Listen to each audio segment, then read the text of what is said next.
I feel like I have huge strong ties to Berlin, not Berlin, Germany as a whole.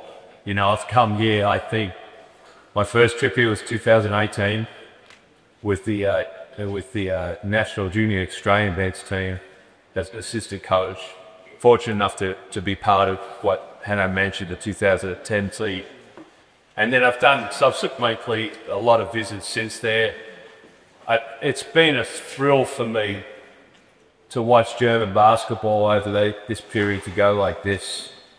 And I would say everybody in this room's been part of that. You know, like when you guys won the World Championship, I'm sure you're all very proud. And it's a representation of not just the players and the coaches that were there, it's the whole pathway.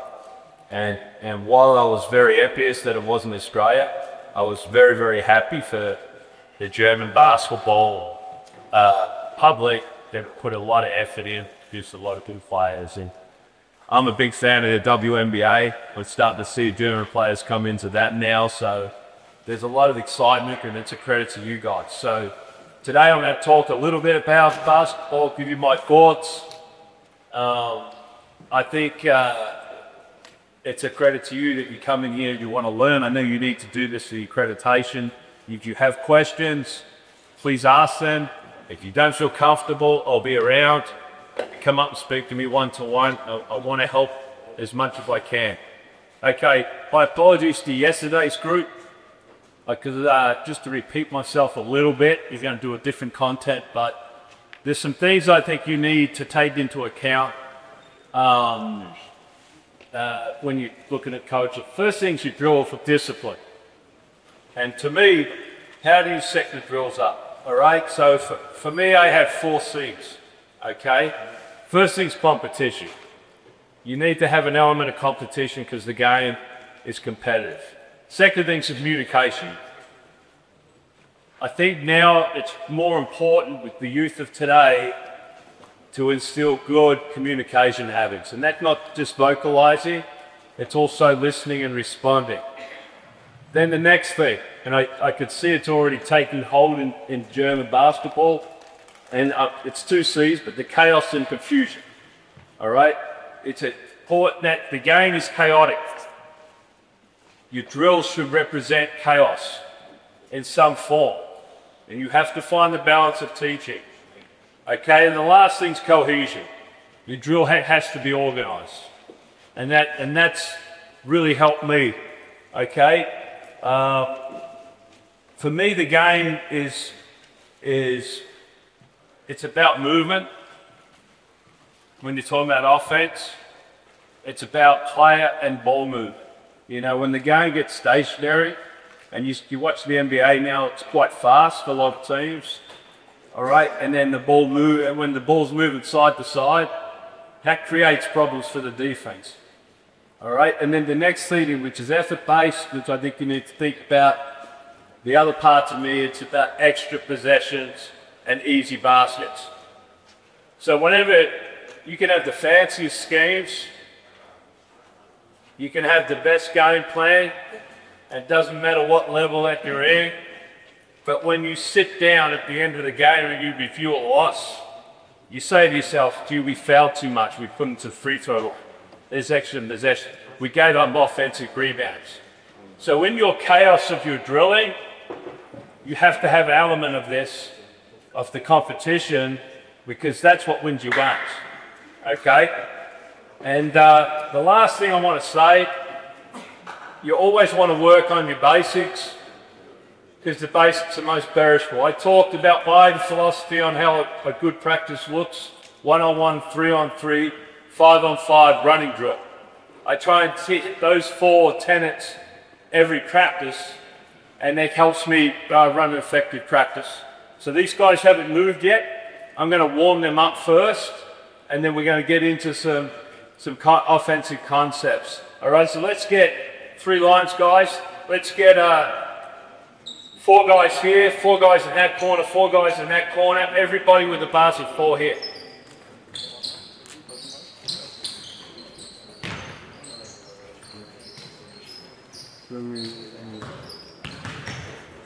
Five's fine. Let's go. Doesn't matter. Okay, we're going to alternate sides. Old school handoff drill, just to get them moving. We're not talking about handoff. I want you standing like this. You're going to go to that corner. You'll be standing like this. You'll be going to that corner. Okay? I'm going to just flip it up. I'm just going to flip it. Okay, what I want you to do is a ball squat. All right, and a quick pivot. Quick pivot. But stay low underneath there. Go, pivot. And then I want you to do is take the dribble, 2 dribbles, jump start. As he's taking your second bounce, you're coming off you. Let's get to about here. Come off you for a handoff. All right, finish the basket. All right, you go to that line. You get a layout, get the ball, take it up to there. Okay, so now you're going to do the same thing. Cut that 2 dribbles, jump stop, hand off. Now, hold it, my bad. Go back. On this side, all right, I want you to get some distance on the hand. I've denied it, back up. Bounce pass, outside hand bounce pass, layout. All right, you go to there, you go to there. Let's just get through the drill and I'll start teaching. Let's go. Back down this side. Hand off this side. Quick.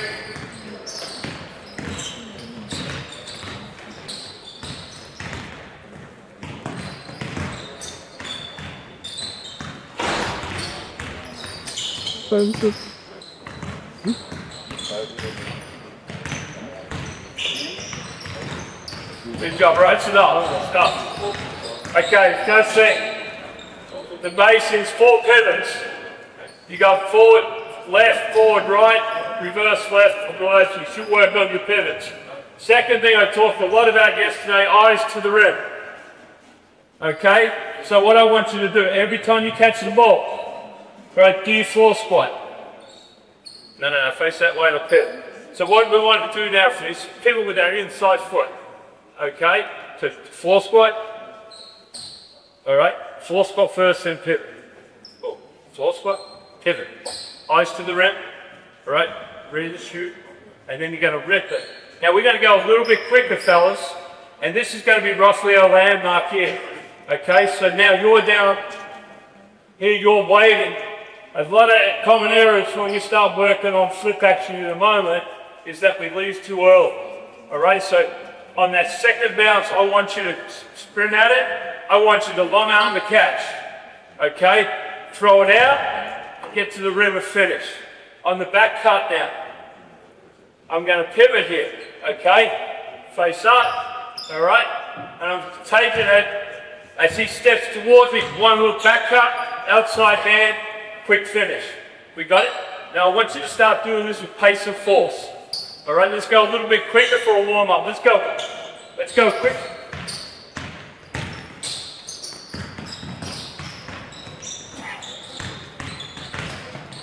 Jumps up.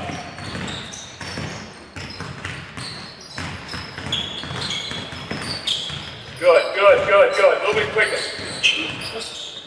Stay low on the pivot. Eyes to the rim.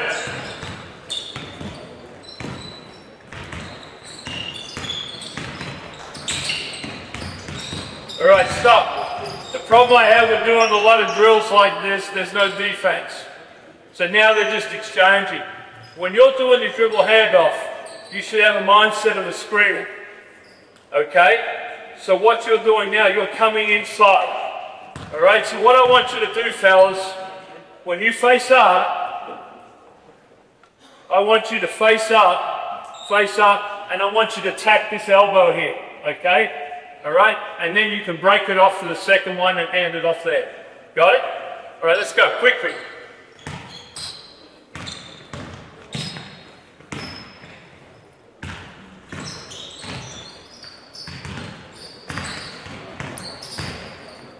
Long arm to cast. Eyes to the rim. Eyes to the rim. Good boy, good job. Eyes to the rim. Good. All right, stop. Reverse pivot now on the top. So, big fella. Do your floor squat. And you got to reverse pivot. All right. Boom, so you there. inside foot, reverse, got it. Alright, reverse pivot. Alright, here we go. Good. Good. Reverse pivot.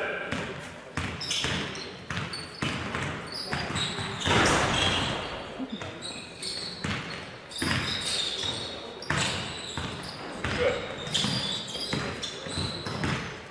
Alright, this side, fellas. This side, back cut. This side, handoff.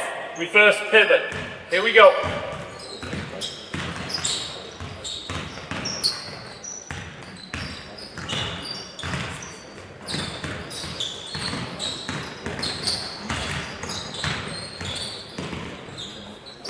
Eyes to the rim. Eyes to the rim on the way up.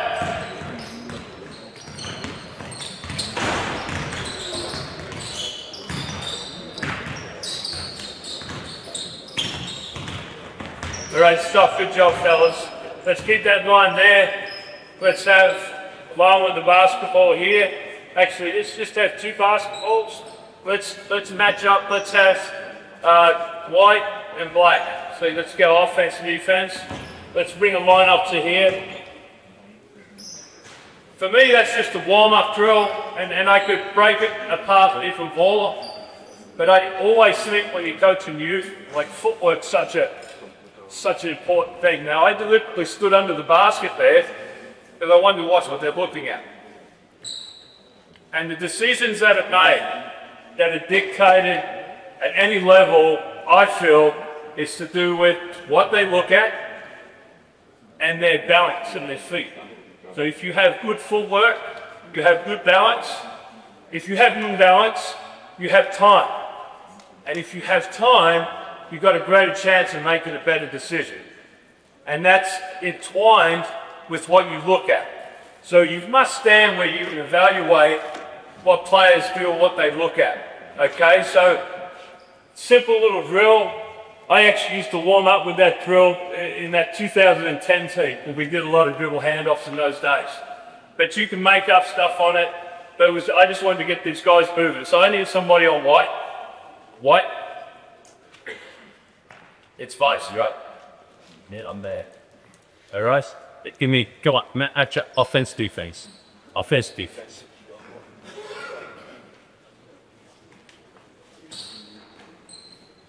Hey, I want one of you to go black. Go black. You get John do for a real white on beef or white on offense. It's full well. Okay. Okay. You guys are right. Get us different marker. 3. Go somewhere else. I'll go somewhere else. Okay, this is how we're going to rotate. We're going to rotate offense to defense. You're going to move around this way. Okay? Alright, so we're going to now, let's just bring this line to about here. We're going to talk about the flip, and I know it's starting to become very prevalent. It's very prevalent in the level that I've been involved with. Okay? Alright, so is this how you guys guard? Show me how you guard. Right. Okay. Now I like to do a lot of stuff in 3-on-3 when we start to teach concepts. The common error with any sort of action like this is it's not done with force. You need to have pace and force. The first thing I want you to do, what's your name? Nitz. Nitz, you're going to flatten the defense for me. Because what a lot of players do is they just break it off here and they start putting themselves, helping the defense by shrinking the court on this side of the floor. So Nitz, you want to play one-on-one. And yesterday I spoke about if I had 5 guys on the court, 5-on-5, 4-on-4, 3-on-3, 2-on-2, 1-on-1, in those 5 different situations, which is the easiest way to score? 5-on-5 or 1-on-1? It's 1-on-1. You have to teach your players to recognize one-on-one opportunities in the game. I am not endorsing selfish play, but you have to teach your players to recognize one-on-one. So what I want from you, Nitz, I want you to attack this slot. What's your name? Ben. we want to flatten the defense out and make other players respect you. Okay, we just don't want you to be a robot and do a dribble handoff there. If you can get by Ben and get a layup, that's perfect world for us. Okay, so this is the drill. First thing, I want you to flat. You're getting ready in the corner. You're shot ready. You're shot ready. All right, now, as he breaks it off, you decide you can't get anything off.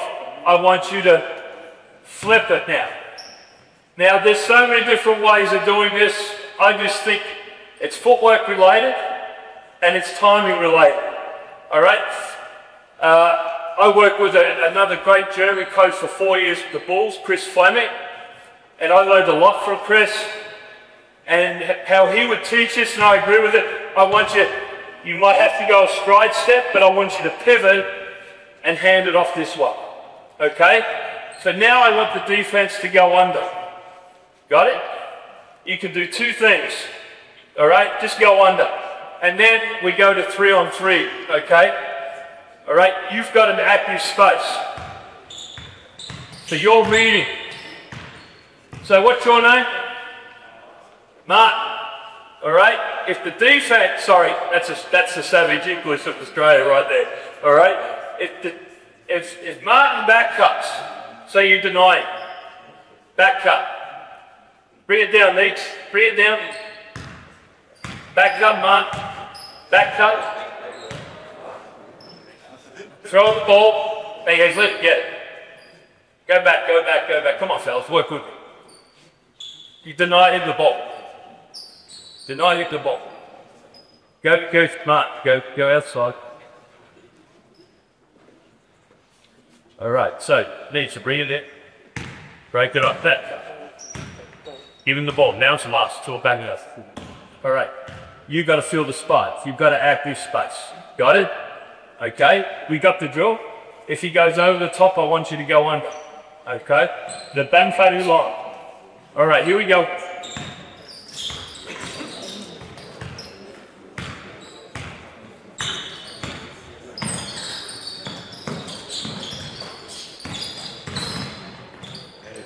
All right, so go again, same route. Go again, same route. Quick. Yesterday I talked about shot ready, eyes to the rim. Martin, were you open on the handoff? All right, so if you're open, we want you to shoot it, just for today. Okay? Could you have got by him? Okay. Could you have shot it on the catch? Yes. Okay, you have to be shot ready. Remember, we want to train the eyes. All right, shot ready, eyes to the rim. Let's go. Good, good. Hey, rotate. Offense, defense, defense out. Here we go. Here we go. Rotate. Offense, defense, defense out.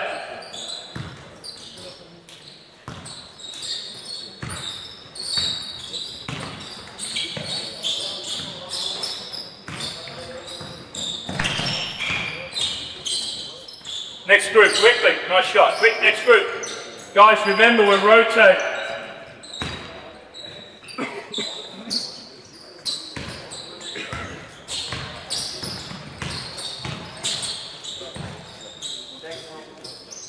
Okay, go back to the beginning. Quick, go back to the beginning. We want to get the time of this handoff. Remember, guys, what did I say at the beginning? You go offense to defense to that one. Offense and defense to that one. And I want you to rotate quicker than what you've been doing. Okay. Timing of the lead.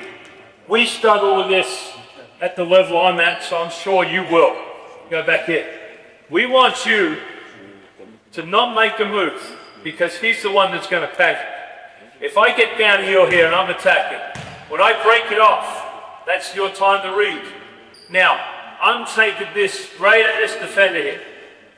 And it's hard to do a jump stop, and it might be a stride stop. But if he's going under, right there, and what have you got? You were shooting that yesterday, you let that thing fly. So making sure we look at that. You got that? Okay. All right, so now we want to switch. We want to switch it. Okay, so this is why it's important. I have a mindset of a screener. I come into this, I'm trying to attack him. I want to switch and try and gain an advantage. Now, he switches on, you got space, you might be able to get over the top, okay? And then we're being active with our window on that side of the floor. We good? Let's go. Go back, go back, go back, go back. Just attacking. If you get one-on-one, I'll be very happy. You find you get to good. Let's go, next through, rotate, quick.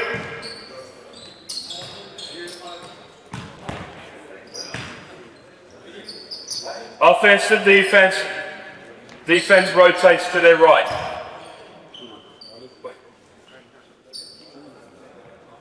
Oh, I won. And if I missed that before, switch.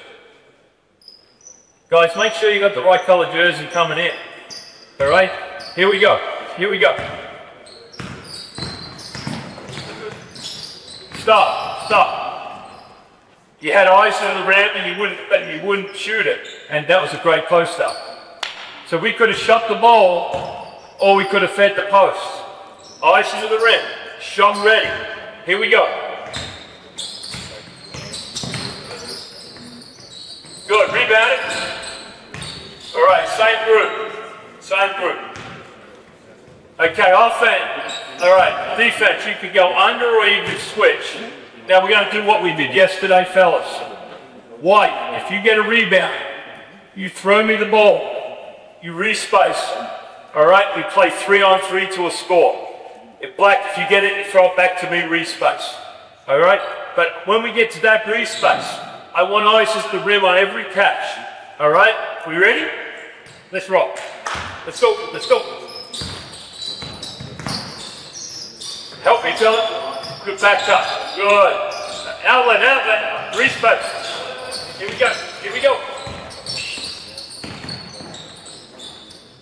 Good. Ice to rim. Good. Good. Outlet, outlet. Oh, good. All right, stop. Very good. Much better than I do that. I talked yesterday about the 3-on-3. If you haven't done any sort of interest in the FIBA 3-on-3, please do so. So I was going to be the 3-on-3 Australian coach before I went. I actually did a lot of work, and now I actually got a job. In 2017, got a job in the US. But what it really helped me develop as a coach. And I talked before about chaos. That's the game right there. And I thought the kids did a really good job on all their catches and that ice the ramp. All right, and the shooting will come if they put in the work. But the decision making is important.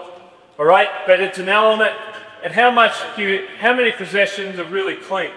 Most possessions in basketball are messy and chaotic. So players have got to learn to do it. That was a good job, guys. Okay, rotate. Okay, what I want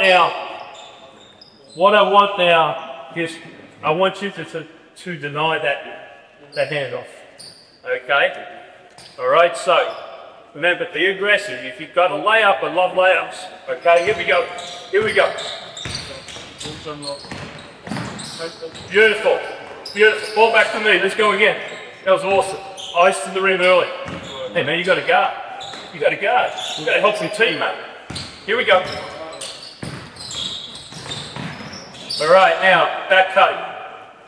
You left too early. Go back here. You left too early because you saw that he was denying too early. What's our rule? When do we move from here? When he breaks it off. So now he turns to the, all right, I forgot you now. Off it. All right, if I face come deny me, once he breaks off, if I face deny me or I see his head in between me and the ball, back up. We want to bounce pass. Okay, all right, and just now you might come across. Where should you be? All right, if he doesn't come across, I've got a layer, or I've got a feed out there. We got that? All right, let's get the coaches a good example. Let's give the coaches a good example. So I want you to deny this. I want you to come across. I want you to slice. Just one example, then we'll play it live again. Let's go.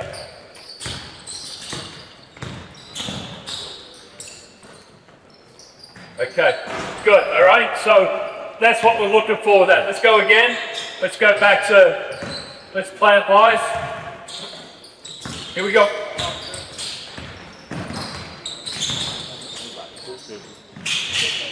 All right, go back to the start. Now you're going to east-west. Okay, what do you know? Jasper. So Jasper, you're playing, he doesn't know what you're doing. We want to be economic with the ball. So remember what I said at the beginning. I want to flatten him first. All right, now, so I'm freezing him, I get him on his heels, but if I start going here to here, it's easy. All right, you want to push him below the three-point line, and then see if he's a bad defender, a little shade, and we can go, or now we've got that option. Last one of this.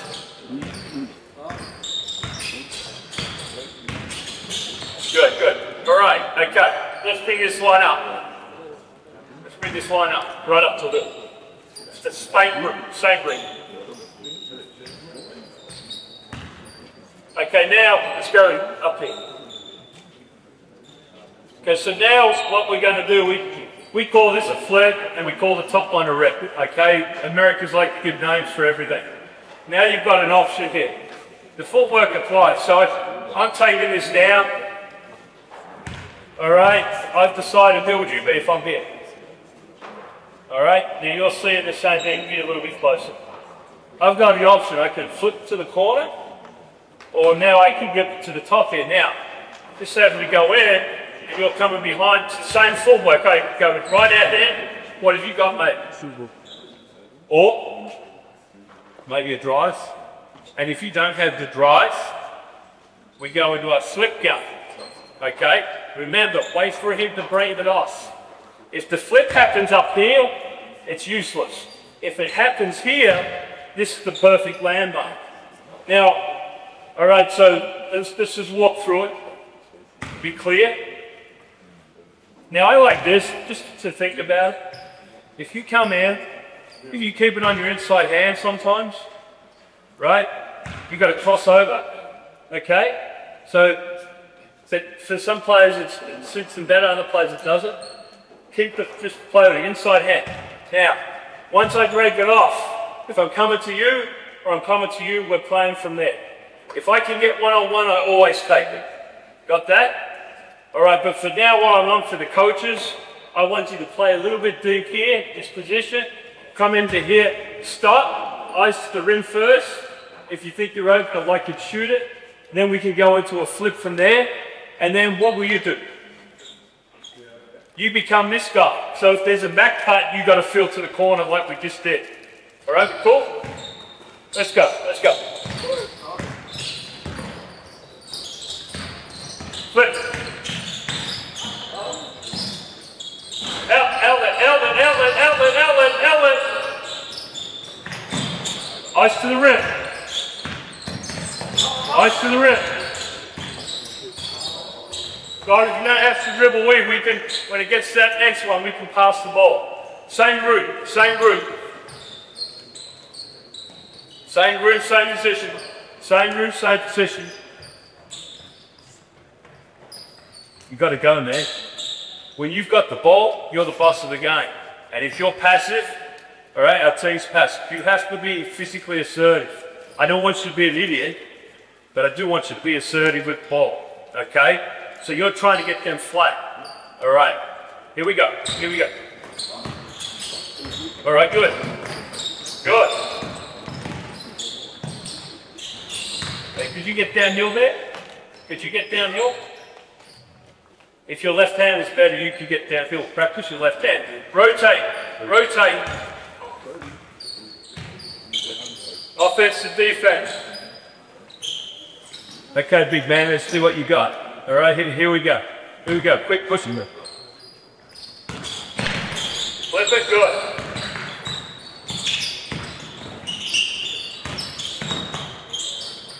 Good. Ice to the rim, cuts on. Not. You had a shot, but probably not your game yet, and you had a shot. Okay? You'd shoot it if there's 4 seconds on the shot clock, right? You have to look at the rim. Okay, rotate. All right, let's put a group over here. Let's move this line over here. Let's move this line here. So put corner, back corner here. Let's actually put big fellas down here for now. Big fellas here. You're a big fella, even though you can shoot a 3-ball. All right. Okay, so let's get one more white there, please. One more white. Black on defense. Okay, hang on, I don't need you. I'm doing that big, but it's good. You guys go in. That's it. You two just get front here, quickly. You two go, just jump off, you just jump off. Stay there. White's on offense. Black's on defense. I need one black on defense down there. Okay. Okay, so we're going to work on another trigger. So our first trigger was flips and revs. And another trigger now, we're going to go into a handoff here. And then I think I'll get it together by using the next 23 minutes. So we throw it across. We've had a flip on this side of the floor. You're coming up the floor now. We want you to catch the ball on the elbow. This is prime position here. Okay? This is prime position. All right? We don't want this catch to be out here. All right? So now, the common error is if you catch the ball here, we've got good defense here. This guy denies it. All right? All right? We've got defense on that side. What can you do? Yeah, or we want to get it into him. Yeah, sometimes it's going to be held in defense on the other side. Use the dribble. So with the dribble drive is very good, and I love the dribble drive, but it's corrupted what the dribble was really about. Dribbles to create a better shot or a better passing. The dribble isn't for you to just dribble it. And if you ask a lot of young players now, that's the first thing they want to do on the catch. They have to learn to be more efficient with the ball. So I'll repeat it.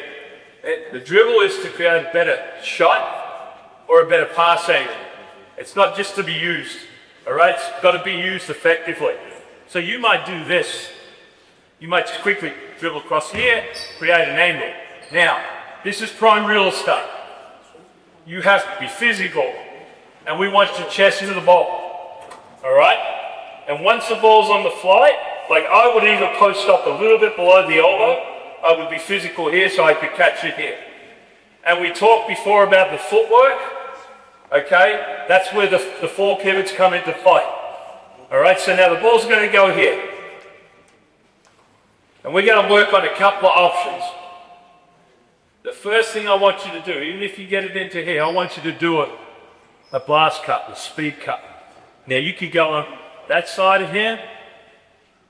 If he plays right, if he sends on that side, you can cut down the shoe there. Got it? All right, so he makes a cut. He doesn't get it. He respaces. Now, we worked on our 4 pivots early. All right, so to finish it, if you don't have anyone to cut, if you don't have one-on-one, don't forget about one-on-one. You've got dribble handoff. And when do you have to make your move? When do you start your cut? Yeah, but he breaks off. That's a good answer. That's exactly my words and everything. All right? So come off that. All right? And defense, I want you to try and go under. Yeah, I like how you used your muscles there to flow it up. That's good. Keep doing that. But we just want you to go under for now. So I want you to read it. All right? We ready? Let's show the coaches.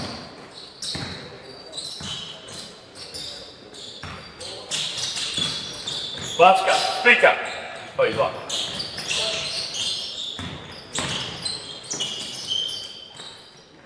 Outlet, outlet, outlet, outlet. Eyes to the rim.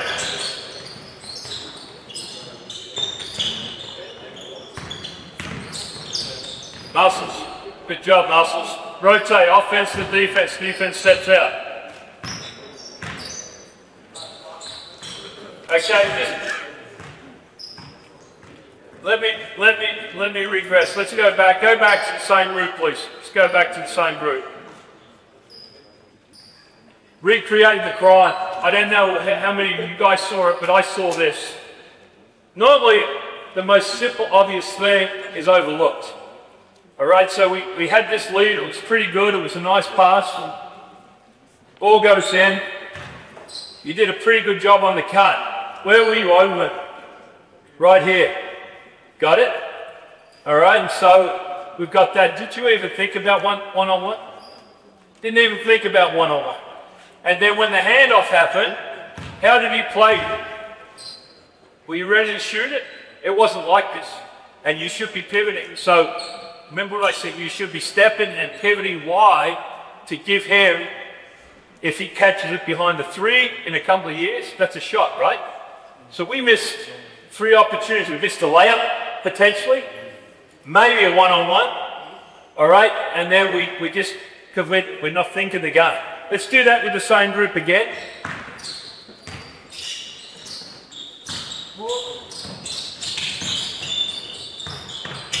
Turnover, offense and defense out. Here we go. And turn the ball over.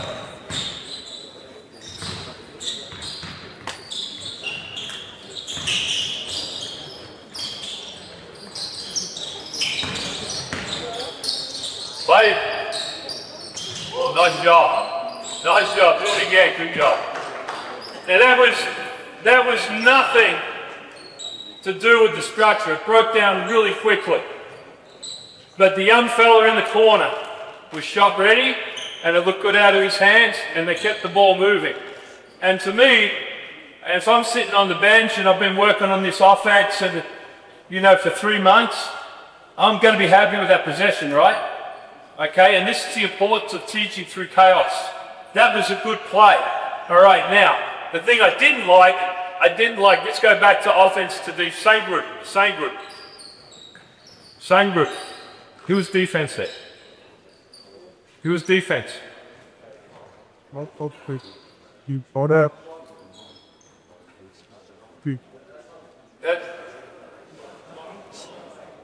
We good? Okay, we come up. We don't want those lob passes in there, dangerous. All right? Okay? All right, so we want to try and get, and the other thing, if you don't guard you, I would love to see that. Someone just get downhill. You're allowed to do that in these drills. You're allowed to attack if they don't guard you. All right? That's really important. All right? If the ball goes in. Now, step into his space, and just before you get to it, make that cut up. Speed cut. Now, on this side, you can use your pivot. I like it. That's a good pivot. I want this to start being denied now, Ross. Okay, so I want you to try and deny this. And if he comes off the top, you can slide through. All right? Now you're working on what, maybe? Back cut, and then your active spacing over there. Are we cool? Because, all right, let's go through it. So now we don't want to hit the last cut, we want to go to the handoff. Here we go.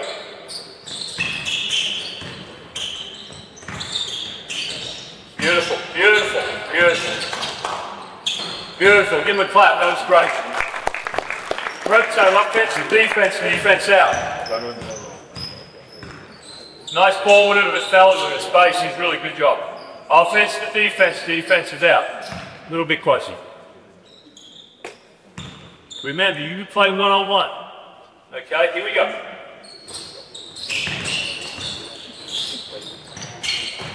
All right, hey, use your feet. Use your feet, same route. Dude, young fella. Come on, let's go. Good. All right, hold it. Why'd you cut then? Why'd you cut? Yeah, but your teammate wasn't ready. All right, so you've got to play with your teammates, right? So it gets good. Let's get the ball back in there. And I talked earlier about basketball being a game of movement, but you have to teach it to be productive movement. They have to learn to synchronize with each other so that blast cuts happen. Now when you make that blast cut, you've got to cut hardest the basket because you want to pull the other defenders in. All right? Now that you know that's off, have you looked at your one-on-one yet? Because what could help you come back to the blaster?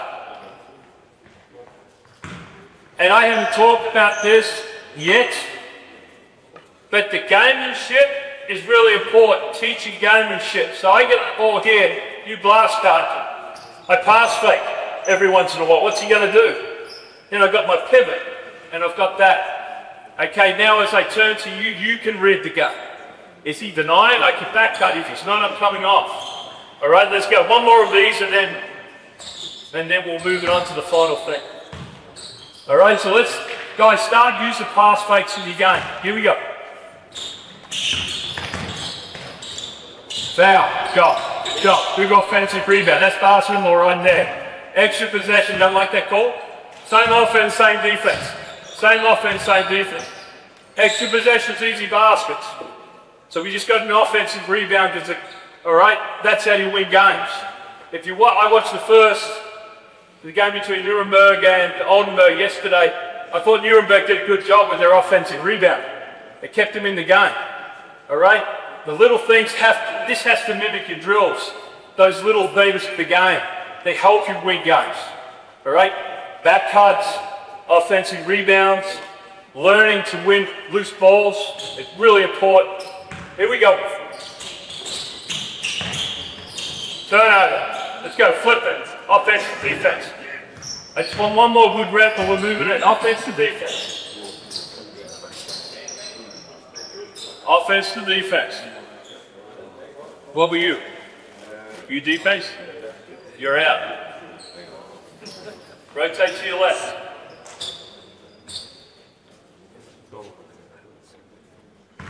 Here we go. All right. Oh, man, what do you think? So I watch his eyes. I watch his eyes on the stage. He's like this. He's not playing that side of the floor. He's not attacking his opponent. He's just playing 2-on-2 here. The game's 5-on-5. All right? But if you start to do that, you're not going to be able to see it. So I've got to attack him first. All right? Now you make the lead. But you've got to be physical and assertive with your positioning. Okay? You can't walk up and be thin. You've got to be low and wide. All right, here we go.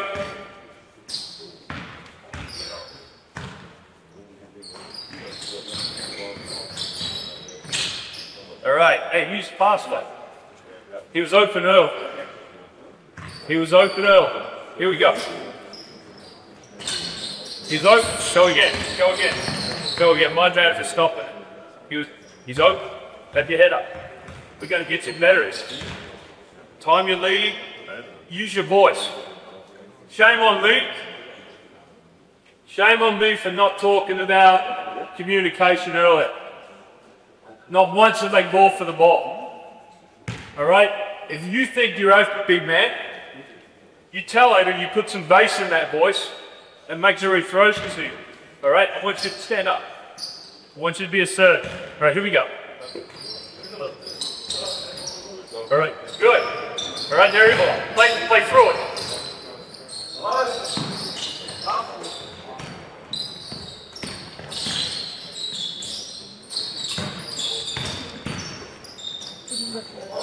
All right, good job. Okay, let's do this now.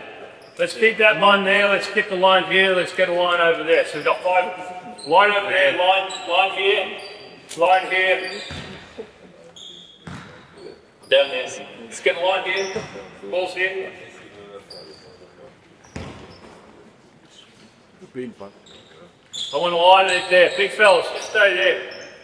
Just stay there. Okay, so who's on offense? Put your hand up if you're on offense. Put your hand up if you're on defense. Okay, defense. I'd like you to know we're talking about offense today. I would like for you to talk. Okay? All right, so we talked about our first side. We just worked on our second side.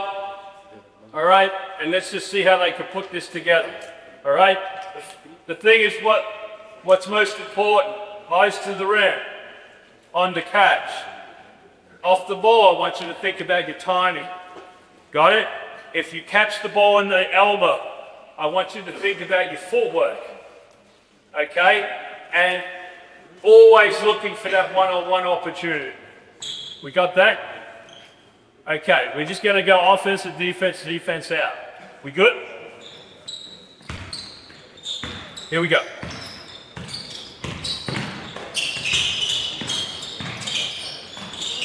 All right, all back to me, go again. Rebound. All back to me, go again. Time you on the cut. Time, we're too early. All right? You gotta get across and help as well. Okay? All righty, so. Here we go. Flatten him out. Flatten him out. Good, flip it, good.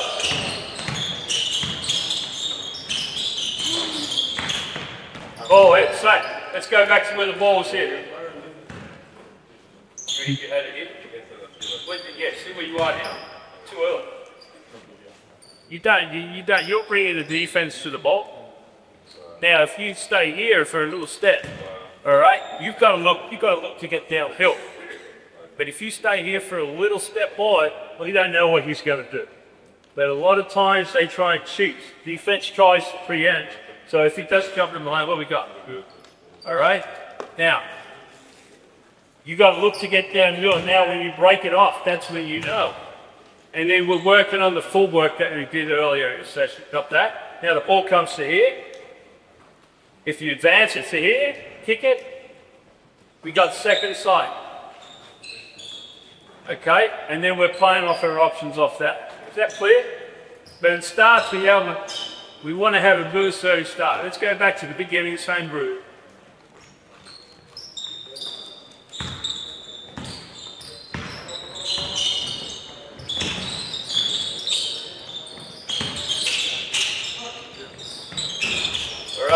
Right. Offense and defense out. Okay, you're allowed to do this. If you don't feel, listen, fellas, eyes here, eyes and ears here. If you don't think it's not in your game to break him down, and it might not be, okay, you can quickly move it, and we can go into the second side play straight away. Got it? All right? Just keep in mind, I want to get you back in the middle. See what I just did there? That's all I want. Now I make a decision. I could break it off. If I get you to here, and I get hip creeping in and hip creeping in, that's good. That's all I want, but you're going too early. All right? But if you don't like this, move it quick, and then we're playing like that side. Got it?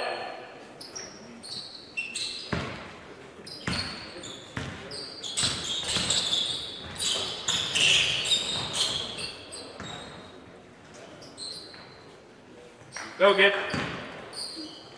Okay, what do you think we can do if we can't feed it to the post? So throw him the ball. What do you think? You can't get it to you. What can you do for it? Yeah, what else? Screening. Pick and roll. And we play basketball. Okay? All right, that's the second side. Let's go. Back to it.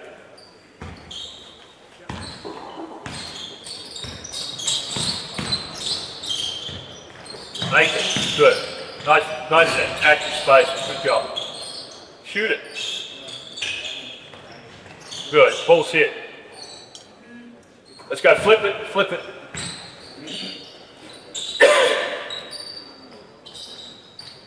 Guys, be aggressive on that first side. That's not your game. I need to move it. Okay? All right. Be aggressive on that first side. Flatten it out first. Here we go. Placing force. Good. Good.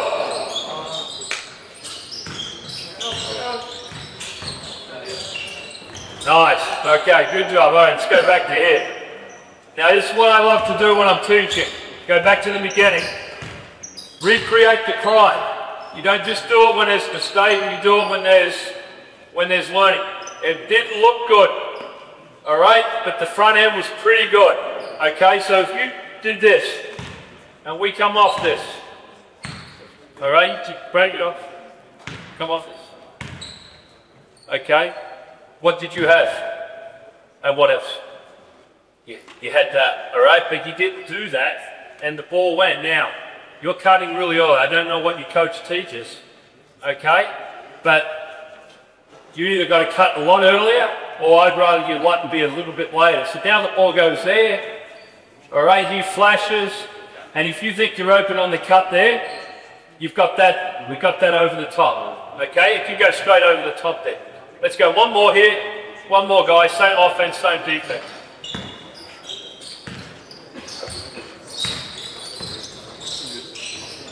What we got? What we got? No.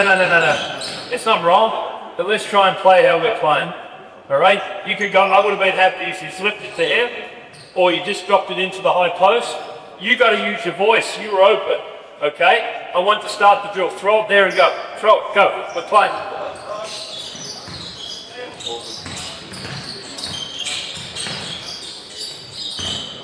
Basic. It's all right. Grab a seat. Grab a seat. Give a clap.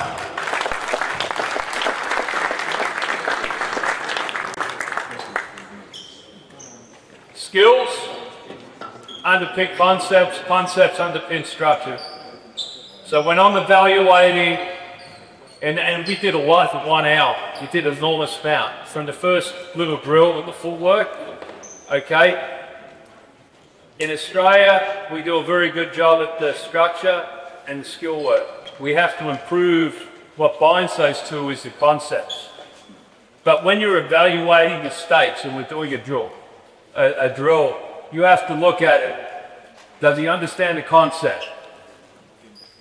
Does he have the skill set to execute what we're asking? And that's the art of coaching. And I think whenever you're going into a drill, there's no way. I thought were tremendous. I think you could tell that they're being well coached because they tried to do what was asked quite effectively. But that was a lot in 1 hour, and you would agree. I do like to break the game down, and I'm teaching it into first, second sight. That's a common Australian thing. It comes from continuities. But that skill level's got to support your concept. Concepts have got to support your structure. You think the way the NBA is now, it's all about concepts pretty much. There's minimal structure with the playbooks, all right, and it's skill level and concepts. And I do think that's a good way to teach the game, okay? And you could do 1,000 things out of that sort of alignment if you wanted, all right? Any questions? Ja.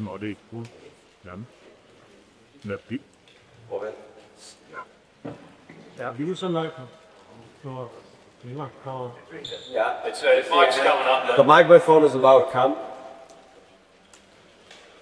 Yeah, we're gonna have better top video.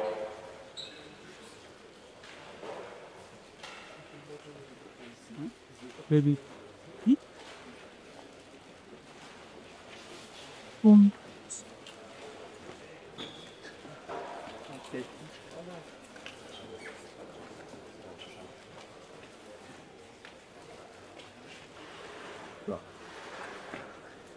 Hi, Coach.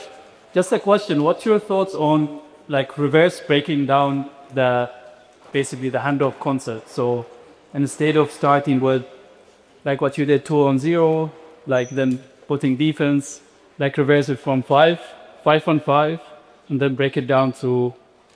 Yeah, I try and do threes, and I like to have that bailout pass. Like I'm really big on the spacing element and that I like to do one-on-one because you want to teach your players to be effective, and then I try and teach my concepts in the 3-on-3. And it's a little bit messy because of it, but I know this, if I did the same thing with these players every day for the next 4 or 5, that would improve dramatically. They'd be so far in front of the group where we've just been doing 3-on-0 because they understand the competition.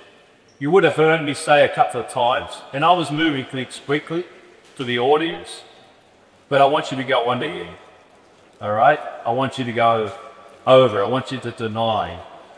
And I tried to keep that moving. It doesn't look clean, but it starts to teach understanding. And the other thing I like to keep it when I'm doing an offensive drill, and this is the other thing, I'll just digress a little bit. You're going to confuse your young players if you coach against yourself. So be very deliberate when you step on the floor about, I'm coaching offense. It's hard to coach against yourself. You know, I remember when I was a young coach, I coached offense, defense, and I would go home exhausted, and I'd have no clue what had happened. But, you know, so you're asking them, like I said, just go under the handoff to begin with. Because what I wanted to get the players to look at the basket. Because I think that's something that's really important for them going forward. They need to have eyes to the rim more. So I would limit the 3-on-3, having it a little bit messy, but you have to be really deliberate on what you're trying to achieve in that 3-on-3. And a big part of that achievement is being deliberate on the types of mistakes you're going to live with. And the reason I don't do a lot, I keep changing the defense, because I have strong defensive philosophies. So I don't want them getting bad habits with that. Does that make sense? And normally, and my last stop as a head coach was 5 years ago. I coached the G League team at Chicago.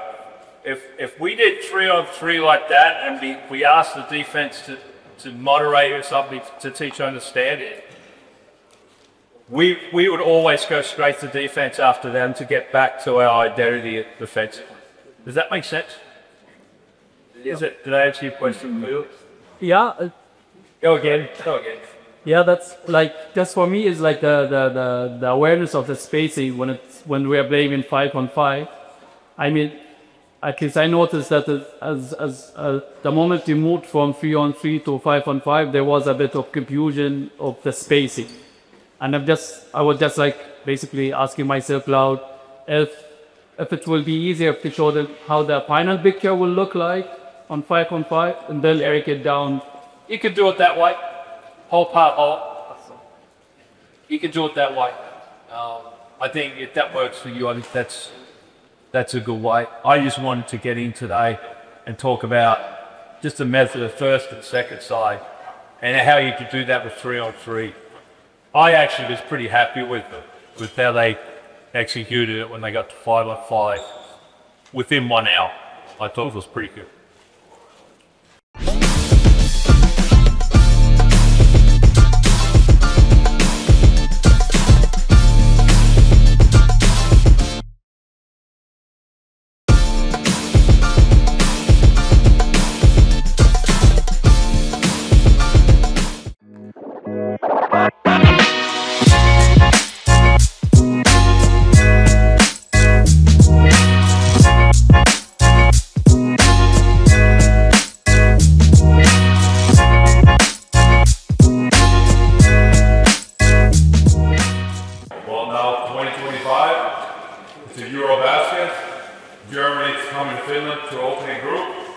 So if Germany now wins the European Championship, I know I'm going to be back 2027 here for the World Cup, because I'm a huge luck charm for you guys as a national team. But again, I'm extremely honored to be here.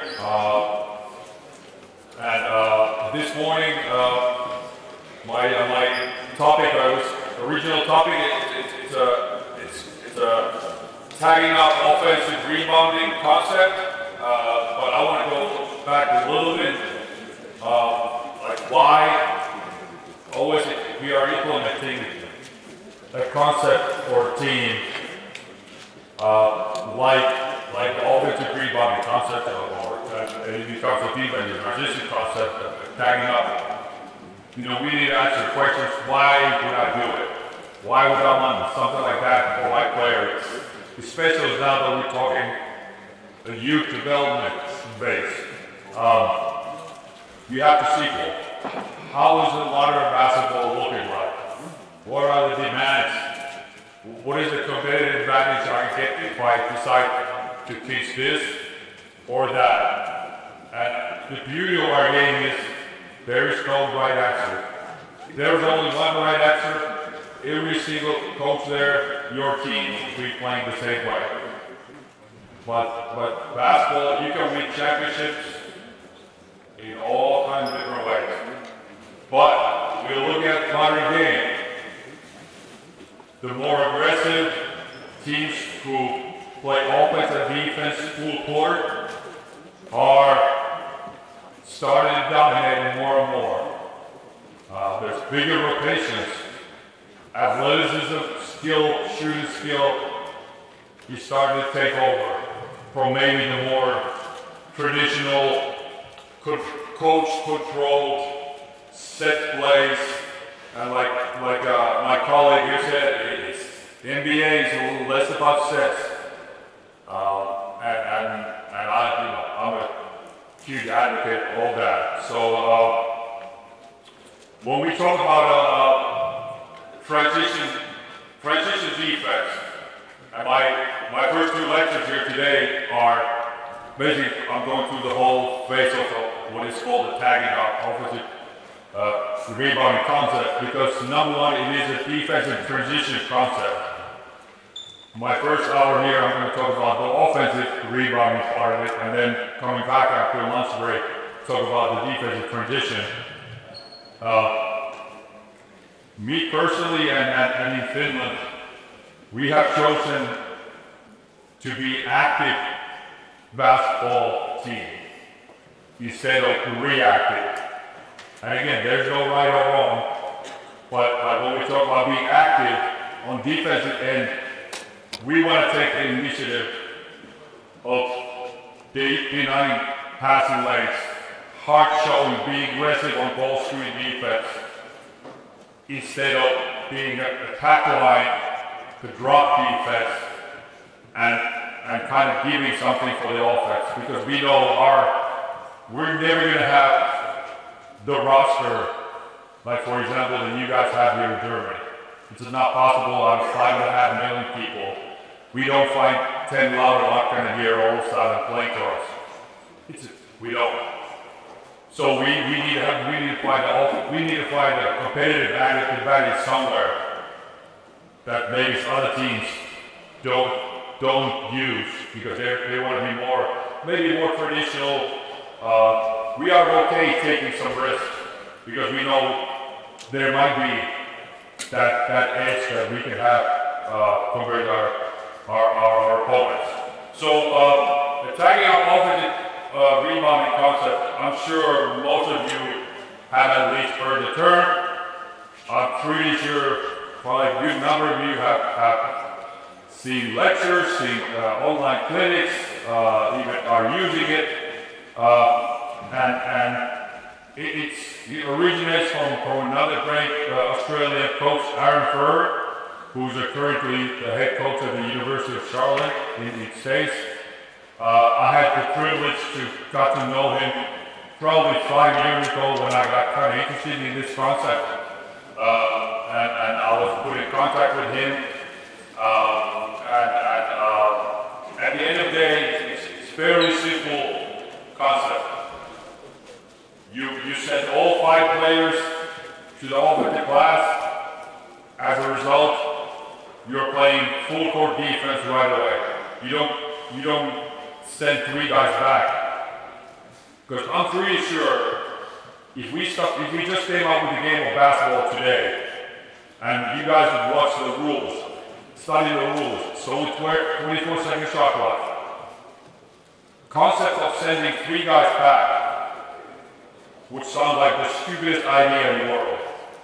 Like, why would we give up 50 meters of space to send 2 or 3 guards here to wait for them to bring the ball to us? Why don't we stay up there, slow them down? But it's now, and now when you tell people, we sending 5 guys to open the glass, they're like, well, you're crazy. Well, like the more and more you start understanding it, it's actually beneficial for your defensive transition.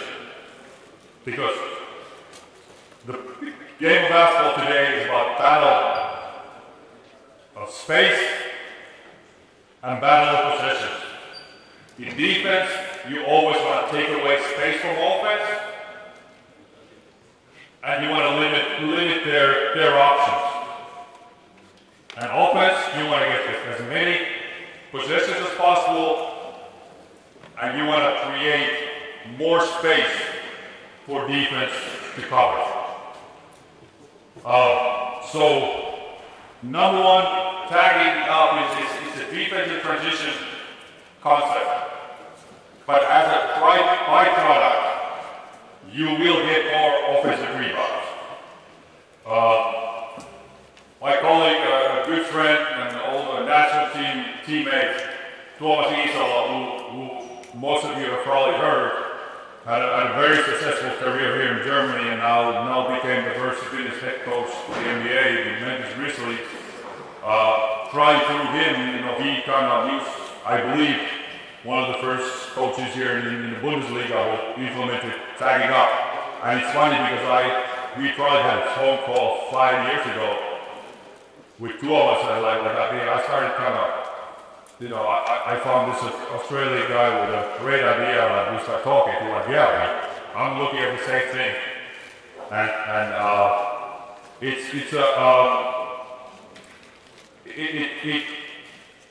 it's a extremely simple concept, and one of the great things is you don't need, after initial introduction, you don't need any extra practice time to do it.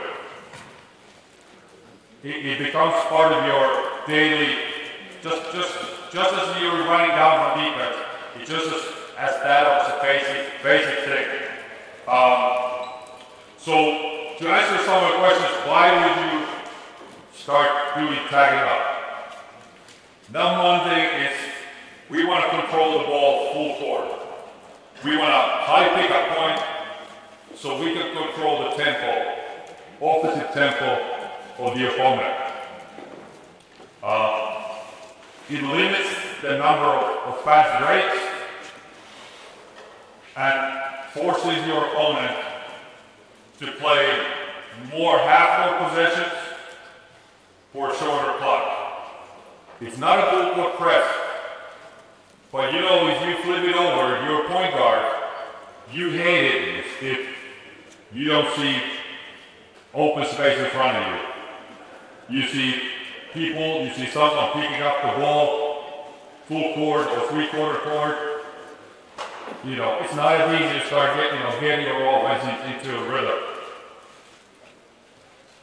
It makes every offensive rebounding possession almost a 50-50 ball. The more traditional one where we said you're a 5-man, you're a 4-man, maybe you're a wing, we said 3 guys on the offensive board. Well, then those 3 guys are pretty much going to 3 against 5 because your 2 guards are not going. And then when the guards get the ball, they have free space in front of them. And the thing I like maybe the most when we talk about youth development, it creates physicality and intensity to your practice and to your team. The reason I did is you're not fun team to play against when the other team understands that every time the shot goes up, 5 guys are coming. And we are here, at the U16, U18 Final Four, so we're talking about that age group, development basketball. So the concept brings a lot of very valuable development tools. Number one, it develops rebounders. And rebounders are bringing extra possessions. It develops offensive and defensive rebounders in your practice and consequently in games. Your practice becomes a lot more physical every drill. It's not a concept that, okay, on this drill we are tagging, but on that we're not. Like if you start tagging, then you do it or you don't. It's not like a ball screen defense. Hey, let's hard show, but now we're switching or now we're dropping. No, if you're doing this, it's part of your basketball every day, every drill. you cannot do that, okay, now, second half, let's start tagging. It's not one of those concepts that you can switch on or off. All right, so it is in a sense pretty big decision. And then, in order for tagging up to work, you need 5 players to buy in, and more importantly, to be mentally present every position. And this might be one of the biggest things you can teach and develop your players. Because at the top of the basketball, the best players have no wasted possessions. No wasted possessions. They are present every possession. In tagging up, if only 4 guys do it and 1 don't, it is more rollerball. In that sense, for easy, fast breaks. So he requires all 5 players, every possession, to participate. And then one thing that is undervalued is that it forces you coaches, because of a higher intensity, to start using bigger rotations. Well, when you use bigger rotations, more of your young players are going to be happy. And they probably want to stay in your team the next year. If you play with 7 boy or 7 girl in rotation, you're going to have 5, 6 unhappy players sitting on the sidelines. So it forces you to start counting on more players, because you become more, the basketball you play is more intensive. All right? And now, I know I'm talking here, before we get into action, but it's good to understand the concept and the thinking behind. And now, a lot of us are a little pessimistic. Right? What are the downsides? What are the challenges? I've written down here 4. It requires a mental discipline. Again, I said, 5 guys got to do it. It requires very good conditioning, physical conditioning, toughness. It requires all 5 players to buy in, and then it can create mismatches. And I go over in a minute, what does it mean? It can create mismatches. But now on the flip side, those are a little bit challenges, but you want your player to have better mental discipline. You want them in a great condition, physical presence, and you want all 5 players to buy in. So actually the downside of this concept are things that help your players to develop. All right? So let's walk through kind of the basic idea here. All right, let's bring 1 player first, 1 player, 1 right, 1 black. Okay? Good. So, let me get 1 ball.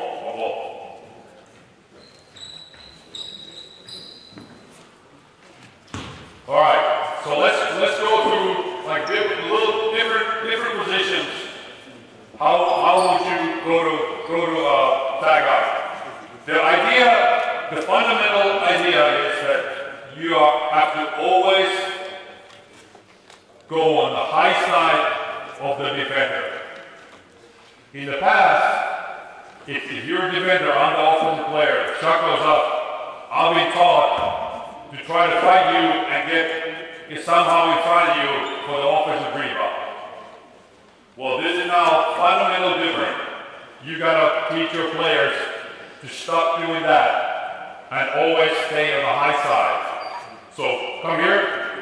Now imagine I shoot the ball, boom, and he tries to block you out. What you are doing, go ahead, shot goes up, you start reacting to the shot quickly. And what you do is to put your high foot on the high side okay, all right? Start blocking out, and you are here, and you start scrumming. Try to push him to the 3-second area. With your arm up, so you get low, you get hit, and start pushing him there. Cool. All right, good. And you're blocking out like traditionally. Good. You don't front pass it. You try to create as much space on this side and give him as little as possible space here. Everything that goes over, it's you. All right? And you lock him, you try to really create contact. All right? From the top, it's pretty easy. Now go to corner. All right? Let's say I'm shooting from here, so you're probably in a held side position. All right? I shoot. In the past, you probably try to sneak baseline, all right? But again, what I told you, you have to be up top side, all right? So the technique, by taking your position a little bit, shot goes up, you gotta start sprinting, and you're coming towards, so little technique thing. Take first, step towards baseline. What would you do? Yes, you drop another step, and now you come on the high side, here, and try to do this. You don't go in front of him. Just make you are between your basket and the ball. Okay? So the corner is probably one of the hardest places to stay disciplined. Because it's in our head that, hey, I'm going to try to sneak underneath. But what would then happen is, if you try to go underneath and the ball bounces, and you get the ball here, you get the rebound. And you imagine all the other more players are doing the same thing. There's no one there to half court to protect. No, he's off the races for a layup. So you have to always come on the high side. All right? That's about the only rule. You go always, and you go always on the high side. All right? Now we talk about big guy. Here. You're a post guy.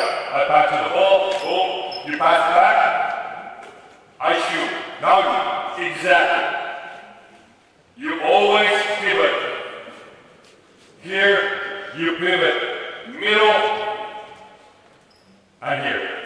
So based on both sides, when the tagging happens, all players are facing the middle line, the passing line, all right?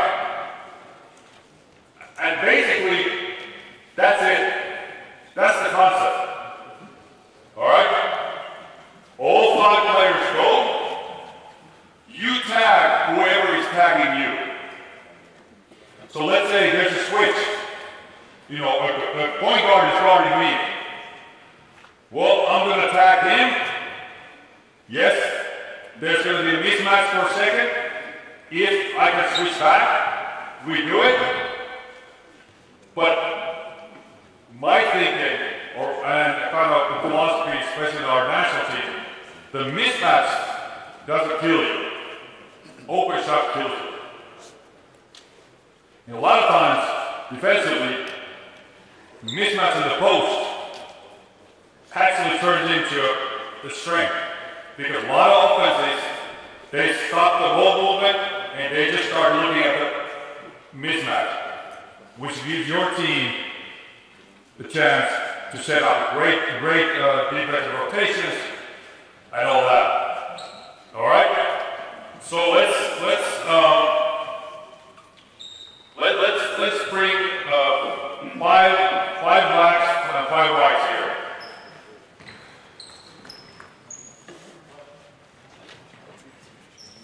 All right.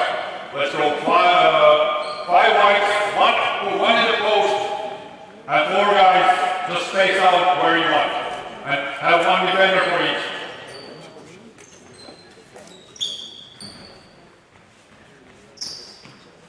All right, good.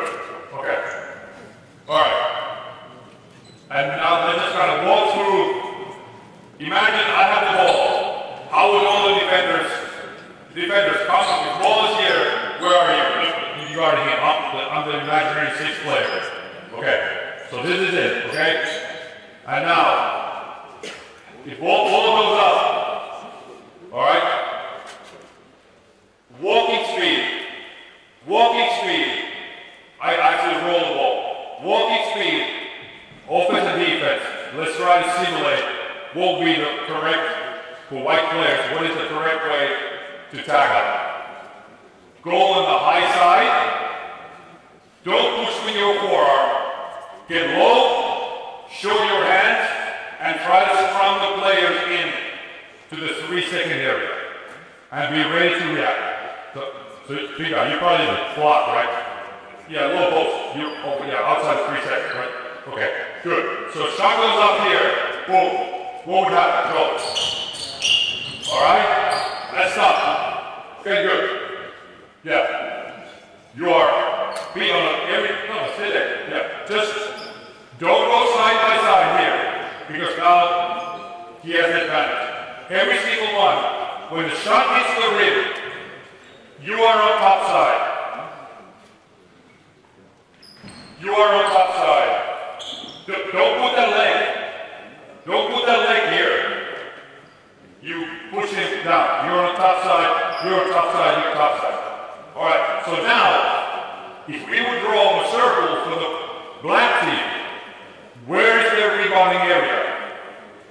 Their rebounding area would cover here, boom. Basically, maybe 3/4 of the paint. And white team has everything outside of that. What is now maybe, at least in the NBA, but it's pretty much same in high level Europe. What is the most common shot in today's offense? 3-point shot. Where does the missed 3-point shot usually bounce? It doesn't fall in the 2 meters from the basket. So this concept of creating the bigger offensive rebounding area for your team goes hand in hand with modern basketball. I talked with Aaron Fern maybe a couple weeks ago, because I knew I was coming here, and I asked him, have you changed something in the thinking? And he's like, because of personality this season, they experimented with tagging just 3-point shots. I was like, wow, okay. Because it's been a black and white concept for him. But he wasn't sure, they haven't evaluated fully, because when the guard tries and gets a layup or someone, it's a little bit tougher to tag up instead of 3-point shot. It's easier to anticipate that now the shot goes up. So that was just a side thought which was surprising from himself. So good. I can now roll away, and you guys will kind of have the basic idea of what this is. Everybody needs to go every time and be physical. Now, again, I have the corner guy and his defender. Everybody else can step away. I think what the players, or the teams who are doing this, and I've studied more and more. One of the bigger advantages is when you get a chance to get a really running start, like from a corner, where the ball is on that side, and the shot goes up. Be here. I'll take your spot. Is instead of you coming here and block your legs and just stop. Because right now, when you're blocking up, defensive player is blocking up, he's pretty stationary. He usually gets low, but the weight is on his heels. He's not very quick to move out of it. Especially if he's running and he anticipates big contact. So what Vaughn did great here a couple years ago And especially, if you guys remember Tyson Ford, he was very, very good at coming here full speed and then, his creating contact. But when his defender was 2 feet, sturdy and locked in, he kept his body moving, and when the ball bounced, he was every single time quicker to the ball than his defender. So he almost came in at a little bit of stutter step. He came here full speed, boom. Yes, he hit it, but then he hit to make sure that the defender stops and becomes stationary, and then he kept his body moving and reacted to those loose balls. And that's a little technique. Instead of stopping your movement, coming out of the corner, that I'll really kind of explore and talk about with your reads. That keep your legs moving. Keep your legs moving. So good. So let's start a little technique drill. I can take like 3 whites, 3 blacks. The rest can sit out. All right. Can we get a couple more balls? All right. It's just 1-on-1 scrumming. All right. Let's start from the block. Open defense. All right. And then the next 2 is going to come in after this. All right. Actually, let me get shooter here. Come on. I'm scared to shoot anymore. I don't want to shoot any air balls here. All right. So we post up. Pass to him. He passes back. You shoot. All right. And then you really post up like here. Boom. And then you pass it back, and from the top heel of foot, you spin and try to push him under. Okay? And now, defense. You get the ball.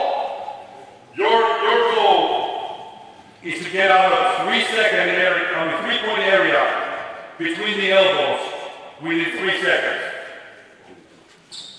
So you become a defender then. You stay. If he gets a rebound, you don't take 2 steps back. He gets a rebound, you are here and become defender. All right. Actually, let me get a couple of copes here. So I give you a gauge, and this ties into the full court defense we're gonna jump into in the second session. All right. Go. So.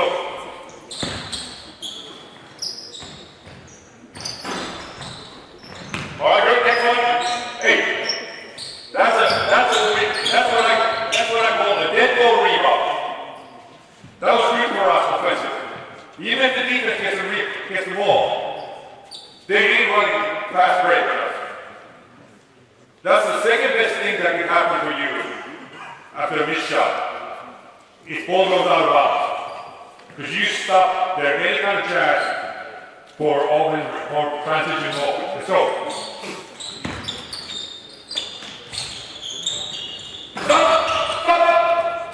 I know, sorry about you. If I say stop, try to like freeze like a computer game glitches. You guys saw what happened? Ball goes up. This was position. No, it was like this. Traditional open rebounding, good job. But this is not what I want, because if he gets a rebound, there is no 2 guards. Hey, I got help. No, there's no one here. You have to stay disciplined. You spin and you stay here. Then you can pursue the rebound when it goes. But you cannot try to fight for better rebounding position, which sounds crazy because I've been told my whole life, hey, fight for a great rebounding position. All right, let's try again. Good, discipline. Good. All right. And now even if it goes in, you take the ball and try to get through this game. Okay, next one, let's go. Still.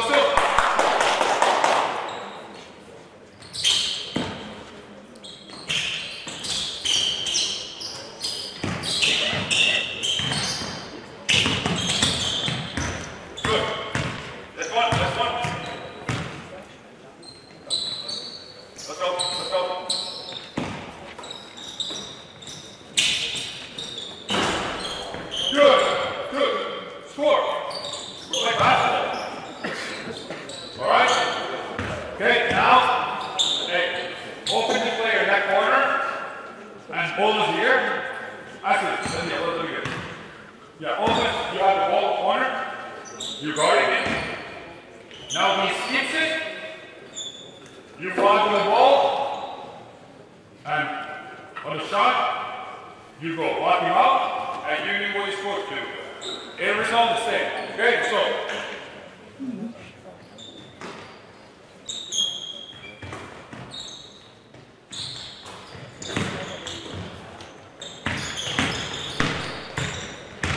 Good, great, beautiful. Next. Hey guys. Next guy right here. Hey. I don't need to tell everyone that next time, hey, stop. Hey, I know this. When you coach to you, it's whole, someone doesn't understand that it's not player's fault, it's coach's fault every time. At least you have to go into situations like it's your fault. It's communication fault. But now, I want, let's say 3 pairs. When the other guys are battling for a rebounder, I already have the next 2 guys there with the ball. That's mental discipline. All right, let's go.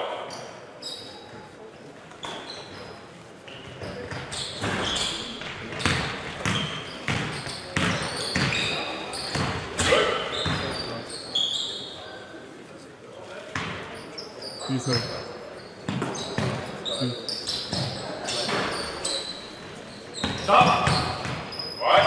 I know it's be brave. When he gets the rebound, and this is big.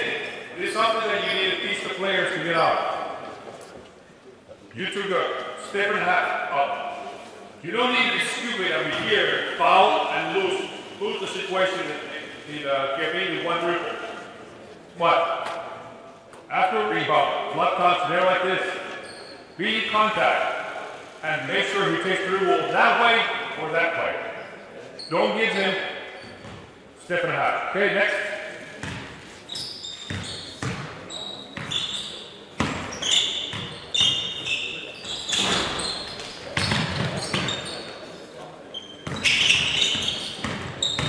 All right, 1 more, let's go.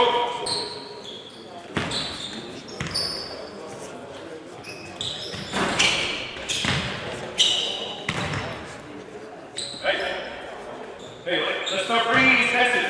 Let's go. 1 more.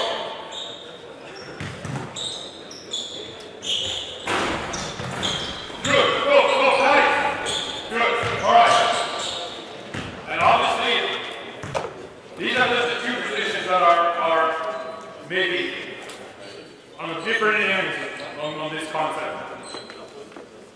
It takes a little while to train your centers or big guys. So it shuckles up. You never speak baseline. You always go on a top side. And from a corner, because what does a lazy player do when the shot goes up? He's not happy that he was maybe open, he didn't get the ball. He stands there and maybe takes 2 steps up. And the corner player is the weakest link in this concept.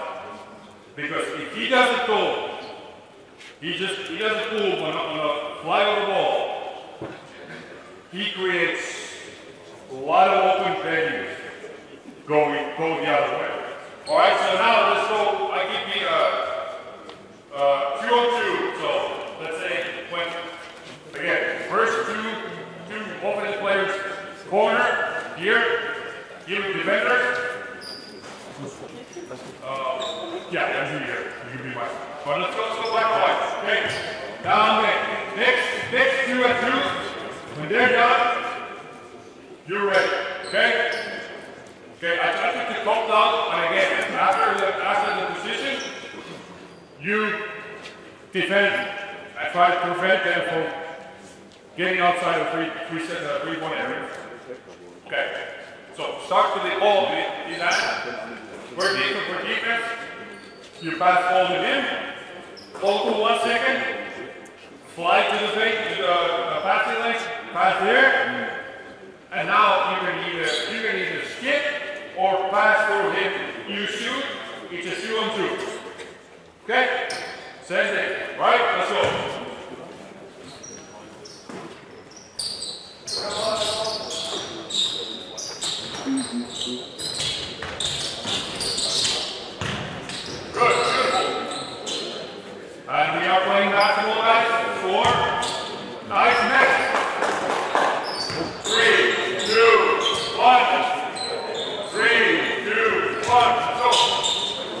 Alright,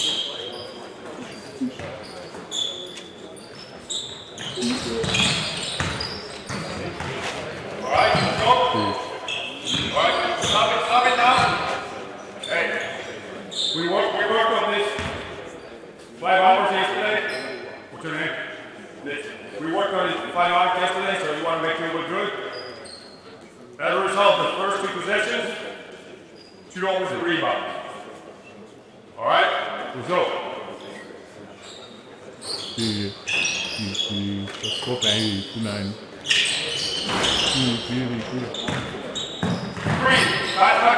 Back there, go get. Stop.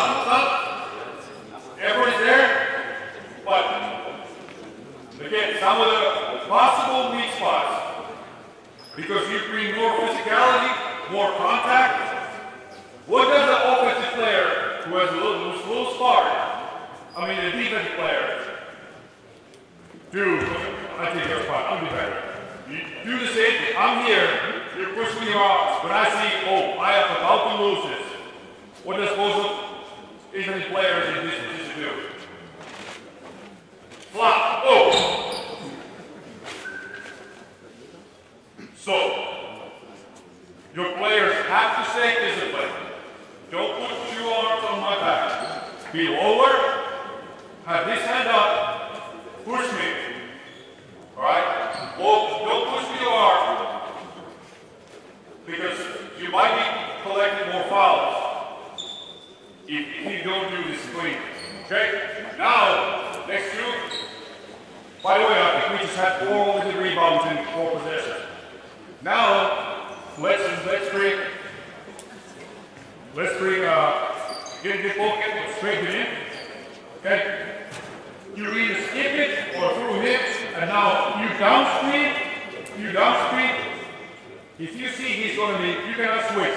Don't switch. If he's open to shoot, pass and shoot. If he's not open, move your shoot. Okay? Everybody understand here? So you don't go. Again, so you always there, you downstream him, right? If you are coming to shoot, he makes the read. If you're not open, he shoots it. If he thinks you are open, you shoot it. Okay? So.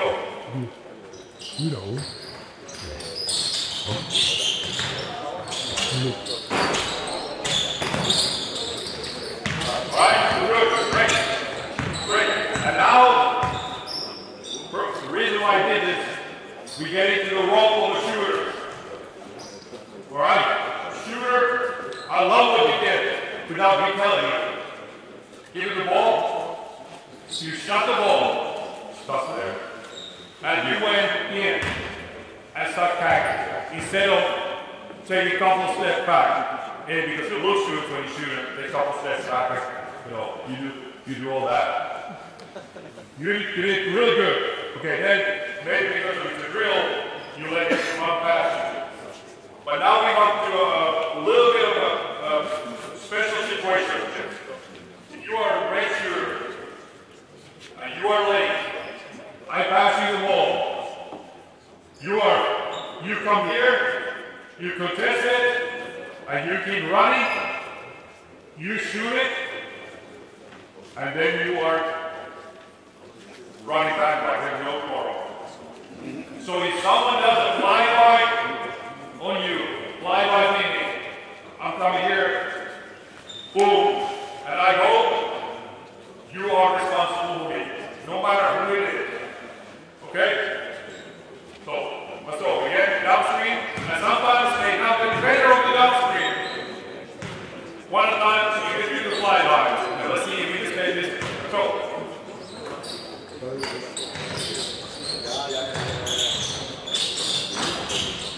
stay, good. Great. Next, go.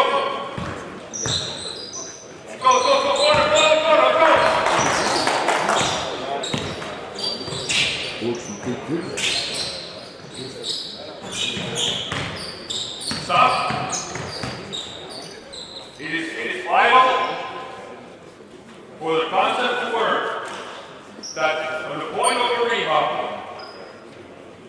Don't give up your great position here.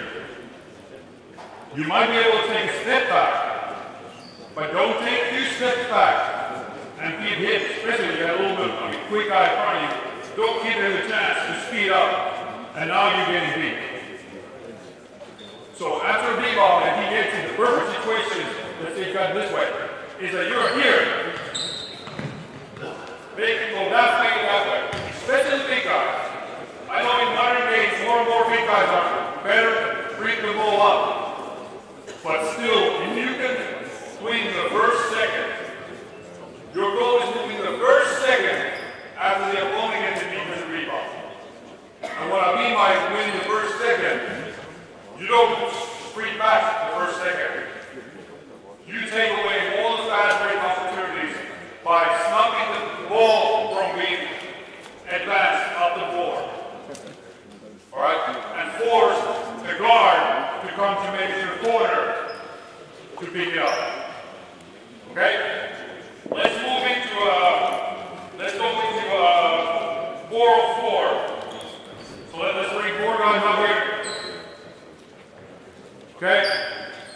Let's start offensive players in the corner, and then up here at the top. Corner players, you have defenders.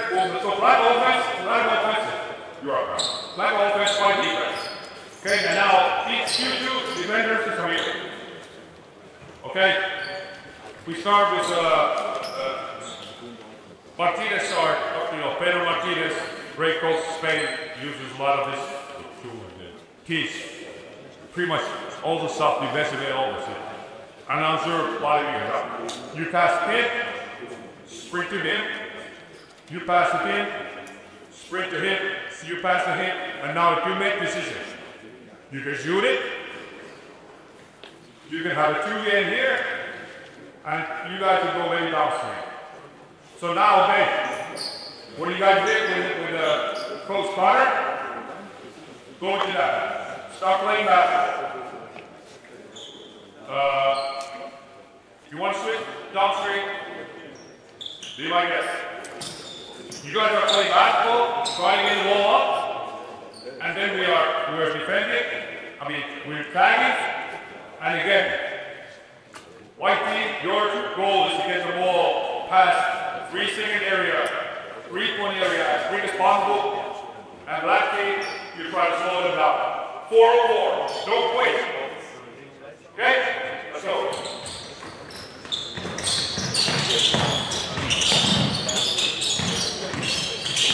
Good. All right, offense, defense out. Let's go. Offense, defense out. Let's go. Same position. Let's go, go, go, go, go.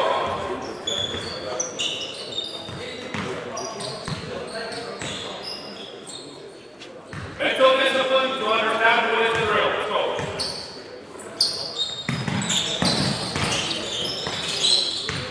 All right, go again. Offense, I want to get a shot up. Hey, not going to previous lecture, but come here. Come here. You have the balls. You drove into.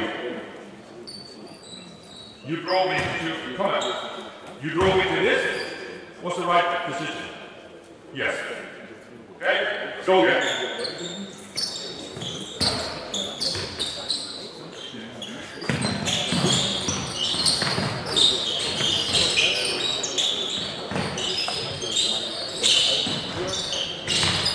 Alright, good.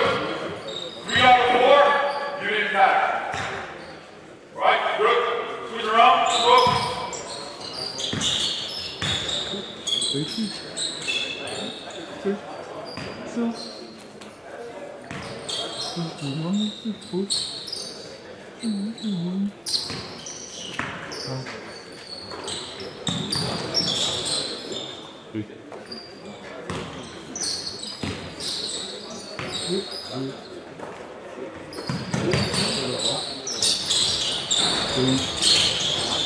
Right, keep playing.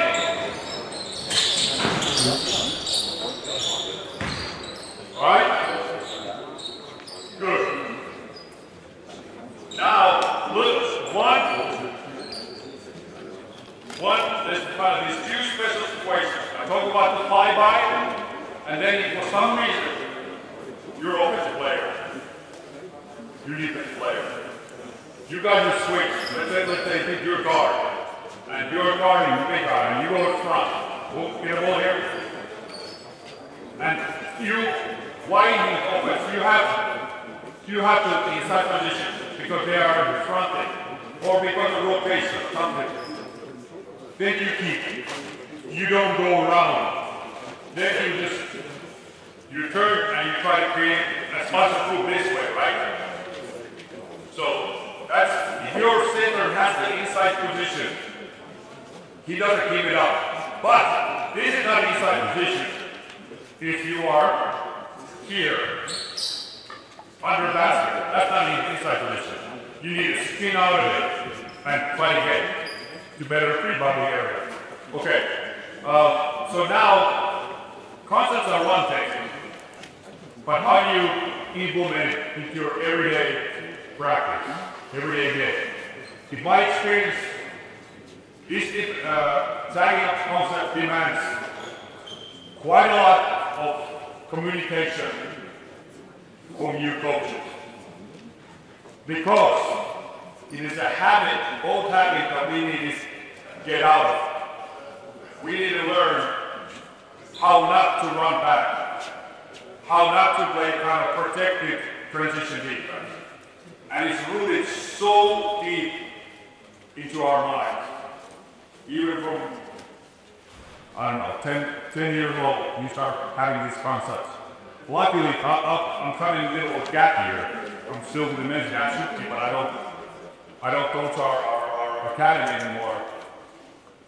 So I had the privilege of being the third assistant for my almost 9-year-old son's basketball team. We got 8-year-olds running around and I love how this next generation of players are taught to stay full court defensive, not run back. It brings the intensity up so much more, and it's the beauty of our game.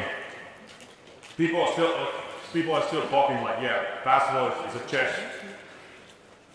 It's not. Chess has particular rules. One part can only do this. Basketball is pretty damn far from being a chess. It's like Coach said, basketball is the best example of a pure chaos game. If you want beautiful looking clean practices, I don't know, go teach bowling or something like that. So I got last drill here today. Let's go 4-on-4. 4 offense, 4 defense. All right? Now listen up.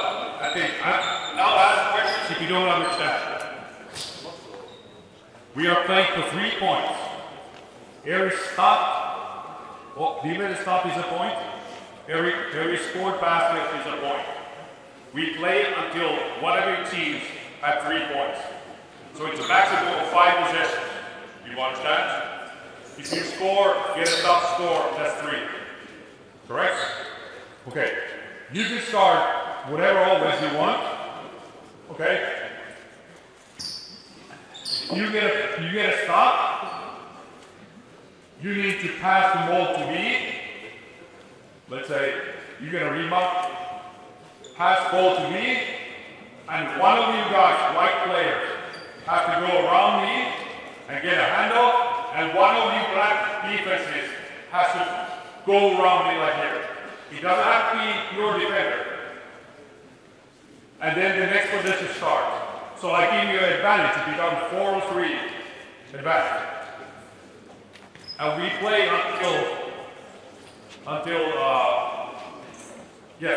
points. If there's a basket, ball goes in the basket, you get it out of the rim. Otherwise will just tag you. Alright? You go out of bounds. I'm here. This is part of the tag. I'm here. I'm only allowing passes there and there. I'm not here. I'm responsible to be here. Excuse me, my life is pain in the ass. All right? Good. So let's go to blind positions. Tagging up every single time. Okay? Let's go.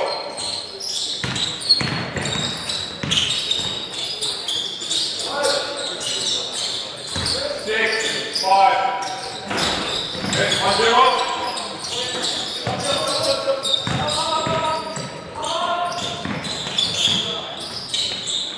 2-0.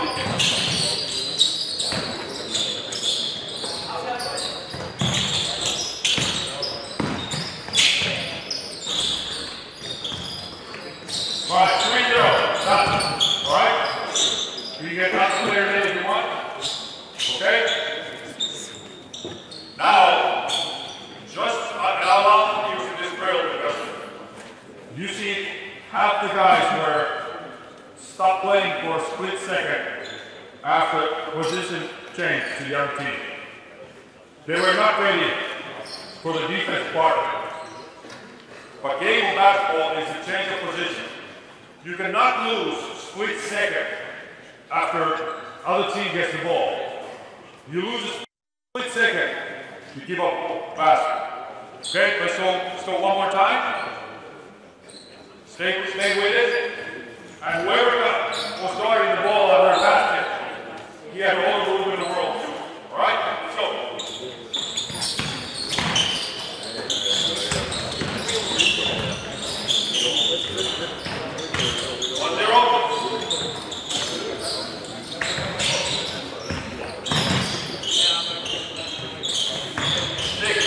5, 4, 3, 2, 1, 2-0. I mean, 1-1.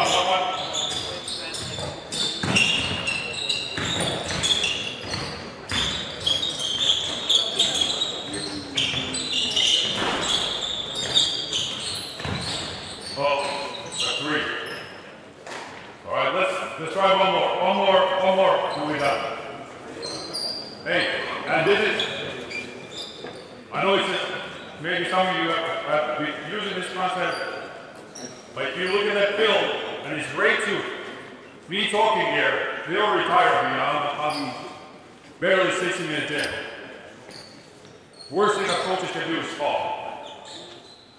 We should be just playing it with 1 or 2 sentences and let the players figure it out. But some of you guys are losing the business of tagging, and then when the change possession.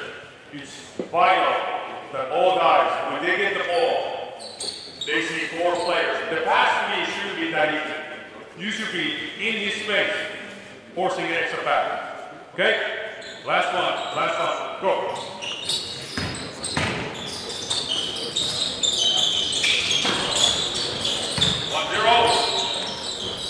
1-0, go. Yeah.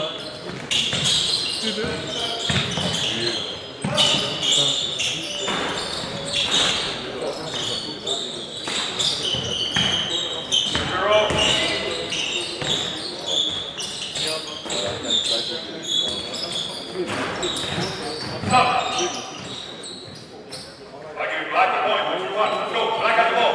2-1. Okay. Keep another ball.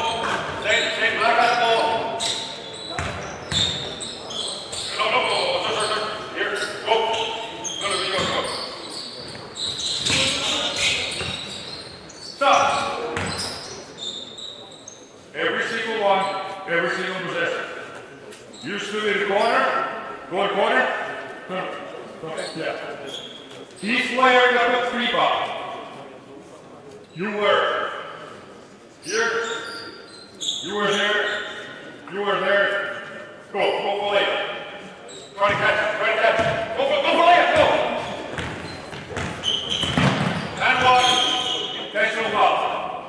That is the weak spot of this concept. Especially out of the corner. If you are lazy, you fall asleep for a split second.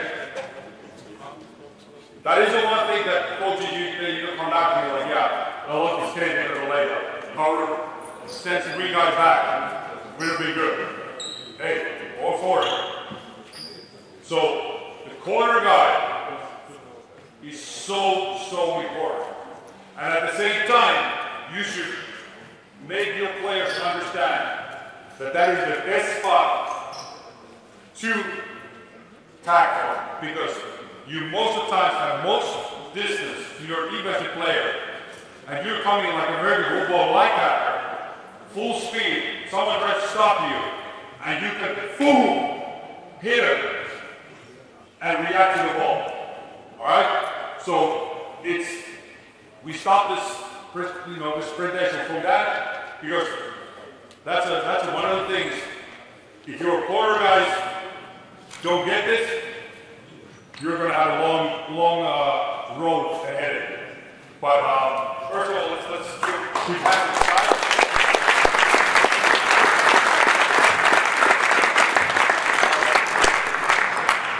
So, like I started saying, this is a defensive transition concept. And now we just talked about the offensive rebounding. So now we come back, we continue from when the defense has ball, how does it help us on a full court defense, right? Okay, thank you so much. Nice read. Hey, to wrap through, because I really think that topic is pretty striking for everybody. Playing out as a rebound concept, big, especially in youth development. We could talk about this later, and is there any quick question? If not, save that question, and we're gonna have the podiums. Maybe come back to the topic, so I don't want to take too much time to rest on. Sorry for announcing the wrong topic. It's just my wall, but hey, if there's a wrong topic now, there's no rotation. Blame us coaches first. Don't blame the player. Go back to presentation. All right, that's a great. that's correct. Yeah. All right. Thank you.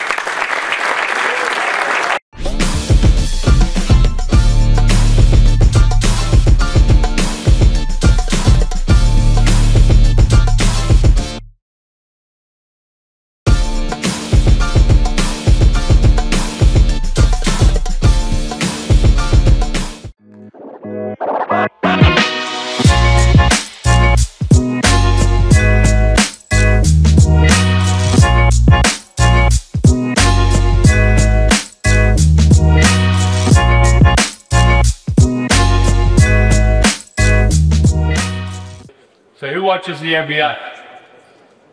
The game's pretty fast now, right? And to some people's, they don't enjoy that side of the game. And I'm gonna talk about running now. I'm Australian. I grew up with the Australian system. I coached with our national junior men's team. I also coached with our senior women's team at the Brazil Olympics. So I was very fortunate. In Australia, we love to run. And it's been lucky for me to go to the NBA and now the games. It's so number driven. But there is an absolute irrefutable fact. The first part of the shot clock, first 6 seconds of the shot clock, yields the highest percentage shots. You can tell me.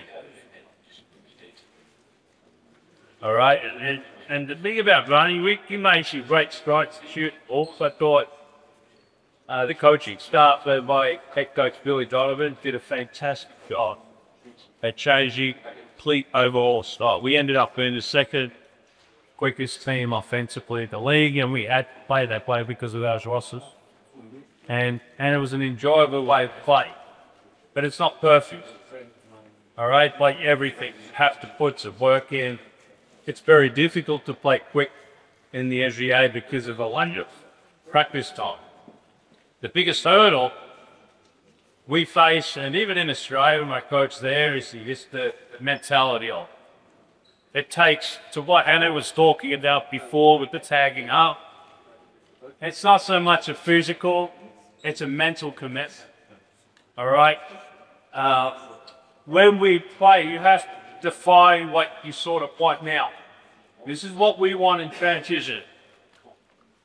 We want layups and we want uncontested threes. But the shooter does matter. We don't want bad shooters. And when I go back to say layups, we want 0 and 1 pass layups and transitions. And with threes, we want 1 pass, 2 pass, 3-point attempts. Okay? So we don't so much want dribble off threes by anybody. All right? But we're looking for a 1 pass three, a kick ahead, or we're looking for a, off a turnover, we're looking for a layup, or a rebound, a quick outlet into a layup. All right? I talked a lot about yesterday, and I talk all the time about trying to get the ball in front of the defense. Okay? You want to gain an advantage, and then you want to hopefully maintain that advantage. That is the benefits of playing quicker. All right? And I'll reinforce it. The shooter does matter. And that's the art of coaching. You just can't have everybody shoot it. But I'm going to try give you some drills that I use when I go to build your national team. What we use at balls. And then for some of you that coach younger, I've got some decision-making games. It all goes back to the philosophy I spoke to earlier. All right, so basketball's a game of movement.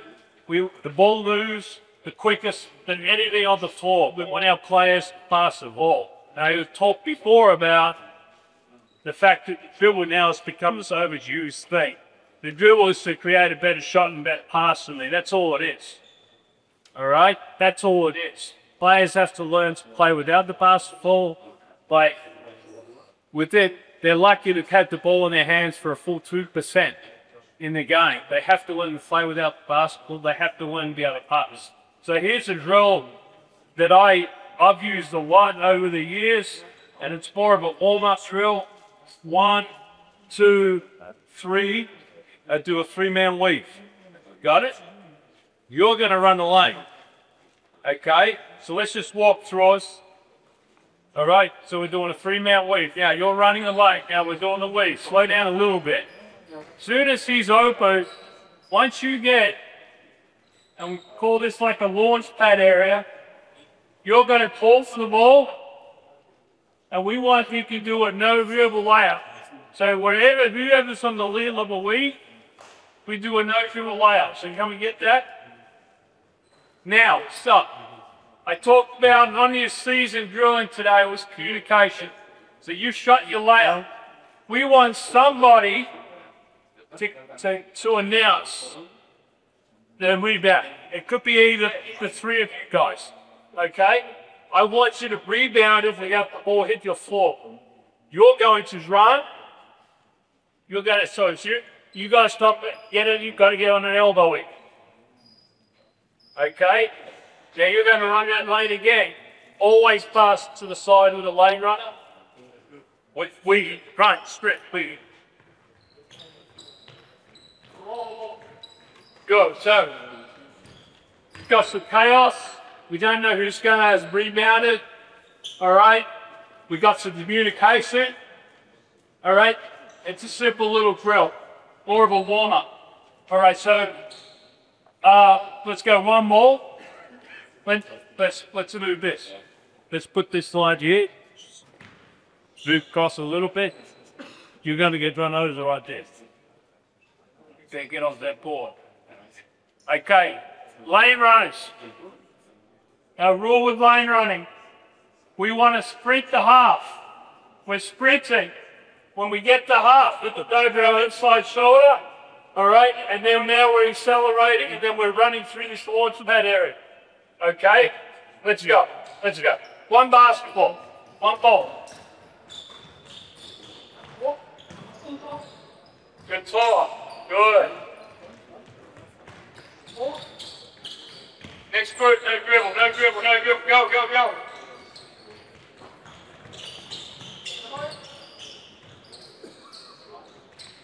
Give it. Good. Whoa, whoa, whoa, whoa. Go back. This is drop the ball. Back to here. Back to here. We'll show the coaches. You had the ball right here. Where were you? Where were we about here? What did you do wrong? You didn't use your voice. Yeah, you've got calls, like you've got to help each other, fellas. You got it? Okay, so let's go to start mission, go. Let's go. Forward up. Down. Come back, come back, come back, come back. Do the weave properly. Come back, stop, stop. Get back, run around the outside. Ricky, come on.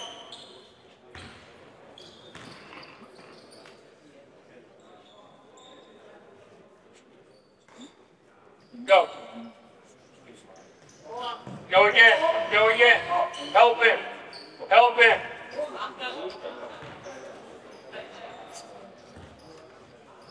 Now listen, listen. Listen, stop, stop, stop, stop. Just one book, coaches. How I coach then is I think how you've got to coach teams these days. I tell them to help him. I don't sit in the middle and start registering who's a player. Alright? The way it is now with young people, you've got to help them communicate with each other and talk about discipline yesterday. That's a teaching opportunity. So when you're doing this, you see drill. I'm not talking to him. I'm talking to his teammates to help him. All right? I think that's how we're going to coach young people now. All right? Ready? Go. Go.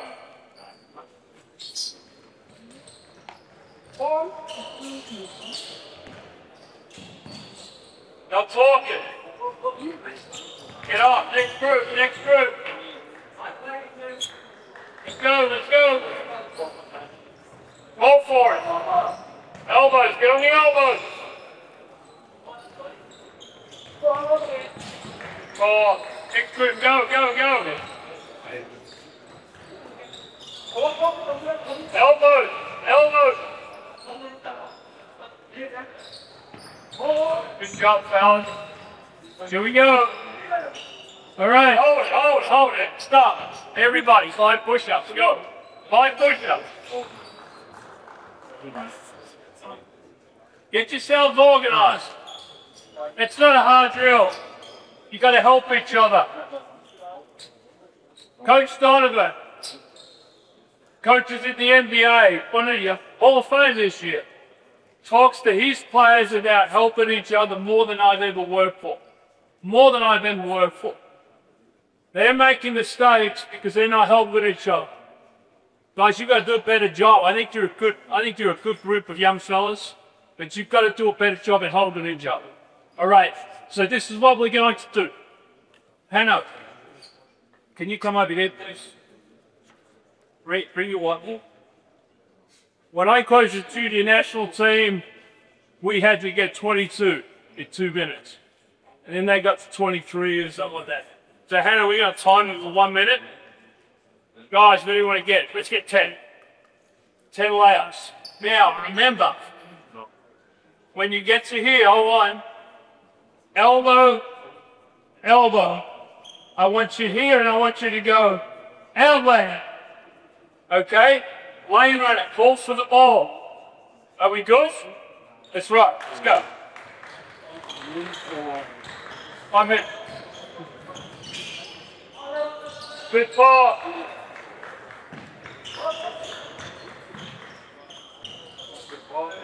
Two.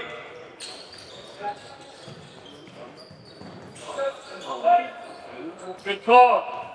Good call. We're on 4. Quick, get it in, get it in.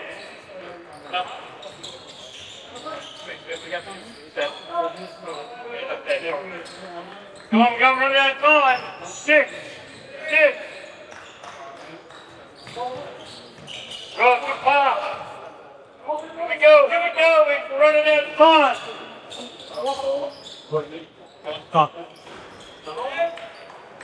10 seconds. Good catch.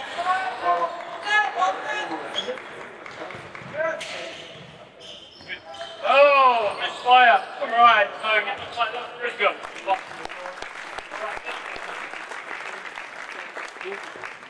I thought they improved their communication. I thought there was mistakes. I love the way they played through the mistakes. Okay, you saw one player take the ball out of bounds. That's the next layer. Okay? Simple little drill. You can see how the cohesion started to develop. They did a very good job at helping each other. All right, don't want to know on it. It's been a really successful drill for me. It's just an idea. Let's go 3 lights, man. 3 lights. You have one idea? Okay, so sit listen of the drill. Okay, I talked before about when we're in the open court, we want to have no pass layouts or 1 pass layouts. That's what the strivers to do. This is a fantastic drill to use. And I'll give you some layers, particularly with U12, U14, and U16. And when I did it with the G League, they really enjoy it. All right, so here's the drill. Ball goes in, ball goes back. As you move forward, stand straight, right? Yep. Ball. All right, stop. What's your name? What's your name?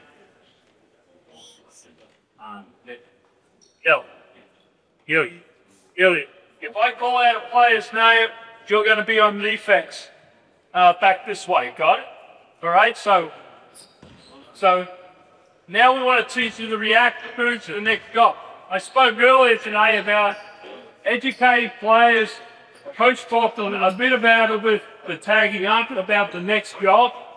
We don't like pauses in reaction. We wanted them to be able to react to the next play phase. So we're going to go in and now. You could do it a weave if you want, but we're just going to do this play. Let's go quick.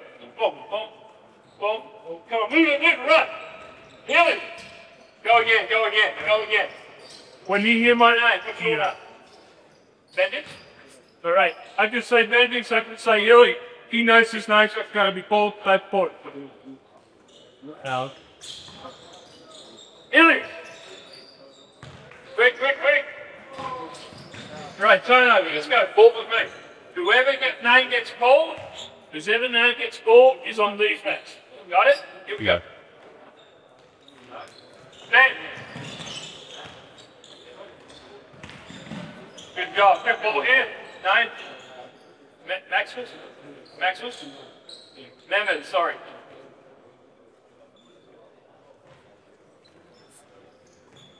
Mehmet. All right, let's have a look at the 2-on-1 gap. Right, okay. Let's go back to here. Ball goes back here. Let's get defense out of your own defense. Maybe again. Huh? Yes. Help me with each other's names and awesome. Okay, you're a little bit hot. I keep this simple. Driving lane, passing lane. You want to try, if you've got the ball in this situation, you want to try and make sure you've got yourself on open driving lane. Okay? Then you've got to help your teammate out by making sure that you've got an open passing lane and a driving lane. Okay? Once your driving lane closes, you get near the ball. Got it? All right, so early help, early pass, late help, late pass. All right? We want 0 or 1 pass layers. We got it? Let's start with this group here. Same group. Here we go. Needs. Go, come on. Stop. Here's this chaos. Here we go. Go. Needs. Driving lane. Good job. All right, up there. Name. Jasper. Martin. Good. Just go quick. Good. Okay, now, pretty easy. Next layer of complex, I'm going to say a name. If I say back, that means you come back to here. If I say forwards, that means you go there. Got it? So it's a 2-on-1. If I say forwards, it's down there. If I say back, it's down here. Are we cool with that? Leave it this. Listen. Lower. Here we go. Last up. Forward. Yeah, good job. Quick. Run back. Well, Harry. Tilly. I like you, baby. Here we go, here we go. Tim, backwards.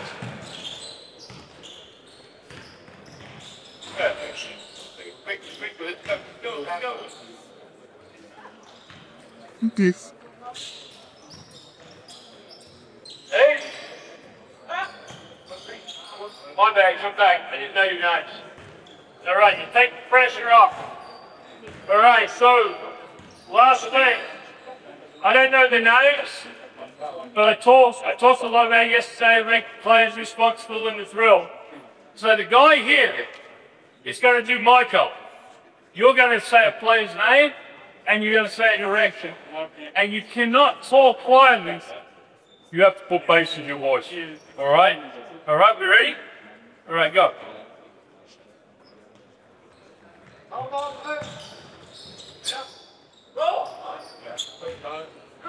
Next word, go. You got it.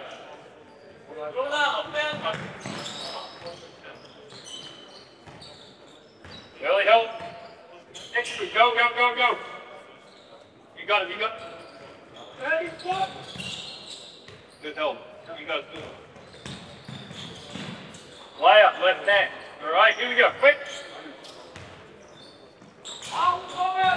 Good talk. Go. Good talk.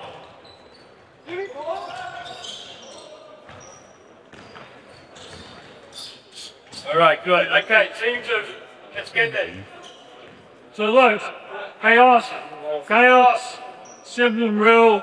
You should be aggressive at 2-on-1, decision making every day. That's another good drill. So drill 1 is just to get some cohesion, some fitness, to get it moving. All right, this drill I found effective just for short 2-on-1. We try and evolve the communication so they're helping each other. Yeah. All right, so when they get to the game, hopefully it takes hold and you're helping each other. Let's get action. Let's get Blacko moving them up forward quickly. One over there at half forward.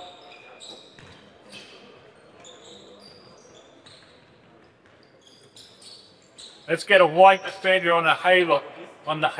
So this is the halo. Alright, so right here. Cool. So I want you on the halo from this field. Let's get a black defender on the halo down there. Alright, let's get white all in. All in. Come back here. Okay, we're going to play 2-on-1. Got it. Now, I talked about my journey really briefly, about how I've travelled, and I talked about Chris Blamey. German basketball's had a lot to do with my development.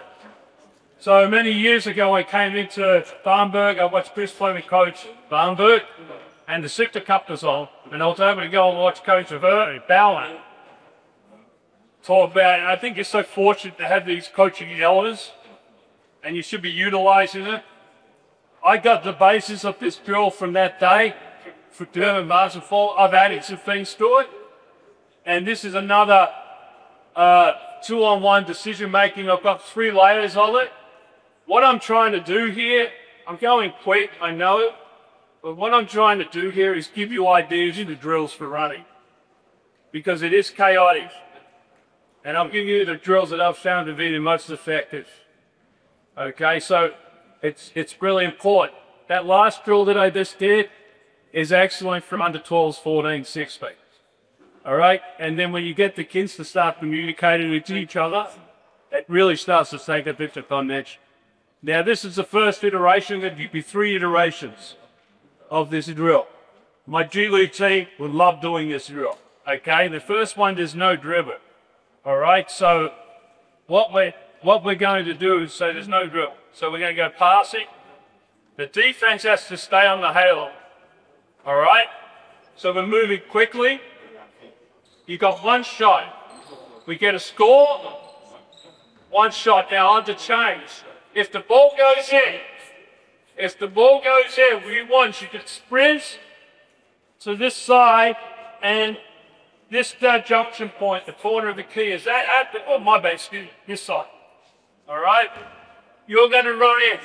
you guys are off, you're going to say outlet. I want you to catch the ball right roughly about around this landmark here. Okay, just a step about. You got to sprint, no trigger. All right, ball. Move the ball, flank, quick, move the ball. Score the ball. Now we're going to have defense. All right, one shot. Hey, if it misses, you don't do it. If it misses, all right, you just get it, you sprint in, say outlet. Next guy in line down there, quickly. On the halo. All right, let's go, let's go. Quicker now, quicker now. Take it out of the house, who's in there? One shot, quick, quick, quick. No. Got to learn the ball. You got to sprint in the same. Albert, ice player. Come out quick. Good.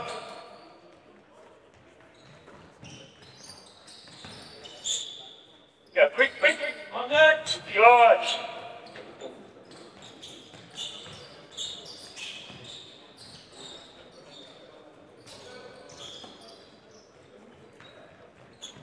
Let's go. Flip to one. All right, we got a winner. We got a winner. Pretty simple. Now, let's just go back to the 2-on-1 here. I know I'm talking about transition offense, but I have to talk about defense. This is a good drill to talk about hedging. And if you get in there and you get in front to talk about verticality, you just want to put that in front of you. Okay? All right, so they score. All right, they score, the ball goes out of bounds, you guys are off. Now I want the defense to move to the nail. Okay, offense, the second iteration now. You've got two dribbles. Two dribbles to use. All right, together for the whole possession. Not every time you get it. All right, two dribbles to use. Okay, all right, you can hedge. All right, we want a 0 or 1 pass layup. If you can get it to 2 passes, you've won. All right, here we go. First team to 2. Use your dribble now. Turn it, let's go. Turn over. Quick. High push up. Hold on. High push up. Go. Come on, fellas. We might not be the smart team, but we'll be the strong team. All right, so here we go. Rip. Come on, let's get your line over. Here we go.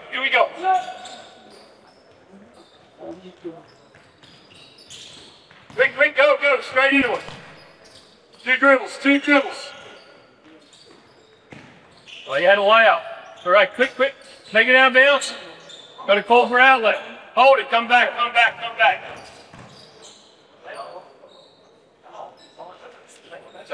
Take out, relax. It's good. Come back here. Now you have to make a decision if you're going to play quick with what you do with the outlet. Okay? To me, once the ball's on flight, like we want to get to here, and I'm going to get to 5-on-5 shortly, but we want to get to here, and we want to step to the ball. Okay? If we start fade back, sometimes that can stall. But it's up to you what you want. Some coaches say we just get running. All right, but start there. I want you to step into the ball and what you're saying, outlet. What's our score, fellas? You're 2? Did you make that up? Good. Anyone else know the score?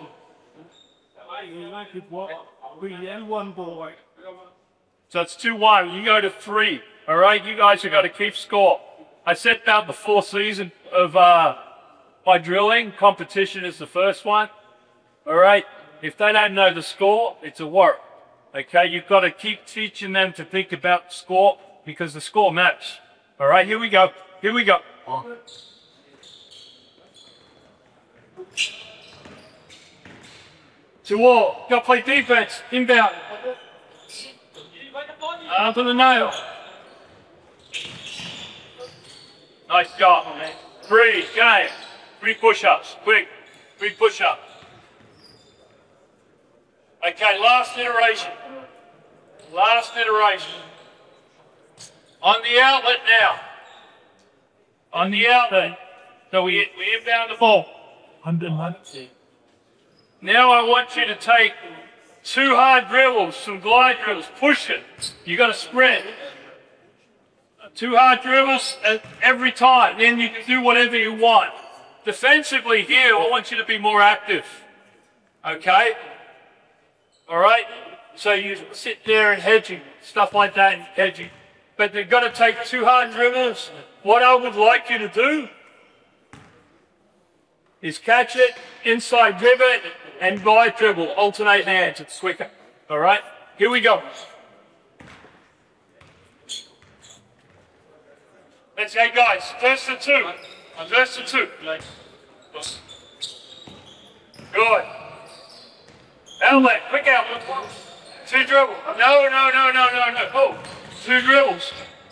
The turn and face and 2 dribbles. Push the ball. Every time. 2. 2 or 3. But go at least take 2. Score the ball. Good. Inbound it. 2 drills, at least. Good. Good. Here we go. Quick. One all. Get wide. Score the ball. Quick outlet. Oh, we're good. Here we go. Quick, boys. Oh, none of that fancy stuff. You right? Here we go. Okay.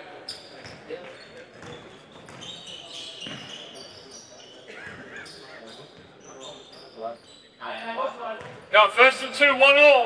1 all.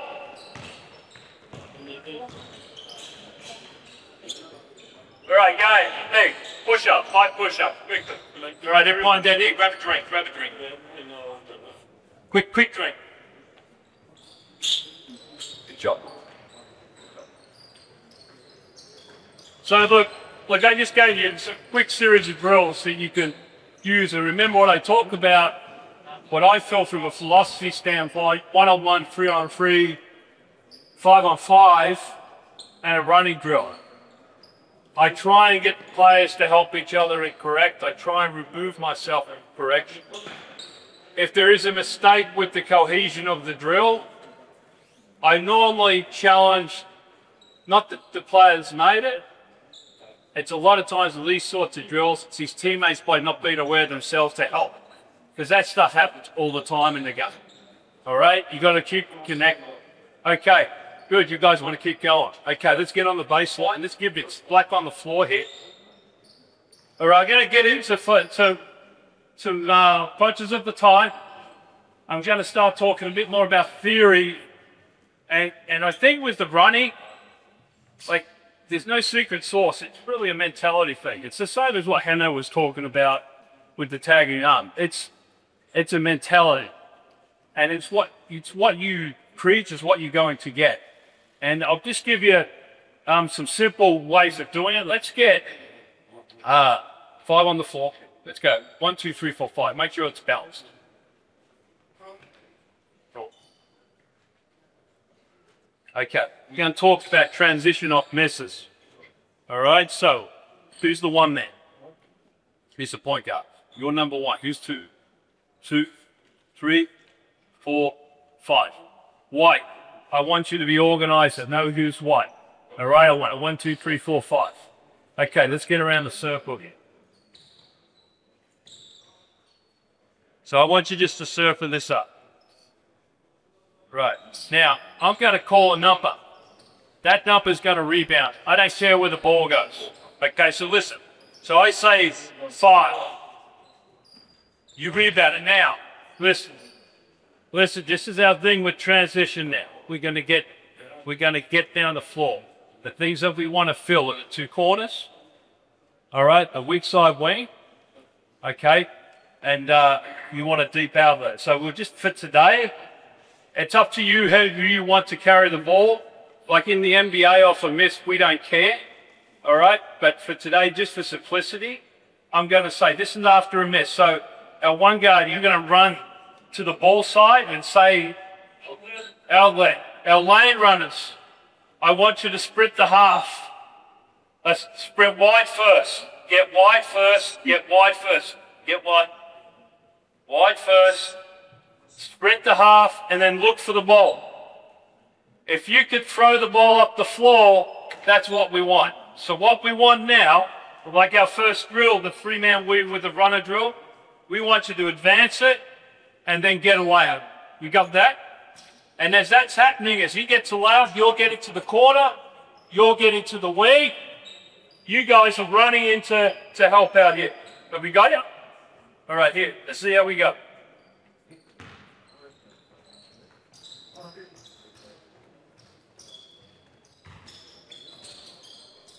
Here we go, here we go. 5. Advance, good. Layup. Good, next 5. Stay down there, stay, front back. Right, next 5, next 5. Ball. Get wide.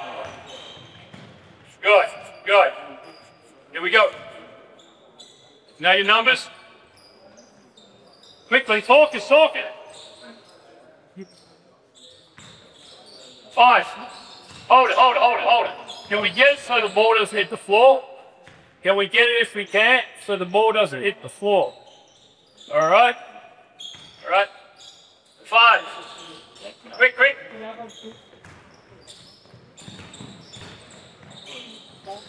Okay, next iteration. Okay, keep this simple. I want you to drive and hit the corner. Got it? For a corner 3. All right. Rebound the miss, put it in. Okay. We want to round wide first, fellas. So we're not running down the middle corridor. Hit your bigs. I want you to get out wide. Right by first, keep the middle of the floor open. Okay, we got it? Here we go. 4. Here we go, good. Drive it. That's a good shot if it goes in. Here we go, next group. Drive it, it's all right. 4. Yeah. Drive it. Shoot it. Good. Okay. Now I'm going to call a number. And this is what I want. If you're on this side of the floor, I want you sprinting down. Got it? I don't want you crossing over. So sometimes this is what's going to happen. If you run hard in transition, let's face it this way. You get to the corner. You get to here. Let's come back here. Just walk back with me. I want to show the coaches. Ball's here. So he's rebounded it. We're moving down the floor. We've advanced it. Okay, go. Oh, hang on, my back. Come back here. So say we end up with 4 on one side of the floor. Okay? This is what we call open side. And if you run, especially off misses, you're going to get yourself into this alignment. And playing with, now you've got the ball in front of the defense. You know, back in my day when I was a kid, the coach, we're in front of the defense, the coach would come down, oh, this looks horrible. You know, we'd send a player through and we'd balance the floor. What we want with this, now, if we get to this situation, fellas, I want you to attack that. You're going to pull behind, spacing, good spacing, got our corners filled, good space. You can make a play at the basket, you might be able to drive and kick it, or you come to a 2-foot stop, hit, and I want you to throw the ball, chase pick and roll. If we get into that situation, got it? Now there's many things you can do, but I think if you're going to start teaching running, you're never going to have the most perfect alignment. And one of the most common ones is just that open side there where a guy's on his own, you've got 4 guys on the other side. So instead of stopping the flow on the rhythm of the possession, flow into it, he's got that whole side to attack, and then you've got your pull behind, and then you can start playing whatever concept that you want to play with. All right? So here we go. You guys understand? I'm gonna throw the ball out to here. All right, start circling it up. I'm gonna call a number, whoever has to carry. 1.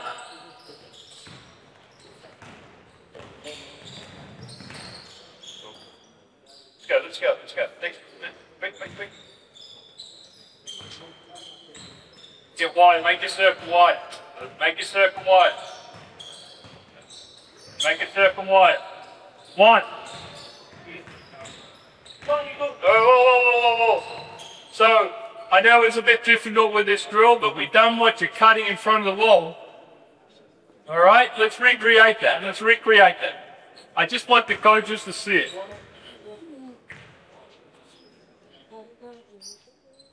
You got it? It's a bit funky, but all right, here we go.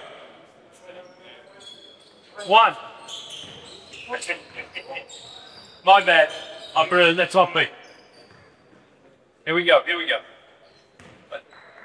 My bad. Here we go. It's going to be that. Here we go. Go.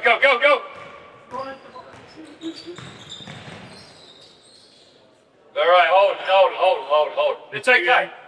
It's all you. All right, so that was good push. You're over there. You're spacing to here. Okay. And now we're playing through this. That's what we're looking for. So now you're the pull behind guy. If you get balls here, you know, in the level I'm at now, if for us we have Vucevic, that's a good shot for Vucevic. All right? And I've seen other teams run some cutting off this stuff. But you need to have something on the other side. Let's run it back again. That way. All right, here we go. So what I want you to do, I want you to hit here, and then you're going to get it and go into a chase pick and roll. Here we go. Go.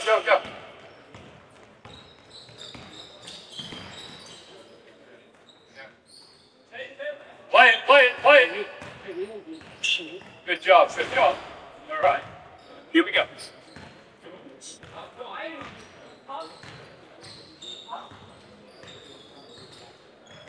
Here we go. 1. Come on, quick. Advance it. Oh, that's all right. That's okay. I'm over coaching. Let's go. Bring it back. If we can advance it, I want you to advance it. Okay? If there's no one there, I want you to dribble attack. Pretty simple. Okay? Go. Good. Nice pick and roll. Good talking. Good job, fellas. Good job. Okay, ball here. Let's move it on. Next spot. All right, now. We go off a minute. They're teaching this first because it's more difficult. It's more random. They've got 2 options. If there's someone in front, we advance it. If there's no one in front, we want them to attack. If the shot goes in, we've already worked on it. So the shot goes in. We want the ball not to bounce more than twice. Okay? Preferably, we want the nearest man to take the ball out of bounds. We want our one guard to sprint to the outlet and save. All right, so get to that zone like we drill. So you've got it. All right. And then now, if you're on this side of the floor, stay at the side of the floor. Got it? If we can, and it's same as a play. If we can balance the floor, we do it. But we are looking to run every time. We got it? Here we go.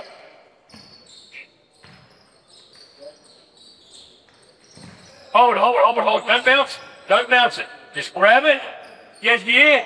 Sip it in. You're going to sprint to here, and this is what I want you to do. I want you to have your backside outside the halfway line, outside the sideline, and I want you to forward pivot up the floor. The ball is the quickest thing to lose. Okay?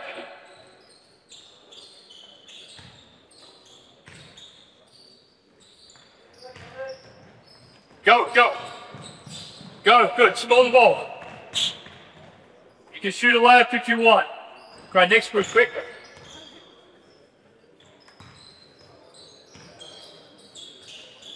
Too slow, come back, too slow. Come on guys, you gotta be ready. Like I'm not shooting just quick. Gotta get it in quick. Good. Whoa. Come on, pressure, let's go, let's go.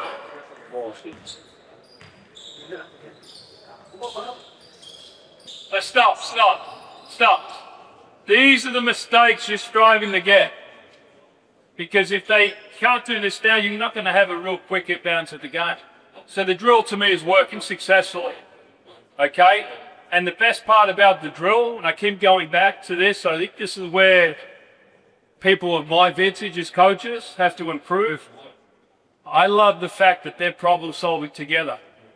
All right? One player takes responsibility and we fix it and we move on. All right? And I think that's just how it is. You guys are doing a good job today.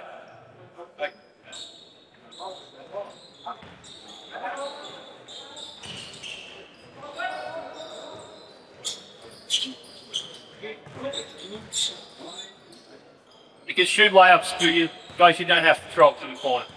Okay. Don't let it bounce. Don't let it bounce. All right. One last thing before we get to 5-on-5. Okay. All right. Now listen. Listen. If I call a number, all right? In fact, you know, I'm either going to miss it or make it. All right? Doesn't matter. We're going to work on either trying to get that open side or we're going to advance pass. And then I don't mind what you do after the advance pass. I just want you to score after one drive. Got that? You can drive and lay and you can drive and kick it out. All right? So if I miss it or make. But I'm going to say shot so you know. Okay, start move. Quick, come on. Shot. Let's go, let's go, let's go. Stop. Got to go. You called outlet. All right, which I don't mind. You thought you were going to get the ball, right? But what did you not say? You didn't say a word. You have to communicate. Here we go. Shot. Good talk. Good talk. All right. Here we go.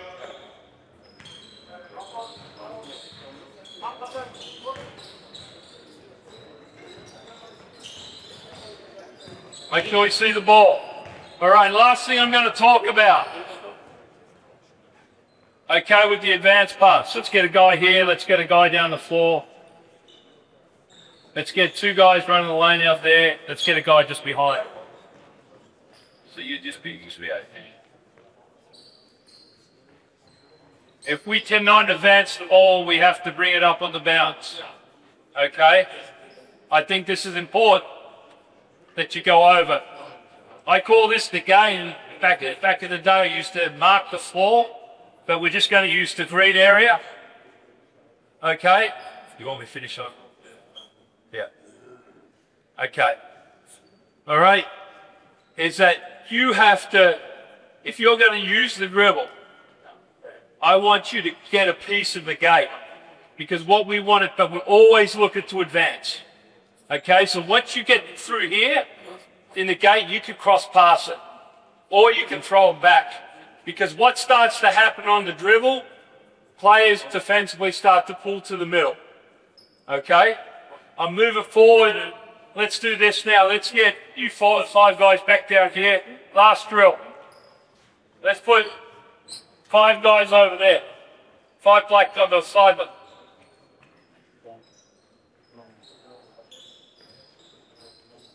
Okay. All right, listen to the drill. I'm going to call a number.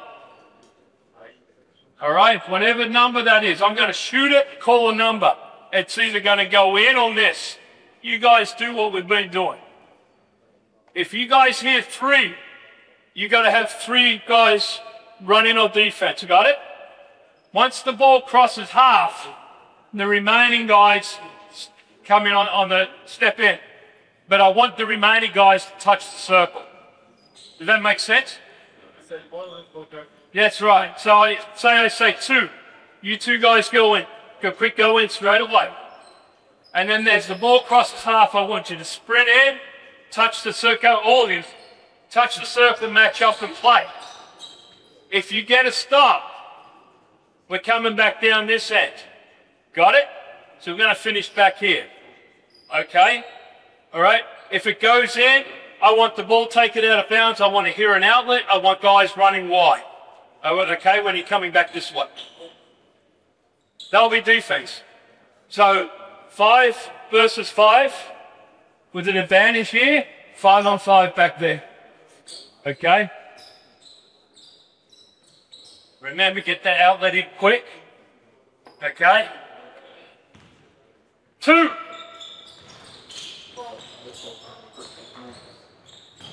Go, go, go. Come on. Let's go, reback. Quick rebound.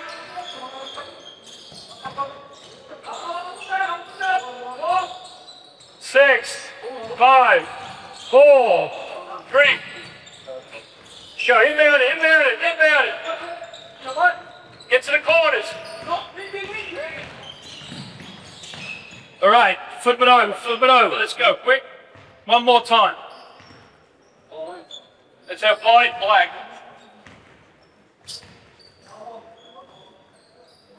Hey fellas, listen. The shooter matters. And that shot that was open down here, we would have been happy with. You got the paint touch and his base in his basket.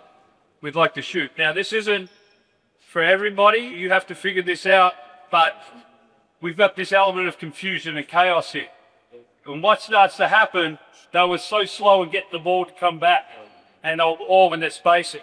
So when you guys get the ball, I want a quick inbounds. I want you getting wide. I want 2 corners filled. Okay, and then I want you to play out of that. We got that? 3.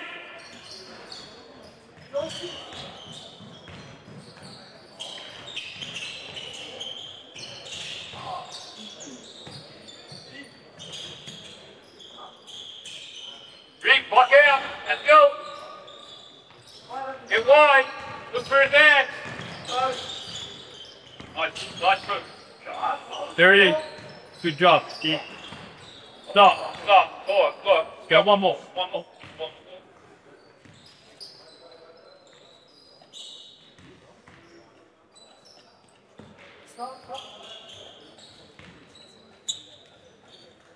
Now that last drill, there was no outlet, and the big ball all up the floor. When we did that 2-on-1 drill, we had everyone handling the ball. There's nothing wrong with the bust out the big. I didn't think it was wrong. I actually didn't like that they sort of half recognized it and then they fixed it. Okay? That was good. That was good. 3. Take it.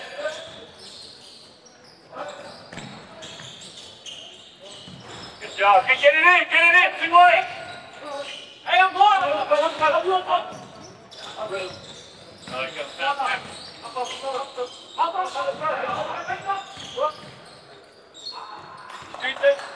You shoot that? He could have shot that, right? All right. You know, it was the ball movement was. It was really good. Okay. Thank you. Okay, something short. We could keep going. Good job, fellas.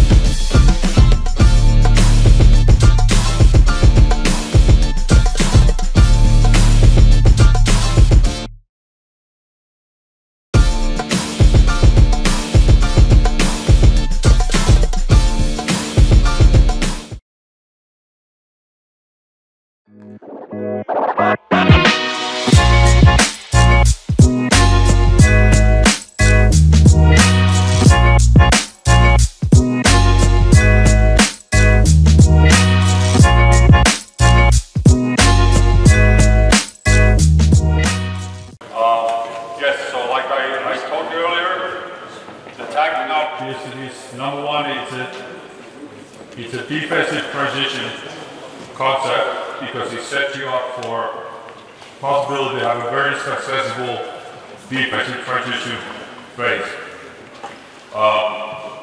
So I do repeat some of the stuff that I did, you know, just as a terminology that we just did a couple hours ago. Overall, how I see the defensive transition, the goals is to slow down the opposition. So make or miss, they cannot run their stuff at the pace and the spacing that they want. We talk about win the first second. So with the tagging up, we try to limit the space that the offense gets to use the first couple seconds of their possession. And we know there's a 24-second clock ticking down. And if you can consistently get the other team to cross the half court, I don't know, in 6 seconds, with a good defensive balance, and you are able to force them out of their comfort zone, which is probably a lot of offenses somewhere here, with a high elbow. You are pushing the ball to the side. You have better probability of coming out of that defense position with a stop, rebound, and chance to do the things that Coach Carter went through and run for a layup. So just to repeat a little bit, when the shot goes up, we are matched up with the tag, with the player that is blocking you out. You are not trying to find the player that you are supposed to be guarding. Whoever is matching you, you tag him, okay? And then, if there's a possibility, safely to communicate and switch back, you do it. But again, I'm not worried about mismatches there. I'm worried about an open man somewhere.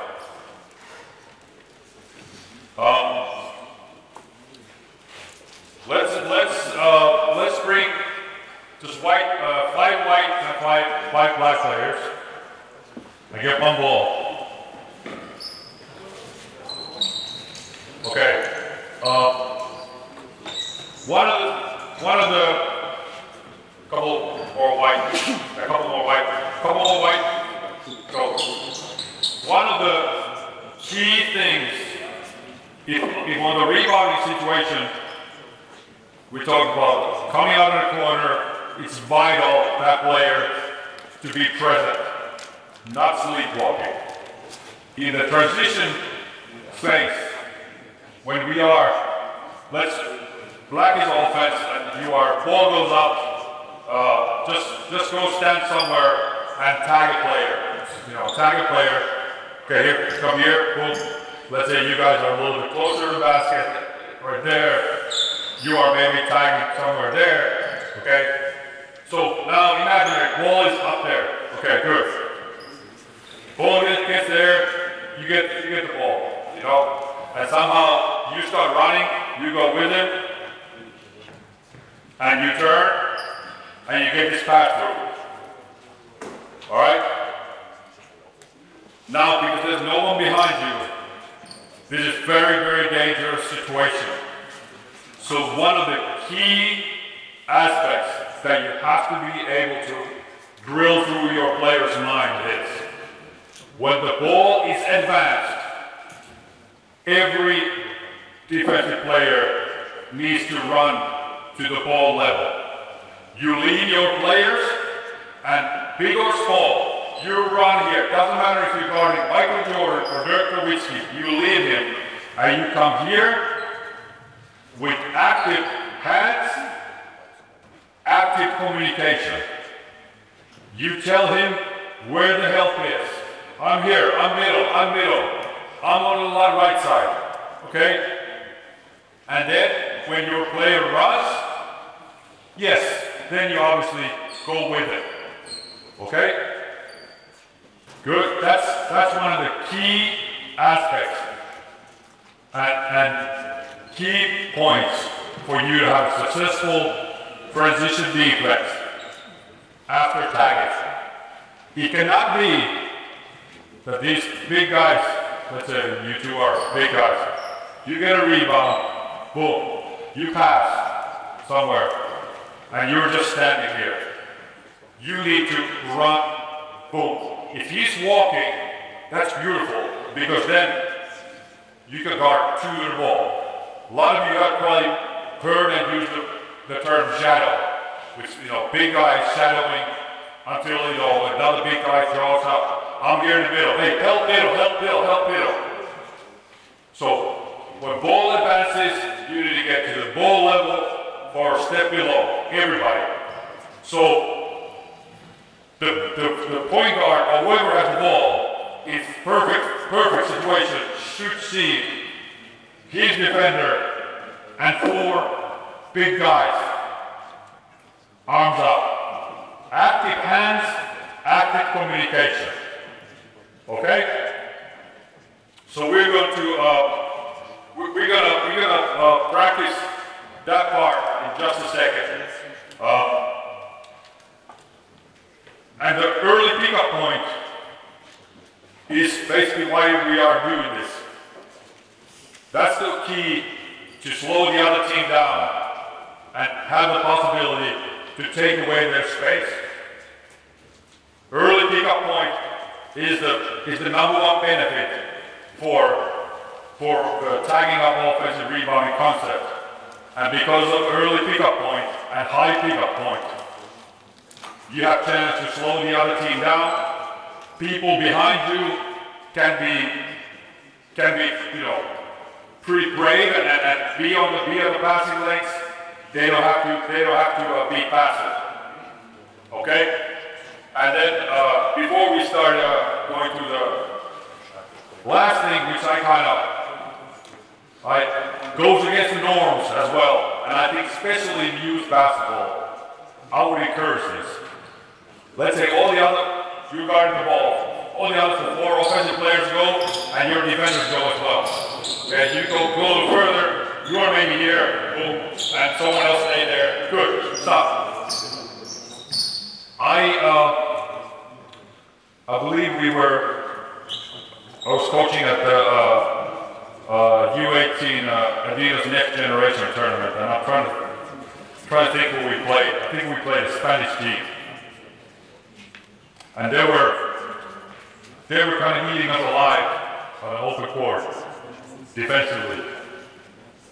But for my liking, their guards were gambling a lot. Whereas for me and for a lot of us coaches, I'm the first one to admit, in this situation when you are alone there, we would yell, go gamble, just stay front. So what are you actually communicating? You're communicating a negative message. Don't lose. Don't try. At the same time, you're trying to tell him, be physical, make his life miserable. But at the same time, we're yelling, don't gamble, don't get beat. So at that moment, I started thinking, like, if this is a situation, you as a defender, you turn around, black jersey, go down and spread your arms like this. You feel pretty comfortable, right? These guys can handle it. Go ahead, gamble. You see the best defenders in the world? You know, they take their chances, you know, like, go for steal. Yes, they might lose a half a step. So what? You go here, you step half a step this way, boom. Unless you're incredible offensively mind, you're not going to pass over 4 players. So they buy you half a second, and then you get back in. Or, if you get beat a little more, you take it, full, and we're in a rotation. So I would encourage young players, if it's a situation when it is 5-on-5 transition situation, go ahead and gamble. If you don't, I mean, some players can interpret the word gamble differently and say, oh, I can just be lazy, I can just do this, and now I can walk out. No, like, stay in front. But if you think there's a 50% chance I can get a ball, go for it. And then hustle that. If we are good, and all 5 players are guarding the ball, you are not guarding him, you're guarding the ball. You are not guarding him, you're guarding the ball. You are 100% responsible for him. But this is the only piece of equipment that we are interested in. When this goes through the hoop, they get points on the floor. He doesn't, without a ball, he can't do anything, right? So this is one thing irrelevant of your defensive concept that I would kind of think about, like, is it really so bad if I guard, you know, take this so-called gamble, and maybe loses a half a step, and then we get into early rotation, or because then he or she can start finding his limits and understanding, learning, okay, now if I do this, I can still stay in front. Okay, if I step across, I don't get it, I get beat. So something to think about. So give me 2 so-called big guys here. Let's go 4, yeah. White big, I want defenders for them. White guard here. And he's defender here. And now other side same. Just 4 more. Everybody else out. Okay? Alright. This is, okay, obviously this is not a normal setup for a defensive transition, but for the purpose of teaching, in this case, the big guys to run to the ball level, we started like this. So defenders are half court, and the guards get a step better. Let's get even further here, okay? And now black team is on offense. Okay. Now I toss the ball to the backboard. You are tagging, trying to fight for it. When they get it, you stay aggressive on the ball, just like we practiced earlier. And you guys try to, as quickly as possible, pass to one of these 2 players. And your defenders, you cannot move until the ball is in the air coming to them. So what is the situation we get when you pass there? Pass. Yep. If you don't do that, it's a one-on-one full court, and offense has advantage every time. So your job is to slow them down, and your 2 job is to run and try to slow them down, okay? We play 4-4 that way, and then we take on this, after we make inbound, and we come 4-4 here, okay? So everything starts with the tagging. Try to slow down this pass. All right, and there we go. Ready?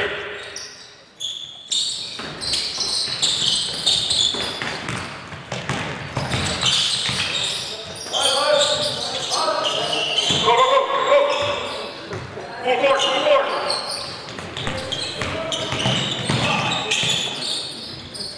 Into the tag, into the tag, into the tag.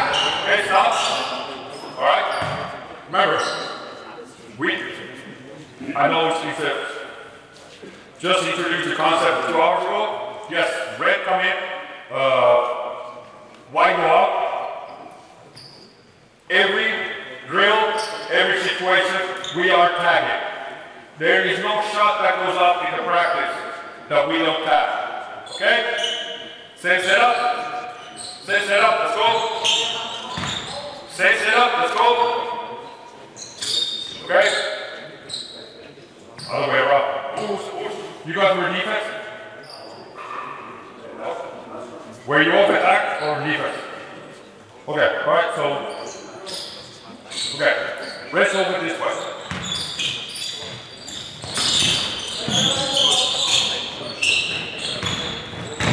Stop. For teaching purpose, from here. This is exactly. What's your name? Max, okay. Ball you took 2 steps and you try to find where's your player. Hook in him. Your only mission in your whole life is to run, plug this hole here, yell, I'm coming here, I'm helping. So, exact same way as an offensive tagging. When the ball goes up, every single offensive player should be on your front foot. Every time the ball has left the shooter's hand, you should go to field rule, press pause. Do you have 4 players who are like this? If not, someone is not doing what's supposed to. Same thing. When there's an advance in our defensive transition, when the ball is leaving, is in the air, you go to a player in front. Do you have 4 players who are sprinting to fill the gap? If the answer is yes to both of those, you're going to have pretty successful tagging up, okay? Let's go again.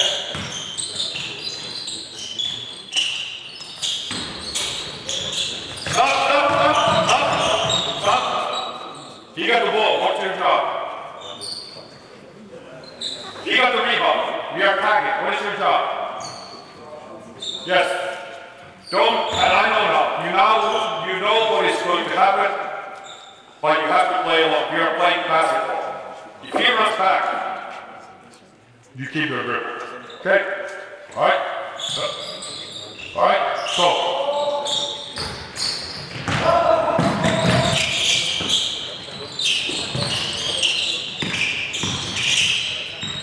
Boys, you go.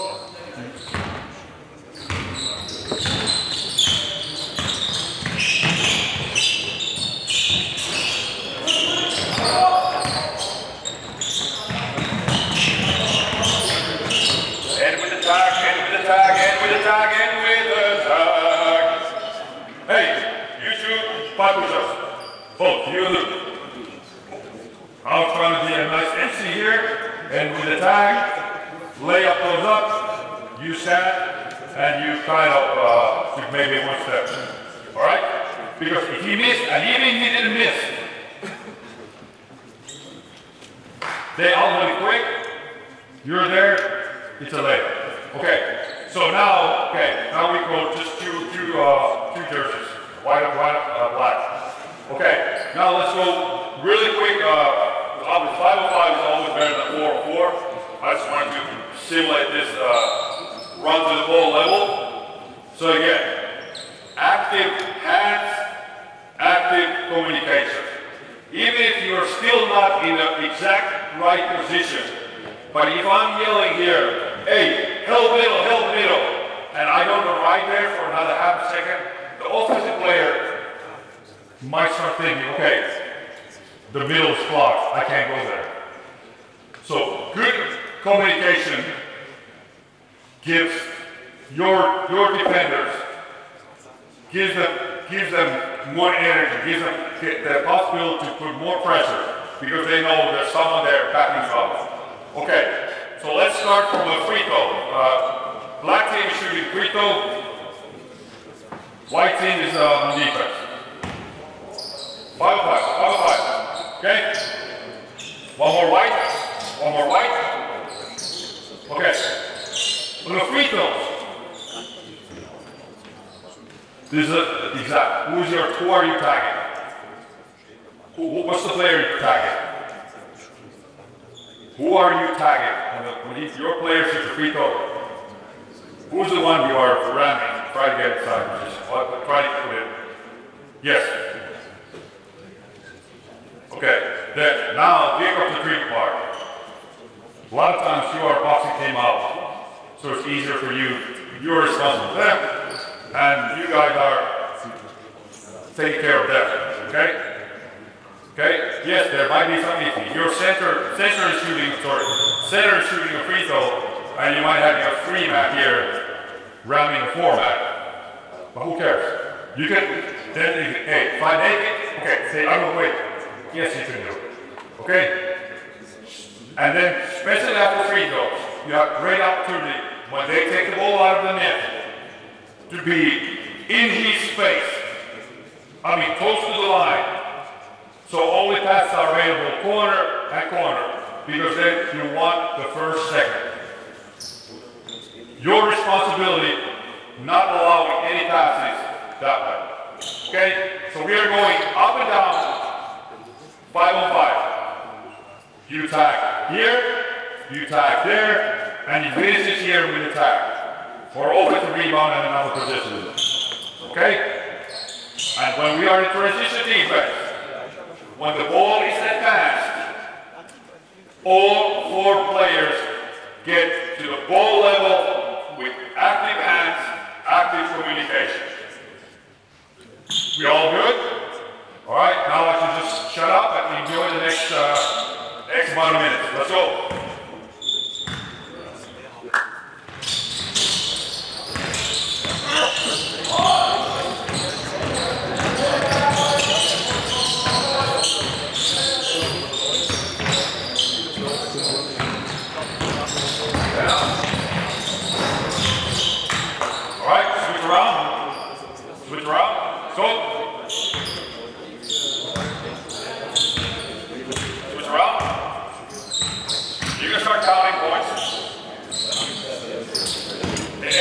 If I yell stop, try to really freeze right there where you are. Okay?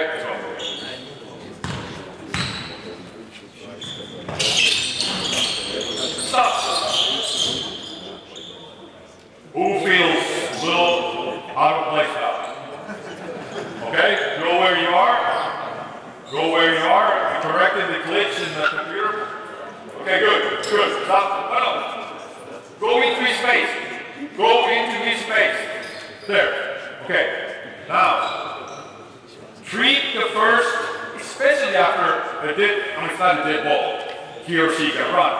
But treat this, especially this situation, treat it like it's a half-court shell defense position. Although, backdoor is a pretty bad option for us defensively because then it's a layup. But try to push them to get the catch as close to the baseline, as close to the corner as possible. All right? And then if you pass here to the corner, boom, get it here.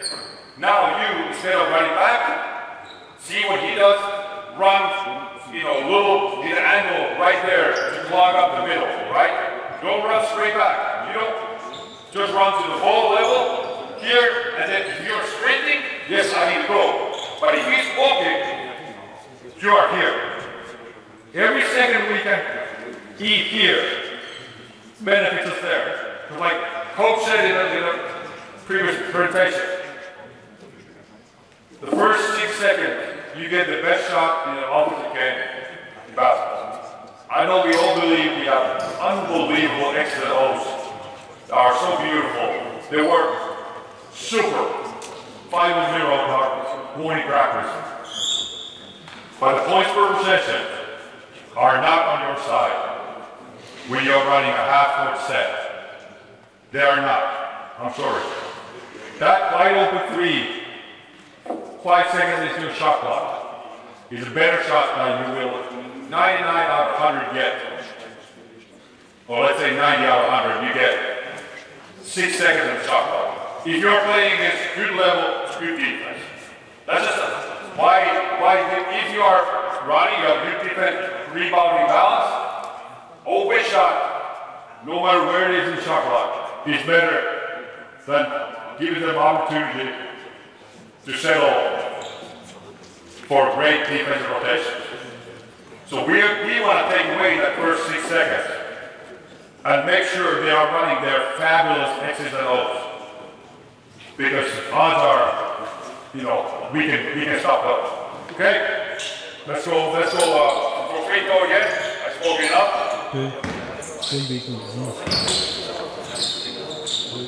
That's yeah. Up. Be aggressive. You. Yes, you were kind of there, but you were, because he was able to pass there. You were here. You were waiting to get the ball. Like, come here. You took the ball here. you let it go there, and you were kind of here, right? Instead of him, let spell your nice cologne, go, I'm here. This is a whole lot of different, these paths are going through, but this path now goes, and you do your job. Hey, the power of success is in the little details. Don't be kind of there, be there. Win the first second. Let's go, third chance. Come on, man, make the free throws so we get it.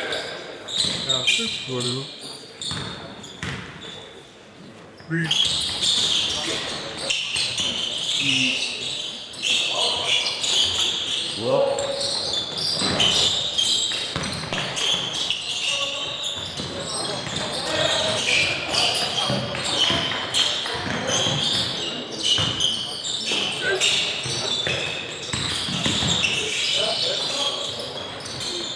Tag up. All right. How many black players tagged up there? Who's always there? Black, right? How many tagged up there? Probably one. Okay? But hey, that's, again, when you implement something like this, which is not complicated, but it goes against a lot of the principles that in a normal basketball defensive or offensive rebounding rules are. It does take time. But for any kind of defensive position, 3 of those 5 players were just lazy. They didn't react to the shot in any which way. They just stood, hoping that someone gets it so they're not, and they're in a right position. Okay, so we go and spend more time, on how to slow down even more, but it's be at the ball level. Ball handler sees 5 players in front, win the first second, and then just communicate and solve problems as they come. The more rules you put in to your any kind of system, offense, defense, because rules becomes something that the players have to follow. And there's a lot of situations in basketball that following a rule slows you down. Especially if you're like myself, I want to obey every rule there is. Even if my mind said, hey, it would be quicker for me to do this, but coach told me we always have to do this. So yes, you need some extremely basic rules, but at that, have guidelines. Hey, and leave that freedom for players to use their instincts and find the quickest way to do something. Okay? Because that way they start exploring the space offensively, defensively, and finding what works, what doesn't, through trial and error. Okay? So we're gonna now go into, so that's about normal that transition defense. Okay? We do things the first couple seconds. Their transition offense stops. Now I'm gonna go through how I like to teach and defend transition ball screen. Like if we have a good ball pressure, full court, odds are the other team is going to come and set up. Trailer's going to come here and set a ball screen somewhere half court line, plus or minus a couple meters, to relieve pressure and hopefully create early advantage. Right? And then it's off for the races. So we are going to, I just need 2 bigs, 1 white, 1 black, 2 guards, 1 white, 1 black. Everybody else got sit down for a second. Okay, so we have just, who's my guy? Okay, they're the big guys, good. Okay, we have just successfully tagged both. You got the rebound, All right. Pass the ball here. You come to ball level. You're able to, and we're not trying to steal a ball. We try to slow them down. If, as a side effect, we get a steal, perfect. You dribble a couple times, so let's say you end up somewhere here, we're in your situation, you're able to slow down, 3 other defenders are behind, and he's coming down, jog a little slower, and you're able to clog the middle, like we talked. Okay. So this is the easiest transition pick to guard. And the other option is, and we're going to go through in a second, that the offensive player has already run past it, and the pick comes from a blind side of you. Go back. You see the screen now. Even though you're busting your butt and you put in good pressure here, you see him as he angles coming towards you. In this case, you are yelling under. Why? Because you can control him and he sees it. So when he comes, you meet him, wide, boom, and at some point, you don't let it go any further down. And this is easy. You see him, and as he tries to take it, you can go here and you can relieve the pressure for just a second, slide out, you can stay contact. You can slide under quickly, take a good angle, and you're back, and after, your job is to clog the space again. Okay? You see the screen, you can easily go under. Because again, yes, we want to take a little space, but we don't want to give up early advantage. Okay? So let's go with a good speed. You come, dummy offense, you come here, you go even a little further, you come here, boom, and go, at this point, you're yelling under, boom, and right back at home pressure. Okay? Let's go.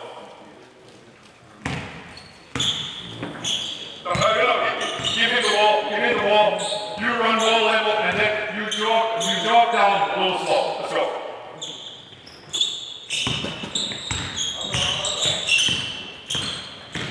Again. Okay. Be more physical and more bold. Be more physical, more bold. So you can take you don't have to change your angle, like you don't have to open up at all. You can just kind of go with a free sharp angle. Let's go.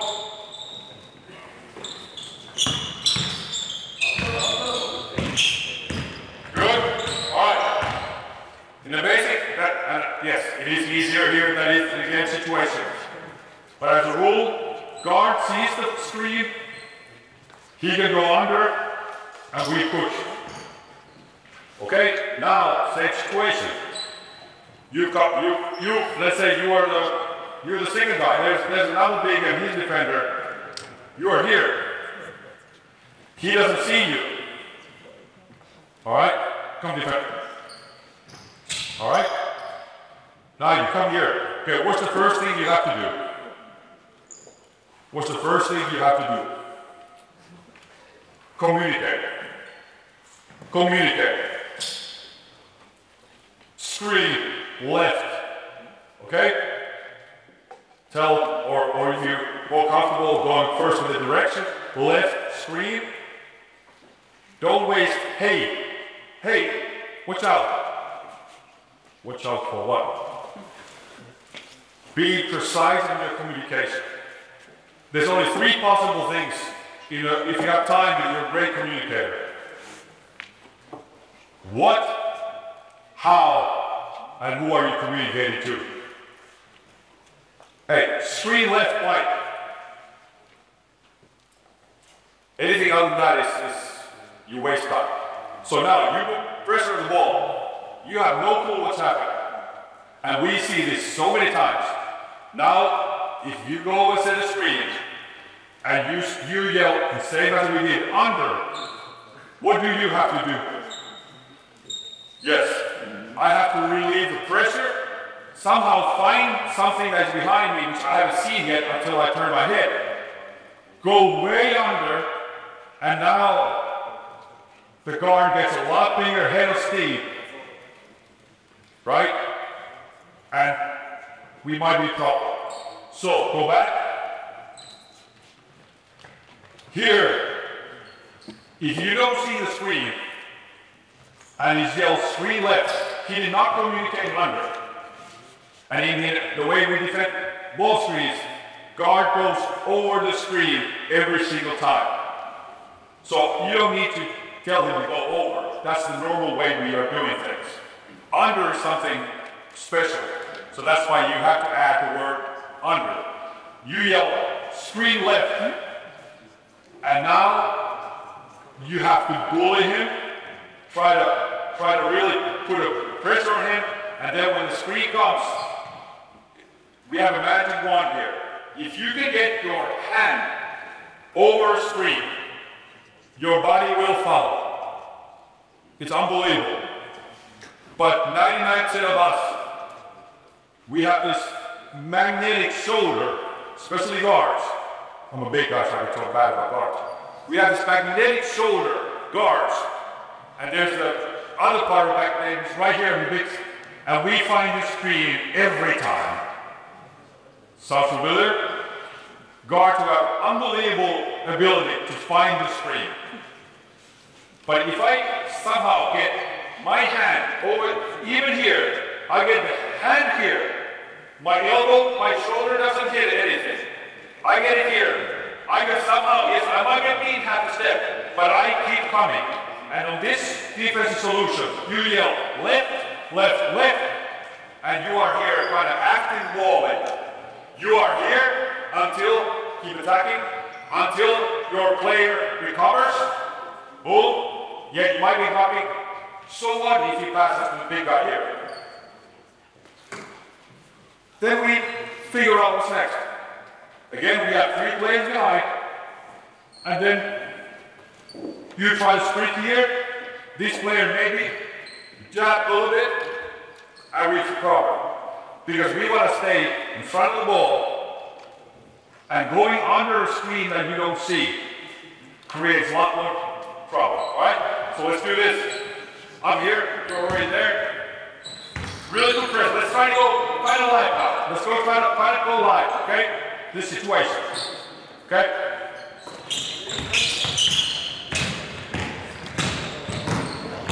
All right. So we're missing three players. Let's go. Come on, come here.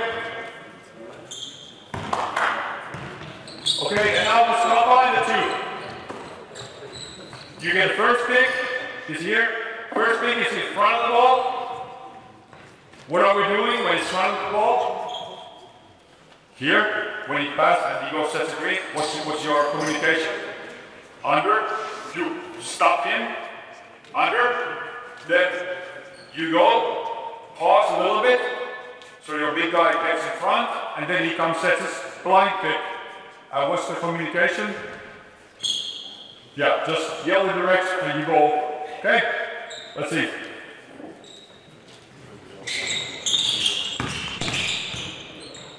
Stop.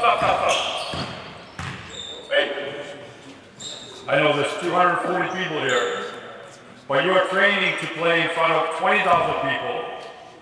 Yell under as hard as you can. Let's go.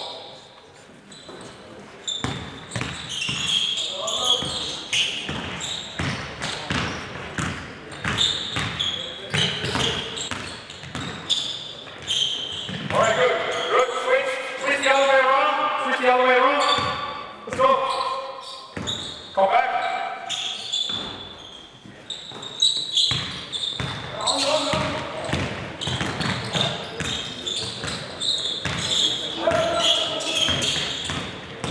Good. All right.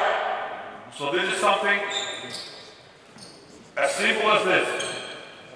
You see the ball, you see the screen coming, push it under. All right?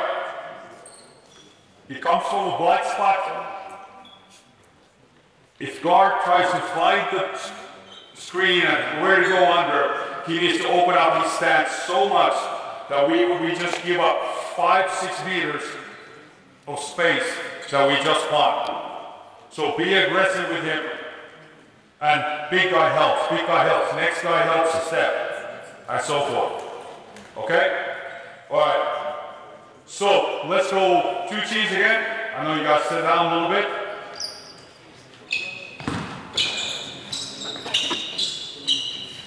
All right. Now let's go. Listen up. Here are the rules of the game. We start half-court offense. If you have a beautiful set play, whatever, you run a half-court offense, try to score. We tag, like everything. We tag, and we are playing up and down until there's a basket. We go up and down. If there's no basket here on the way back, we keep going until there's a basket. Okay? This is the way I love to drill transition offensive defense, because you don't know which one is the last possession.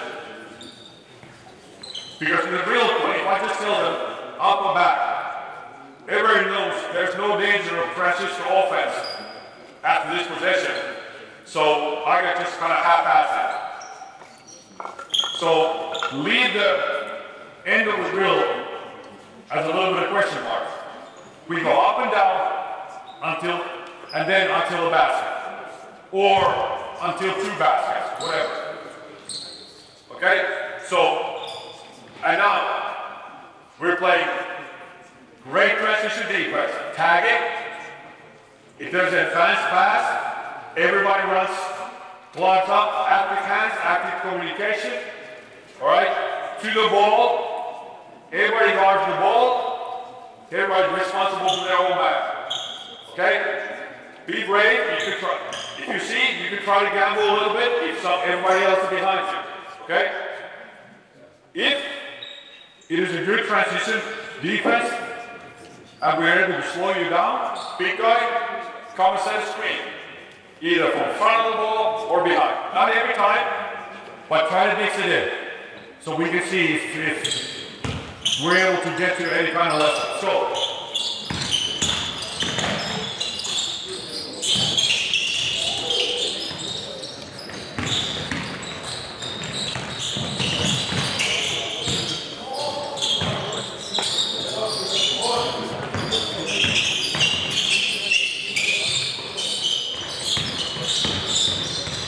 six, 5, 4, 3, 2.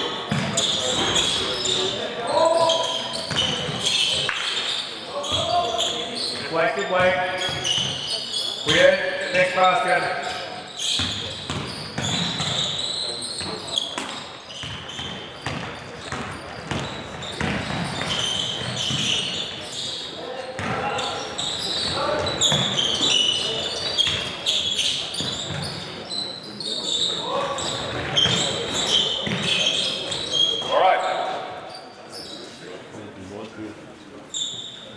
For me, that was beautiful. For someone that approaches practice that it should be mistake-free, turnovers don't happen, or every turnover we are running suicides, that was probably pretty hard to watch. But have you truly stopped and think, what does your, like Coach said, what does your games look like? It is an absolute chaos. At any given moment, you have 10 players who are following their own instincts, guided by team guidelines.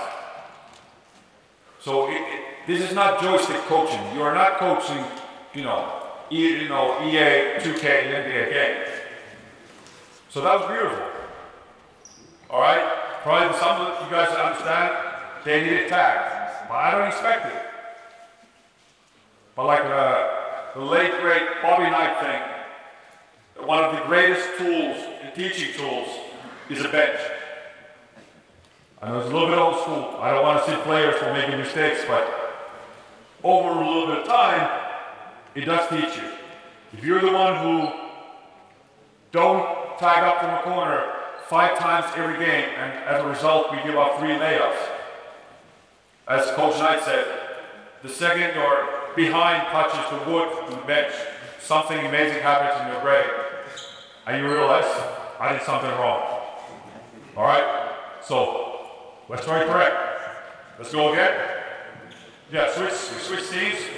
We go up and down, and now, let's try to get unless you have a truly a layup, let's try to get a transition screen somewhere half court. Let's go.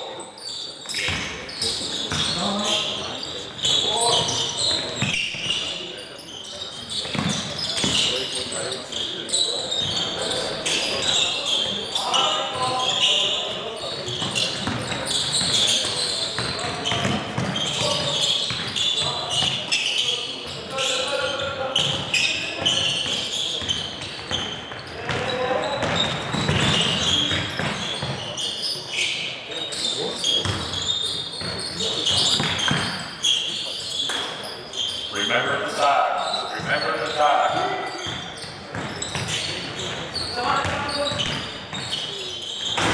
All right? All right. Good. Let's come here. Tagging is not a finished product. I wasn't able to be my version of Bill Jackson and teach guys everybody to tag 100% of time in an hour and a half.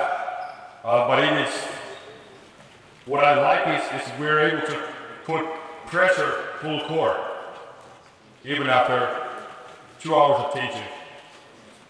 And that's the key. And when you guys did really good, that there was always someone clogging that space. We can have more active hands, and we definitely can have better talking. Because if you want to play at the next level, good communicators are people who bring trust. You bring trust to your team when you communicate. Whether it's there on a lunch, waiting for to get lunch, if you're the one who communicates, if you're the one here in the court, in the locker room, the best communicators are so valuable for the team, and the coaches understand who are the best communicators. Because you need them. We cannot play this game silent. All right? Your players are putting 100% ball pressure, 27 meters from the basket. And your guy goes, sets a screen, and just clogs it. And you don't say a word. And then you come, hey, my bad. You know, he says, does. So, try to help your players to communicate.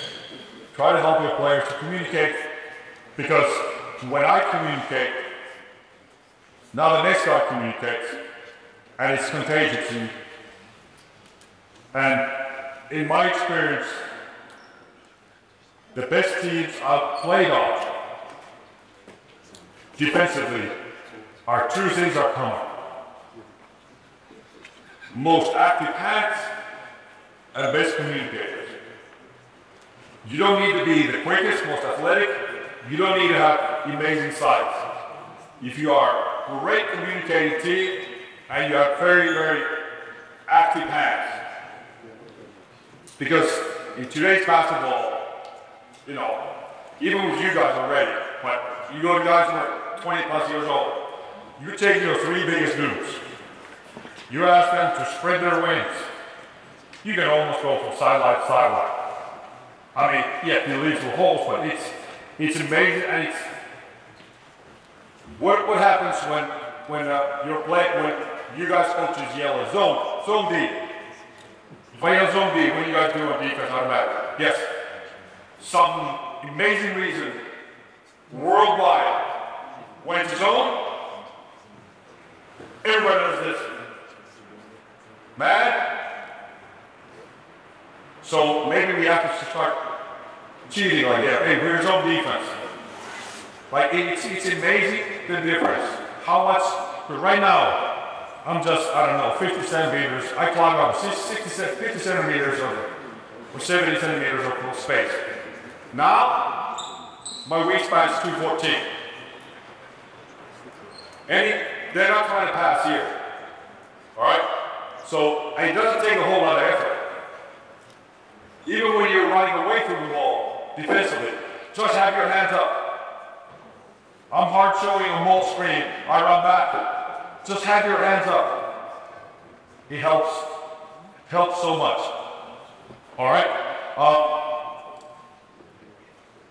Let's really closely leave me 404 situation. I had one, sort of like the next step from the drag. It's a concept that a lot of teams are doing. I think youth. So just my 7 thoughts on a double drag screen. We're not going to really. I'm just going to how I approach it because it's something that is you see more prevalent in the older juniors and definitely in the men's game, women's game. And the idea is not to lose the situation, not to lose the defensive position in the first 6 seconds or the first half-court defensive, half-court ball screen. Even though our national team, we are very aggressive, we hard show pretty much every screen. We like to, if possible, to go under the first half-court ball screen. Because most of the half-court ball screens are just to initiate something. They're not there to attack, most of them. So if you can kind of push it under slide and make them start offense on the second side, you've done something. But just as a double drag screen, it's going to point guard here with the ball. Here, defender. Then give me a big guy here, 6 guy there. Okay? So it's a double ball screen here. Put a little higher. Okay. And then you are there waiting, you have a defender. Okay. So this is something that you see more and more in basketball. They might be higher, they might be this angle, or they might be more flat double. But let's for sake of today's demo, we do this. How we play this is you fight over the first screen. You try not to let him the screen exactly where he wants. And the second screen, we are level hedging like we did the second ball screen full court. You are here, okay? So let's walk through it. First of all, you are responsible to communicate. You might not even know, I mean, you have to know that you communicate, it's a double, because otherwise you'll be hard showing. So you communicate, hey, ball screen. So you are going over, go, walk, good, and now stop. At this second, you have to come back to the team defense. You leave here, you come here. Now, second ball screen, you are level hedging, you keep going over, and now, your job, you're there, you might crack. Your job is to take away the short roll, just be here, look him in the eye.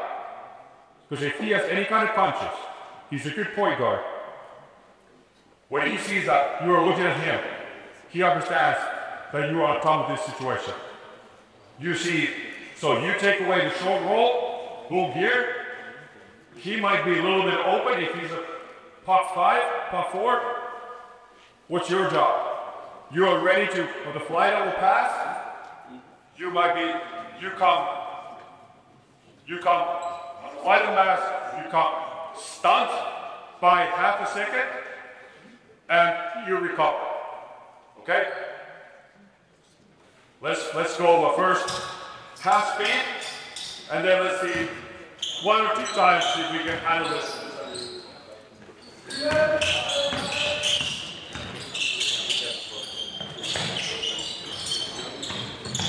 Good. All right, switch around, other way around. And this can come, I mean, and usually how it's a kind of an end of a lot of offensive teams transition offense. Slow down and then we bring a double drag. All right? So it's good for your team to have a very simple concept how to defend it.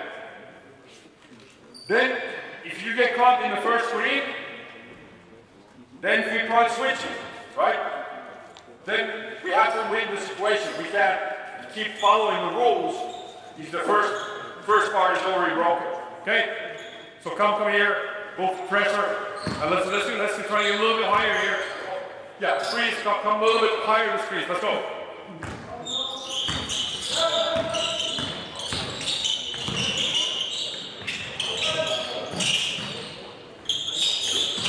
All right, beautiful. My 3 guys tag. I got it. Great coaching. All right. Especially when it comes to transition defense, there's the simpler the concept, better chances are it's more repeatable, it's easier to buy in, and guys start taking pride in it. For me, yes, I was an offensive-minded player, but somehow our national team coach was able to implement the thinking in my mind that if we get a stop, you know, we can go every time. We have 3 light to run and shoot. So we are excited to play defense so we can go play great fast-paced offense. So what we covered today was tagging, creating contact, creating intensity, all 5 players, and then win the first second after the change of possession. If you are more active than the offensive team in that first second, you are controlling the rest of the shot clock. And you can do it by tagging up, active hands, active communication, and you make that first player to dribble sideways or pass lateral.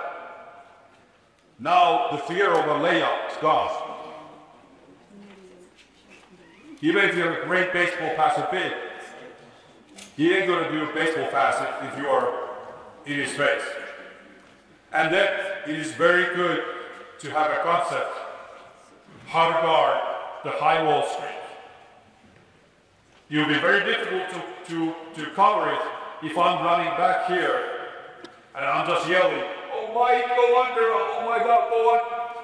But I'm active. I'm closer to my man, the offensive player. I'm here. I'm part of the equation. I'm not somewhere there trying to yell, you know, left, right, and then you see your guard get hit. So, with implementing, tagging up defensive transition concept, your goal is to become a nasty, pain in the butt team to play against. Because the opponent teams, oh, today we're playing that. There's not a 1 second that we can do what we want without someone being in our face. And as a junior coaches, you want more happy campers in your practice. If all the 7 guys, 7 girls play, you might have one, you know, cheerleader, you know, that 11th guy was just happy to, you know, cheerlead there. But bringing more intensity to your game, you are forced to play bigger rotation. More players are happy to be part of your faculty. And I believe that at the end result, you're going to have 4 talented players to come out of your system. Because we never know at the U16 level who's going to be the best player when they're U18. I mean, unfortunately, like, a lot of times it is not the best player. You might be not even a starting 5 player in a U16 who's going to be best just a year or 2 later. So give everybody opportunities, because you can find things out of players that you haven't found out. Maybe someone is extremely good at tagging. I keep bringing you new possessions, and he found his calling card from that, and then just blossom into a, you know, player that you never imagined. So keep it simple when it comes to transition defense, but nothing substitutes effort and communication. You can't have lazy players in your team even if that it's that best player as your point guard or your big guy, you cannot play this if they're not going 100%. All right? So that's my talk on the transition defense. Thank you again, guys.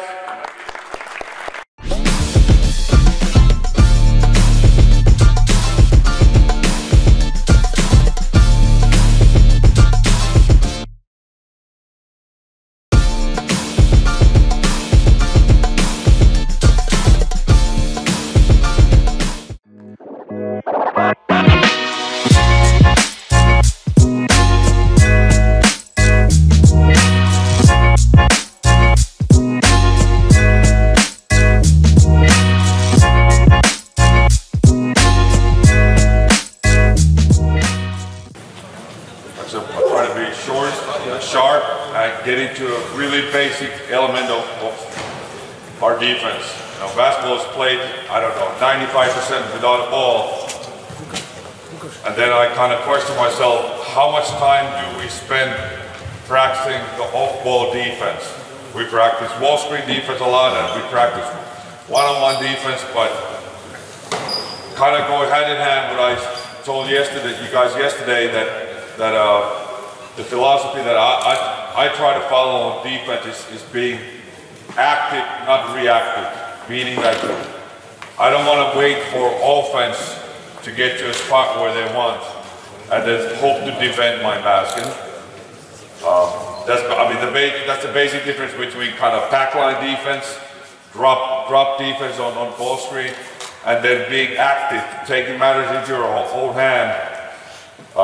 And try to push the offensive team out of the sweet spot, you know, try to disturb their timing just a little bit.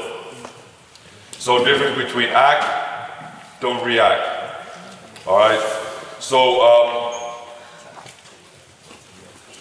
the number one kind of, if you kind of reverse engineering, if you think about your offense, where do you want to get the ball? And with today, this morning, we're talking just first portion, just about, I think, the most simple and the hardest thing to guard in basketball. You know, yes, let's forget ball screen. It's single down screen. If you have great screener, great passer, and very smart player coming off that screen, it's very, very hard to guard. And it's the most simple action we have in our game of basketball, and it kind of one of the most beautiful sets. It requires 3 players in a sync, and then if you flip side it on defense, if offense wants to get exactly to this spot from that down screen, can I get him off one step? Can I, with the ball pressure and being physical, delay their pass 1 second? All right, we all know that start accumulating. If you can get your offense 1 step out of their most advantageous spot where they want to get to, you won the battle. Because then the next pass, he needs to come maybe 2 steps higher if they want to go pass, whatever their set play is. So, like, really try to encourage your players to understand that those little wins in a 24-second shot clock. And now let's add, you know, those of you who were here yesterday, the tagging and try to slow down the offense.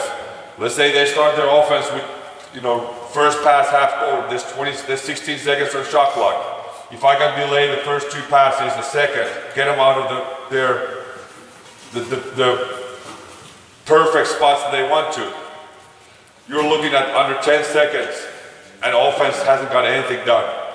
So, and then on contrary, if they get to exactly where they want and you're a step late, they already have advantage. 16 seconds of clock. And now it becomes a downhill battle for you, an uphill battle for you. Or if you trail them and then they get to exactly where they want, but you haven't been able to delay anything, but you were still in front. you just kind of delay their, you know, your possible defeat because they can continue exactly how they want. So take initiative in the first action, try to be active, try to be physical. I think that's one of the things that we can as coaches really take our player development to the next level, is encourage them to be really physical on their off-ball defense. I think too often we are just happy trailing down screens, trailing everything. And again, just then I get back in front of my player, but he's exactly where he wants.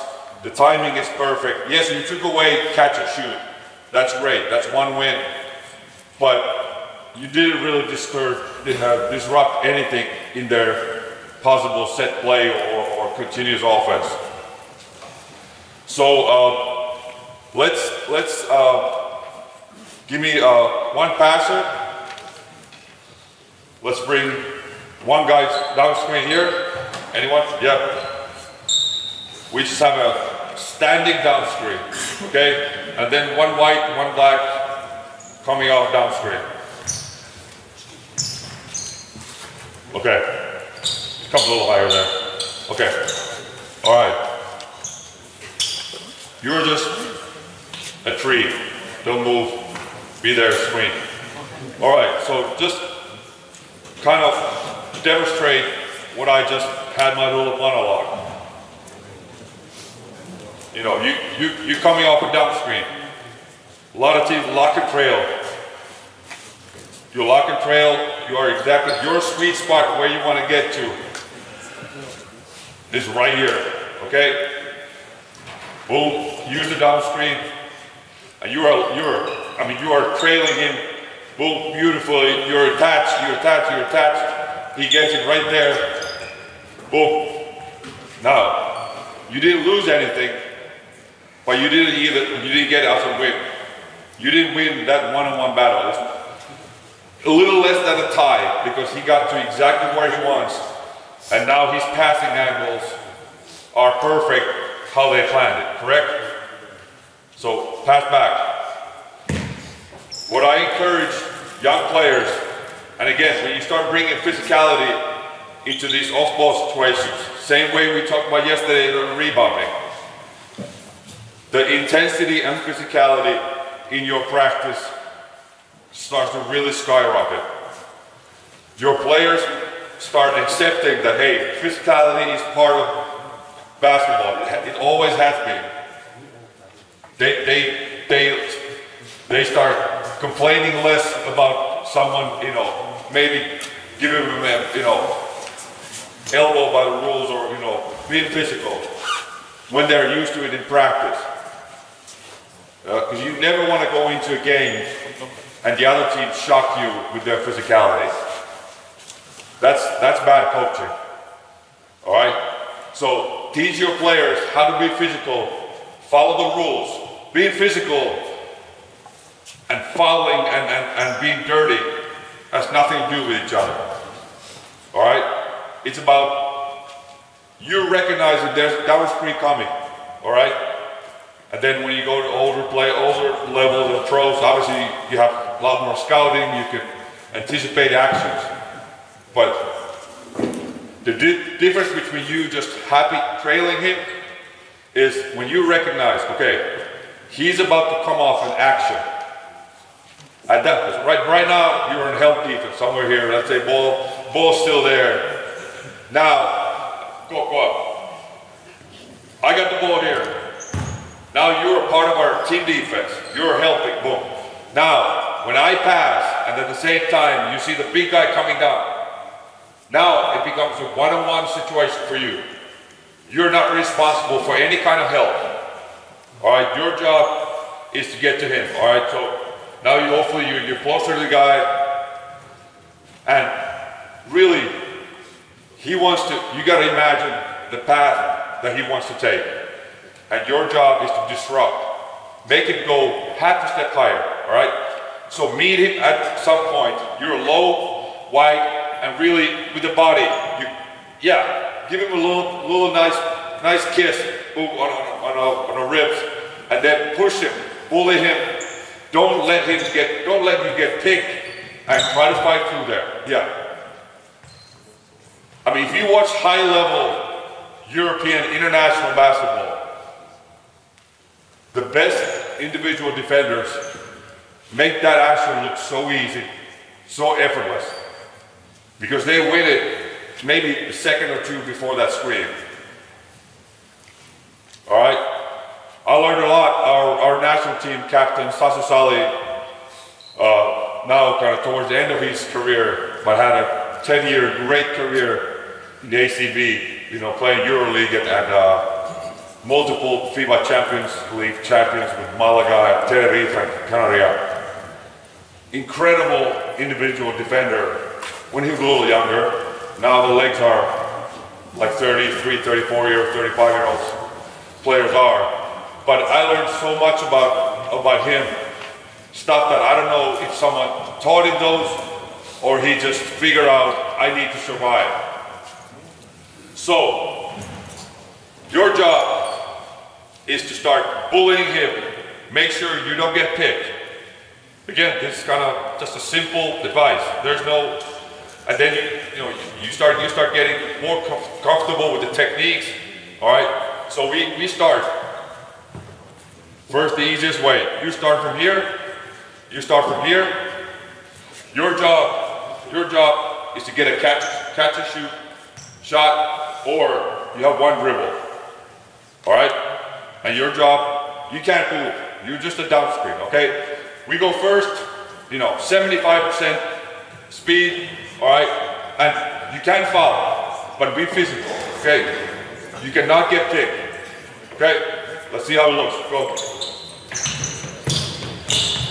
Stop. Beautiful. All right, get.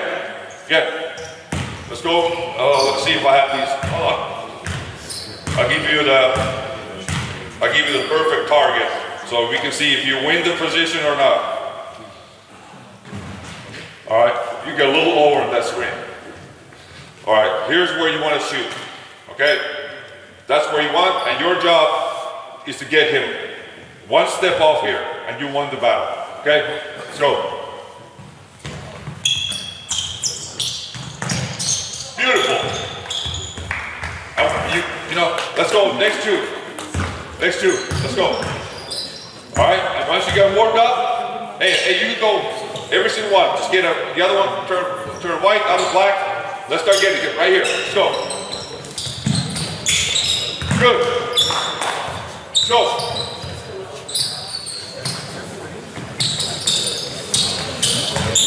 All right.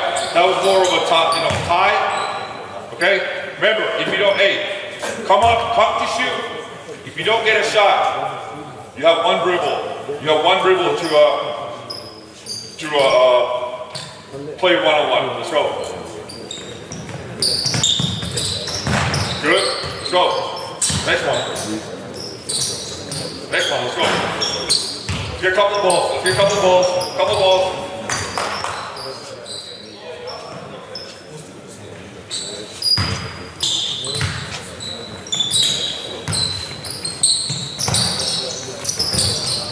Beautiful, done, good. All right, you delayed it. You got where you wanted. Let's go. All right. Good. Let's come back here. Let's come back here. The single easiest way for a referee to call this pick is when you lift your behind and you start feeling a little uncomfortable and you feel like you're losing it, and you bring your second arm here. This is the one. Again, we talked yesterday a lot about discipline. This is being disciplined to the technique of here being lower than him. Give that first nudge.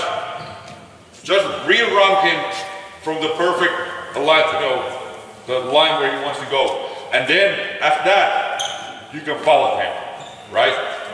You don't need to keep tackling him. When I get you want to go straight there, you're offensive player.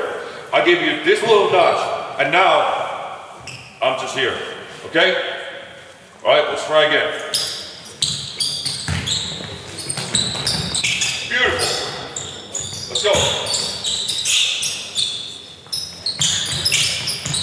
All right, that was more of a, wasn't physical enough, that was more, you know, offense continues. Okay, good. Like this, with different setups. This is, for me, this is a great way to play one-on-one. This was as much offensive drill, it was defense. All right, and if I would have talked to offense, I would have told you, hey, he starts being physical, well, start taking him in, be physical with him, and make sure he does get hit, or he has to trail, right? Like, ask yourself, if I understand that off-ball screen, single screen defense is very vital skill for every player, and can be a difference maker for someone to make it at the next level, same way that a ball screen defense is for a guard and a big guy. How much time am I putting on this? So, I think playing one-on-one is vital for every day in practice. Every day. But do I play, okay, I get the ball, you're guarding, and I'm working on my back here, which might happen, you know, maybe a couple times a game. Or, yeah, let's go one-on-one, but we're starting from there. It's a physical battle to get to a spot where you want.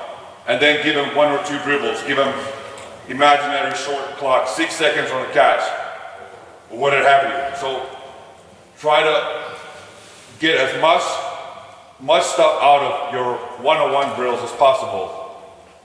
You can tell, hey, yeah, let's play one-on-one. Well, guys are then happy. Obviously, they want to play one-on-one. But then you can hide these crucial elements of their individual development into those drills. Okay? So now, obviously, in this first version, we gave let's change another big guy here on the screen so you can get in action. Someone here. Now, it was easy. We gave the guard defender, we gave him, you know, heads up. Screen's coming, it was easy. Now, let's give me offense, defense. Okay? Good, here. All right, now, you're probably you're gonna be a little bit late now. And it happens in game of basketball. You know, you were helping here for a split second. Oh, now I see down screen's coming, okay? So now it's survival mode. And just as important is for someone to be physical and win that. Now, can you turn this almost sure catch and shoot open 3 into delaying the possession and getting in front of him and taking away that shot when you are late? When you are late, let's give him here, all right?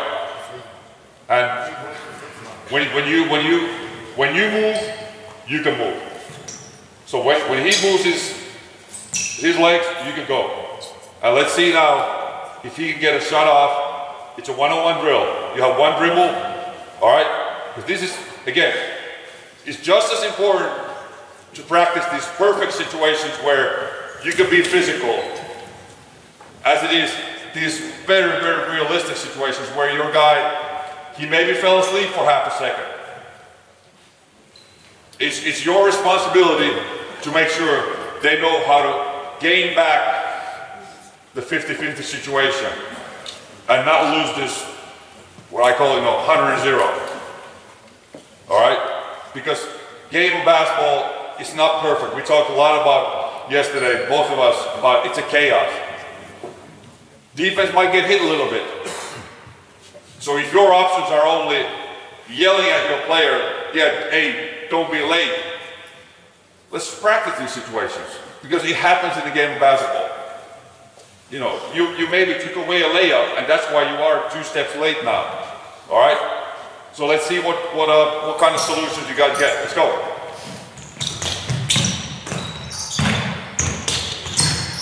let's go, next one.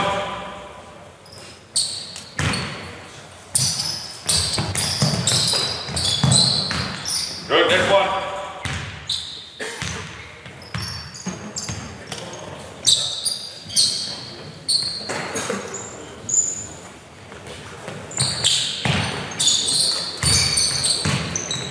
Great. Hey, everybody saw what the defender did. You went under. Why did you go under? Okay, let me answer. His brain said, that's the quickest way for me to get to that spot. And now I'm going to come back to yesterday when I mentioned about rules. If you tell your players, we go over every screen no matter what, that would have been a three-point shot. But you gotta leave the back door open for thinking, for individual instincts. Yes, our culture game plan is to go over, down screens, one pass away. If he was two passes away, go there. Now, we would encourage come up the middle every time, because that skip pass is very hard. I'll come back. I would say it's a tree with priority first. Bully. Be bully. Destroy the screen. There is no screen in your mind. Just go through. Same way I talk about ball screens for guards. There's no screen. If you get nudging off that line, boom, you're good. Second, trail, don't get picked, and delay the defeat by, yes, he gets it where he wants, but I'm in front. A lot of times that's the best you can do. If you have a great, quick shooter, good screen, you gotta be happy with just getting in front, even though they got the ball where they want it. And the last one is find the quickest way. Find the quickest way. And this was the experience I got even when I was playing with Sasu Salim. And then now coaching in the national team. Started coaching with the national team. I was a head coach like, hey, we gotta tell Sasu to go, always trail that. He looked at me like, why? He's done this at the highest level in Europe. He knows, if we try to give him rules, like just hard rules, we're destroying his defense. Especially the best players, offense and defense, as you all know, they have that something that can't be taught. They have an instinct to survive, to gain advantage where the other player doesn't see advantage. All right? So that was really good. If you start trailing, that would be an easy shot. Okay, let's go one couple more. All right, good. Good. Let's go a couple more. Couple more. Yes, sir. Colors doesn't really matter.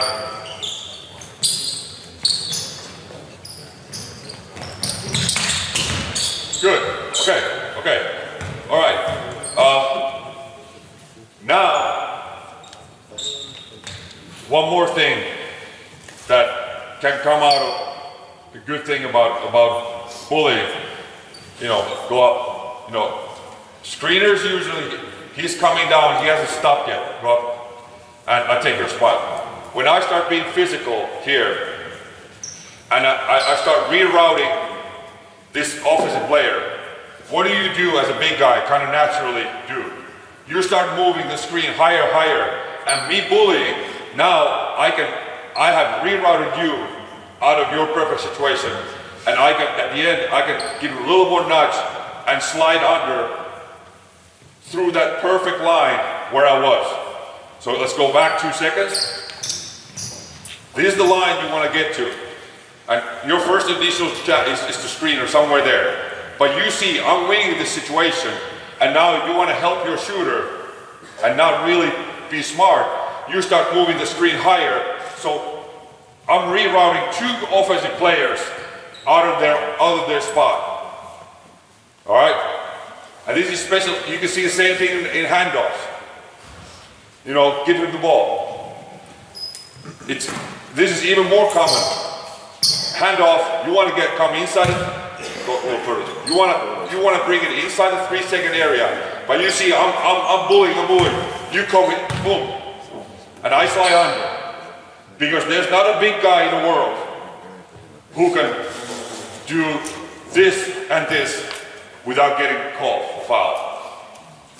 So being physical actually gives you that quickest way under a lot of times. Because it might be a lot smarter to be bullied and then slide under. Your offensive player gets the ball here, you're riding back in front of, and you destroyed their timing and their spacing. Okay, let's add second defender now, here. All right? So now it's a two-on-two game, okay? You guys have, on that pass, you guys have about 4 seconds to get a shot off. You and your wife, okay? So you can start wherever you want. Your goal, you guys play on this half of the court, all right? You downscreen, you coming off downscreen, and let's see what happens. Okay, let's go.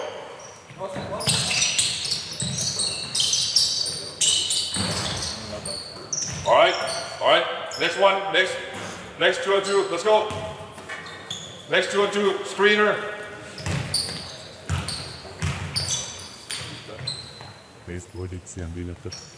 Good.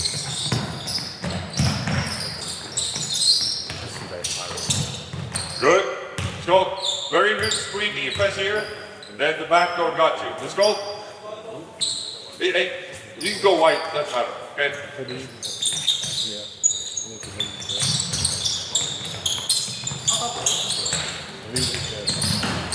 All right. There for that shooter did a great job. He won that battle. He took 2 quick steps, slowed down a little bit, just 1 step.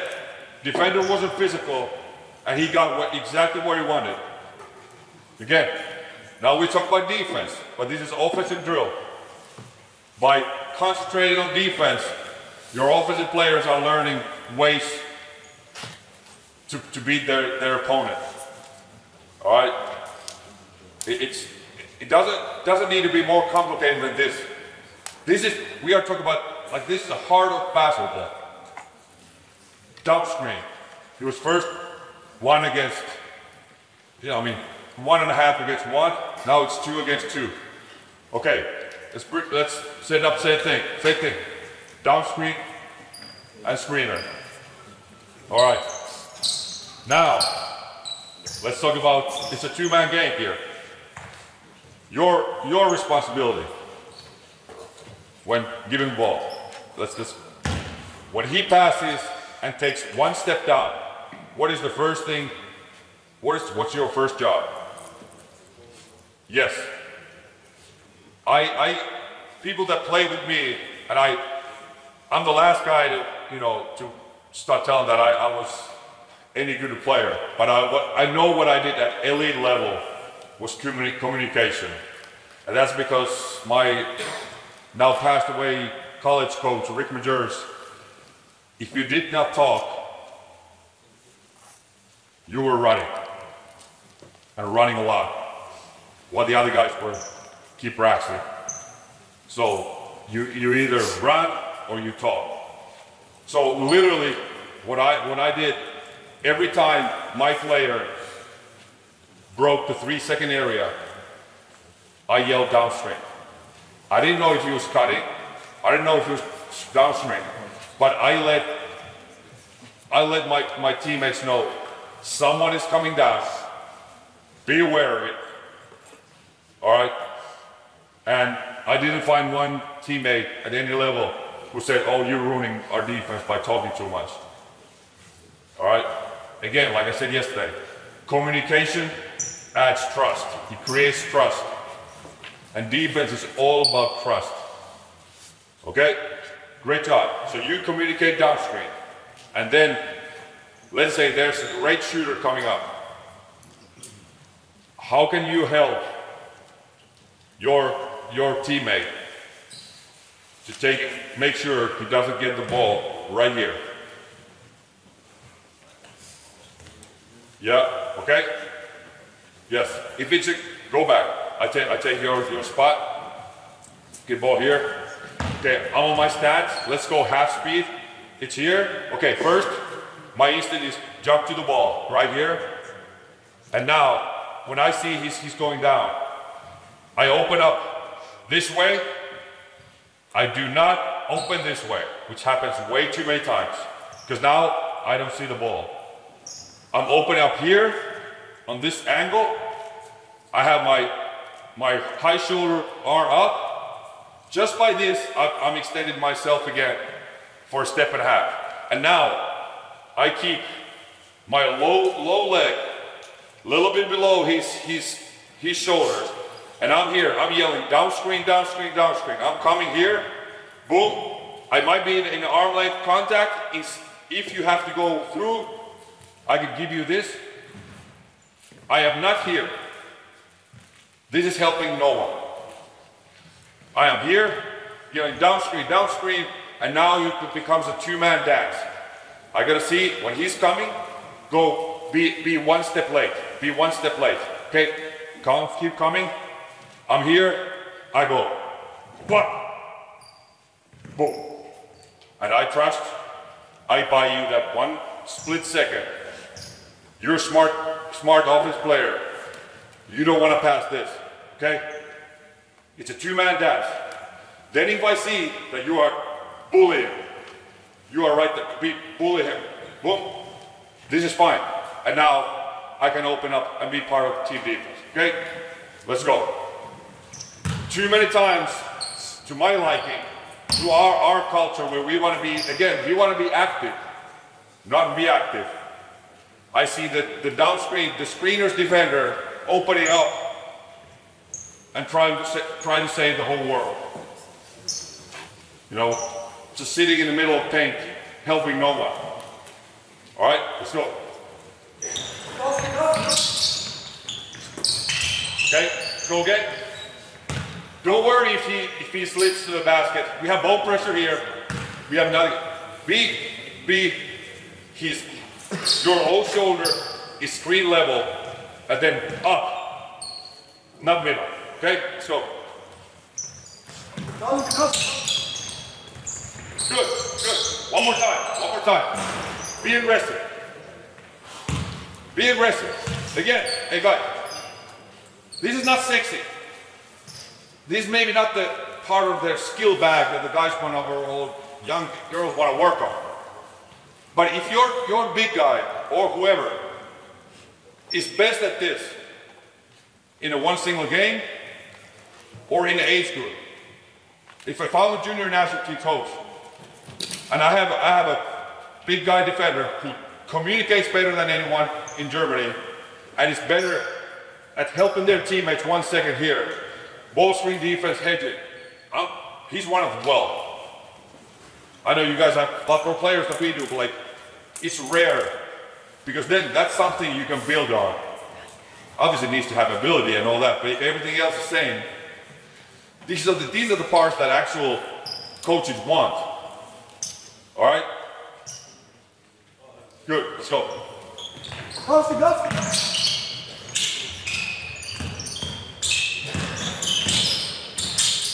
All right, now, and I need to correct myself. Automatically, big guys can here and guards there. Let's flip it. Guards, we want screeners here, and big guys coming up down screens.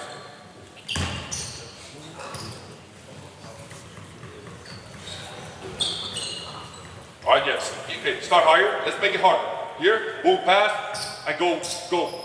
You can set the screen wherever you want. It's a down screen. You're coming off. Let's go.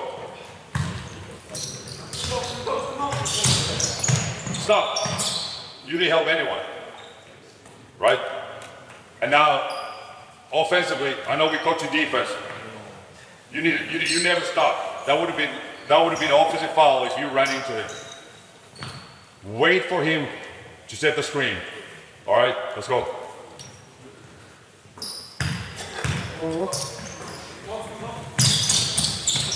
Good.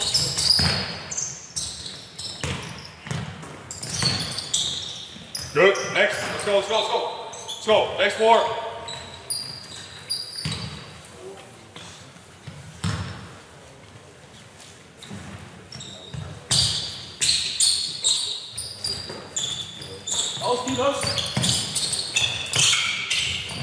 All right, good. Let's go again. You never saw the ball. You passed, he passed, and you just turned. He sees. One thing I try to teach the young guys is you don't need to see who's coming up. You in a flow of a game, yeah. Oh yeah, all right, Steph Curry, okay? Like, you know who it is. I don't know why the screen defenders are so worried to see who is coming. It's like this. It doesn't matter. Oh, excuse me, I think about it. It doesn't matter, but if you are a good head turner, you know who's coming up, and they're not probably running down streets to someone who can't shoot at all. So yeah, when he's coming down, you can turn. Okay, yeah, okay, that's him. That's the number 10. In our scout, he's a three-point shooter. I'm really here. I'm really helping. But now, keep the vision to the ball. Okay? It's huge skill. Huge skill. Let's go.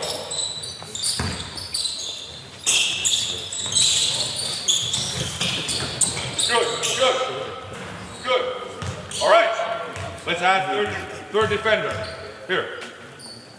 Beautiful defense. That's not your responsibility. Hey, you gotta let your defense off the hook. You gotta tell your players, you cannot be in two places at the same time. I cannot help if it's a big time shooter coming. I can't, and my downstream defender is a little late. I cannot be here buying him one step. And then at the same time, if the downstream slips, be here defending that. Because that should be the hell of a ball pressure that takes that away. Your active hands at that, you got it right here, boom. Obviously, you cannot play this kind of defense with the pack line, no ball screen, no ball pressure. All right? You cannot be in two places at the same time. Same way ball screen, if you were playing active ball screen defense and the big guy is hedging, you have to let the big guys know you have zero responsibility for the roll. Because if you don't tell that, and when the big guy scores, other guys are looking at the big guy, they're going to stop hedging. Soon as you step on that hedge, you have zero responsibility for the roll. Same thing here. If someone is late, like you have to help you to take away the three-point shot, you don't have responsibility for that. All right, same thing. Let's go down screen here. Boom. Shooter corner. However, it doesn't matter big or small. Ball here. Good. Let's go. Black offense, black offense, black offense. Okay. Now we add what the passive defender can do to help. Okay? There's a really good shooter coming up. He's a really good catch and shoot, catch and drive player as well. So let's walk through this. Pass, ball pressure. You're ball pressure, all right? We're downscreening. You try to bully, but maybe you're a little late. You are on the high side here, boom. And now, on the fly of the pass, boom. On the fly of the pass, then you take your spot, boom, like here, boom, pass. I'm flying here, boom, I'm coming back. Little stunt, right here. Again, buying time, take away that thought that you could go just to the middle. All right, so let's see if the three-man can dance together. It's a three-man dance. Now, we're not even talking about the other two. Let's go.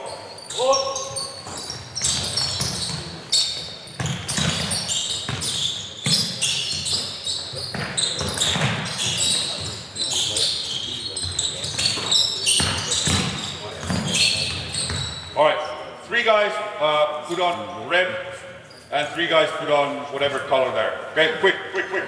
All right, let's go, same thing. If you don't have a shot, pass, and you go downstream, okay? Let's try to get it. You have about 12 seconds, so you have time for a couple of downstreams. Let's go. Downstream.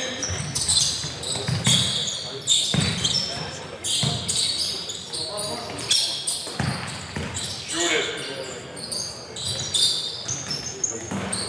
All right, good. Next, let's go. Red and green. And again, I would approach the offense. Defense went under. He should have just stopped here and got an L2 shot. But instead, you know, he went to the red smart. That's what I asked for. Let's go.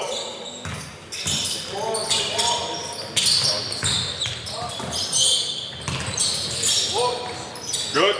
Flip around. Red offense, green defense.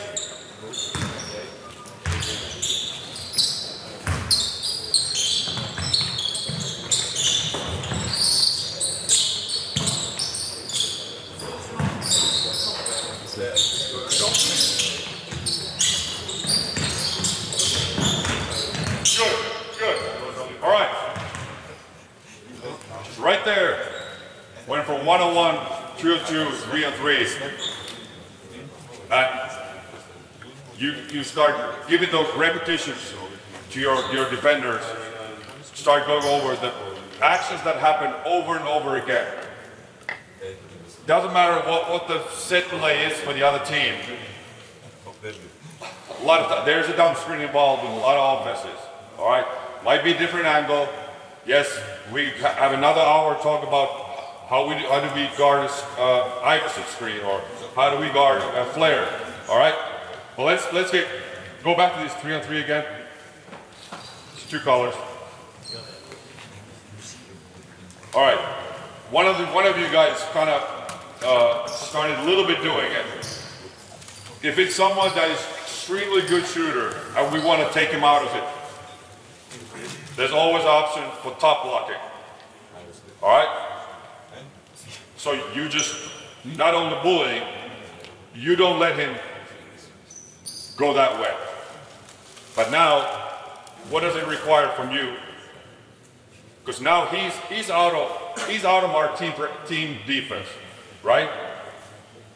He can't be part of first help defense. If the assignment is that, hey, whenever that shooter's in the corner, you're top blocking. It's basically becomes a box and one. So now you have to take away that back door. Okay? Your ball pressure, and if you know there's a top block there, you need to open up here. Yes, we are giving up that pass. We can't do it if he's a great shooter, but now you're hoping the other offense doesn't put a great shooter there, all right? So, let's see. You need to communicate it then, okay? You need to communicate. So let's go. You get top block, all the other options as well, but you need to be aware of. You need to communicate, okay? Let's go. Same thing, ball here, down screen. Let's play. Good, and now get back to it. Okay, good. Next, let's go. Green them. Red or green.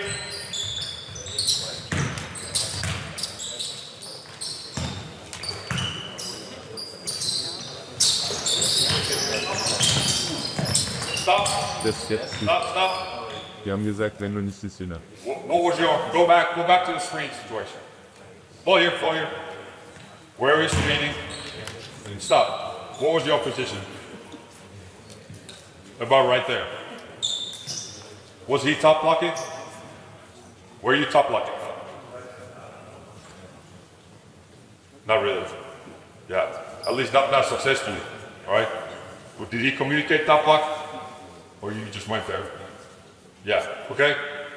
So it needs to be communicated really well, and it can be if top block is your primary downstream defense, or then you know it changes everything. So that was just to kind of introduce that to you. there's always that option of top blocking. You know, hey, 12 seconds on shot clock. You know, they're probably going to run, the game is tied, they're probably going to run something for their best player.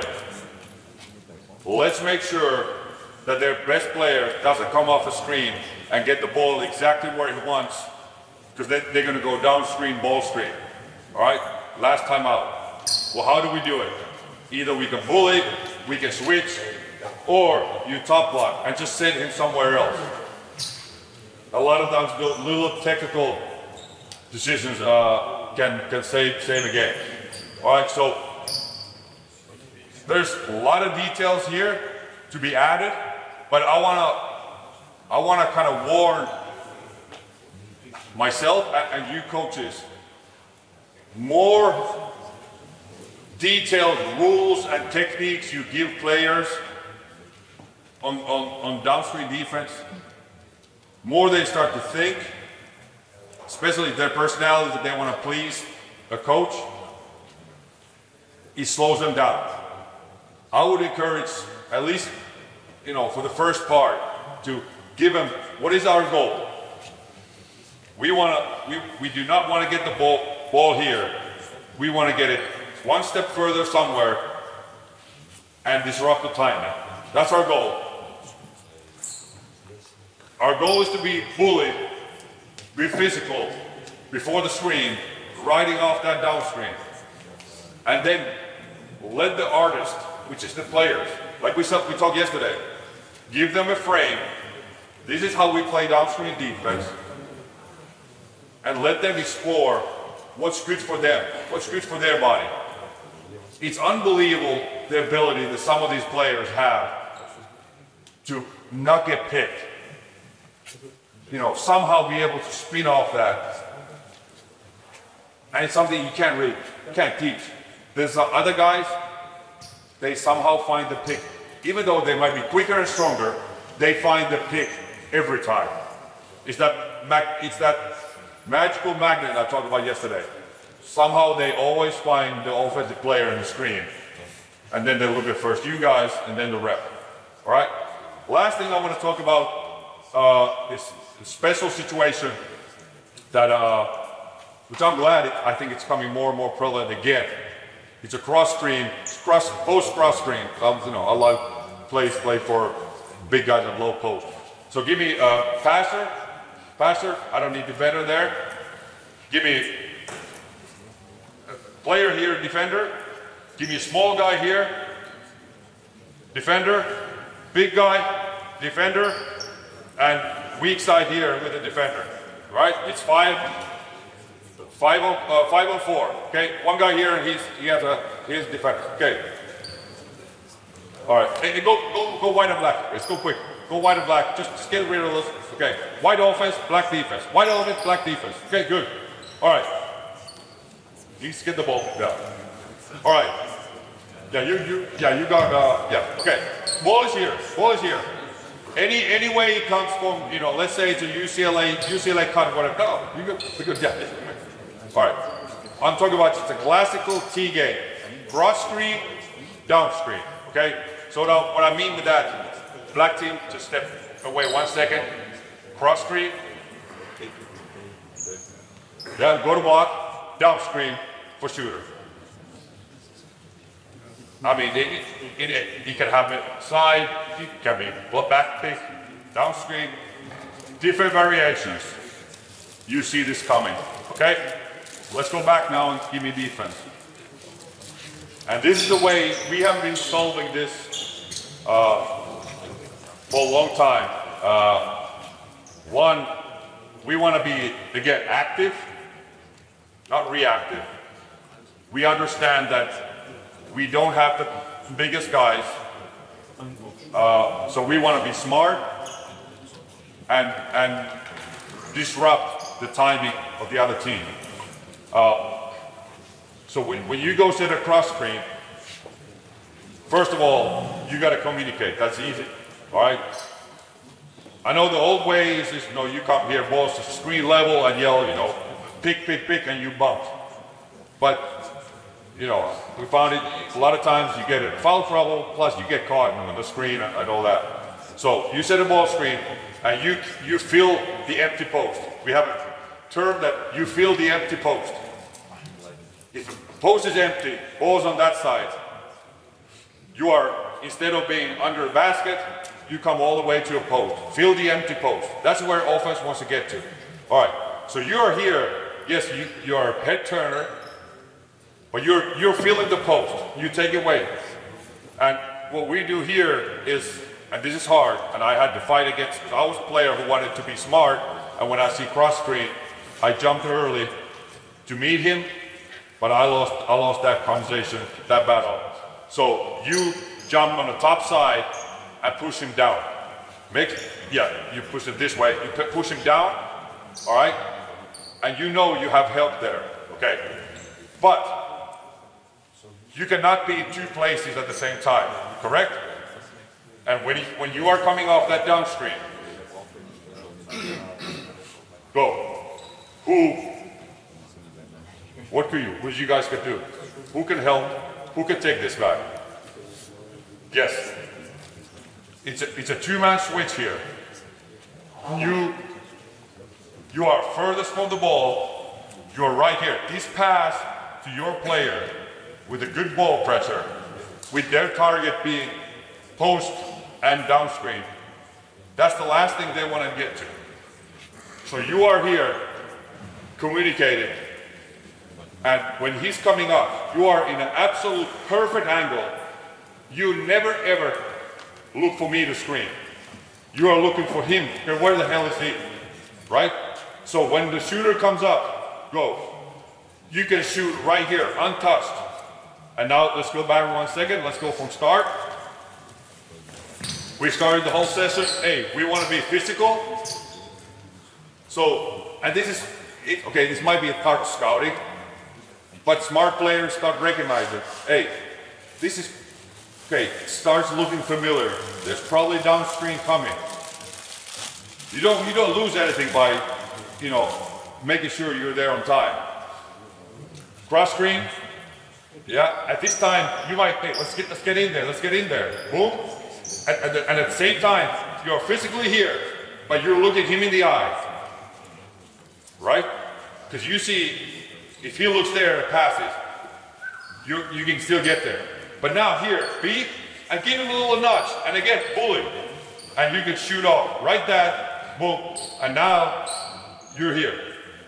You don't need to even touch the big guy. You're just here.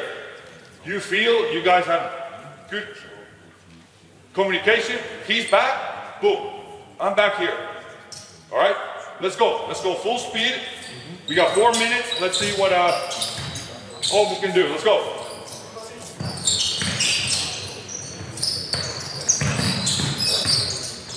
Okay. Good. Good. All right. And you can be. Don't shy away from going, try to beat him to the block. Don't follow him. Your job is to get here, boom, and bully him. Again, bully him, and if you get there early, that's perfect. So now we get the ball exactly where you want it. You cannot leave and give the ball here. If you have to stay here longer, you stay here longer. The defense, yeah, you, okay? Let's go again.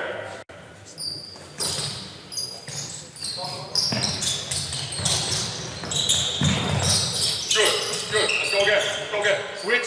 White and black.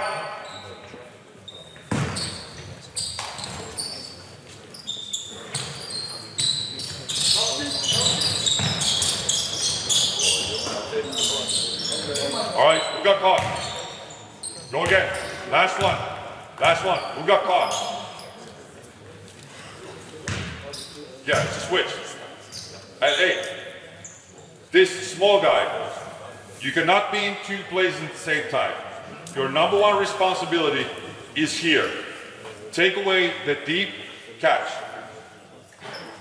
And that was good. You got the ball here, which was perfect for us. Same thing happened on the downstream. It was 2 steps of where they wanted. But worry about this first, and then get back to that. Okay? Last one. Let's go.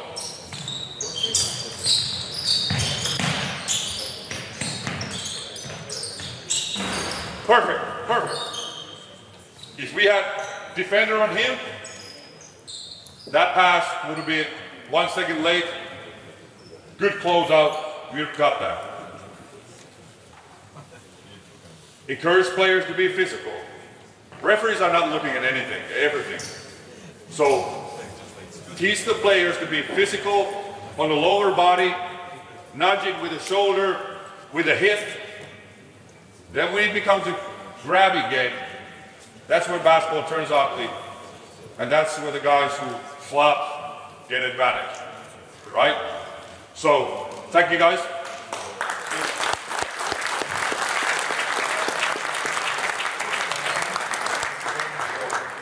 Very shortly to sum it up. The secret in our game is in the simple details. The best players in Germany, EuroLeague, NBA, they are the best. We want guys who can solve down screens, cross screens by themselves. If you have a couple of players in your lineup, 3 players who don't really need help on ball screen, on down screens, on flares, you become a magnificent defensive coach. It's because of those players. So teach players to take pride. Yes, have the understanding that you have help if needed. But if you become a physical and smart defender, you get a couple of those players on your lineup, magic can start happening. Because you get those catches 1 step off where they want, another one is 2 steps off. It it becomes a bigger rolling effect on our defense. We get a stop and we go. All right? Thank you, everybody.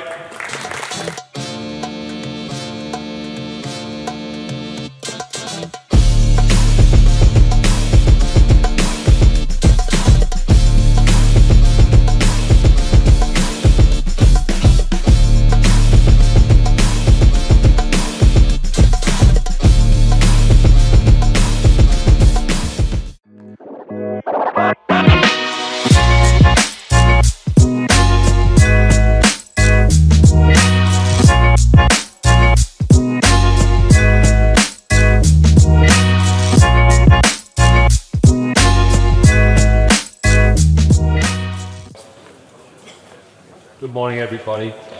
Pleasure to be here.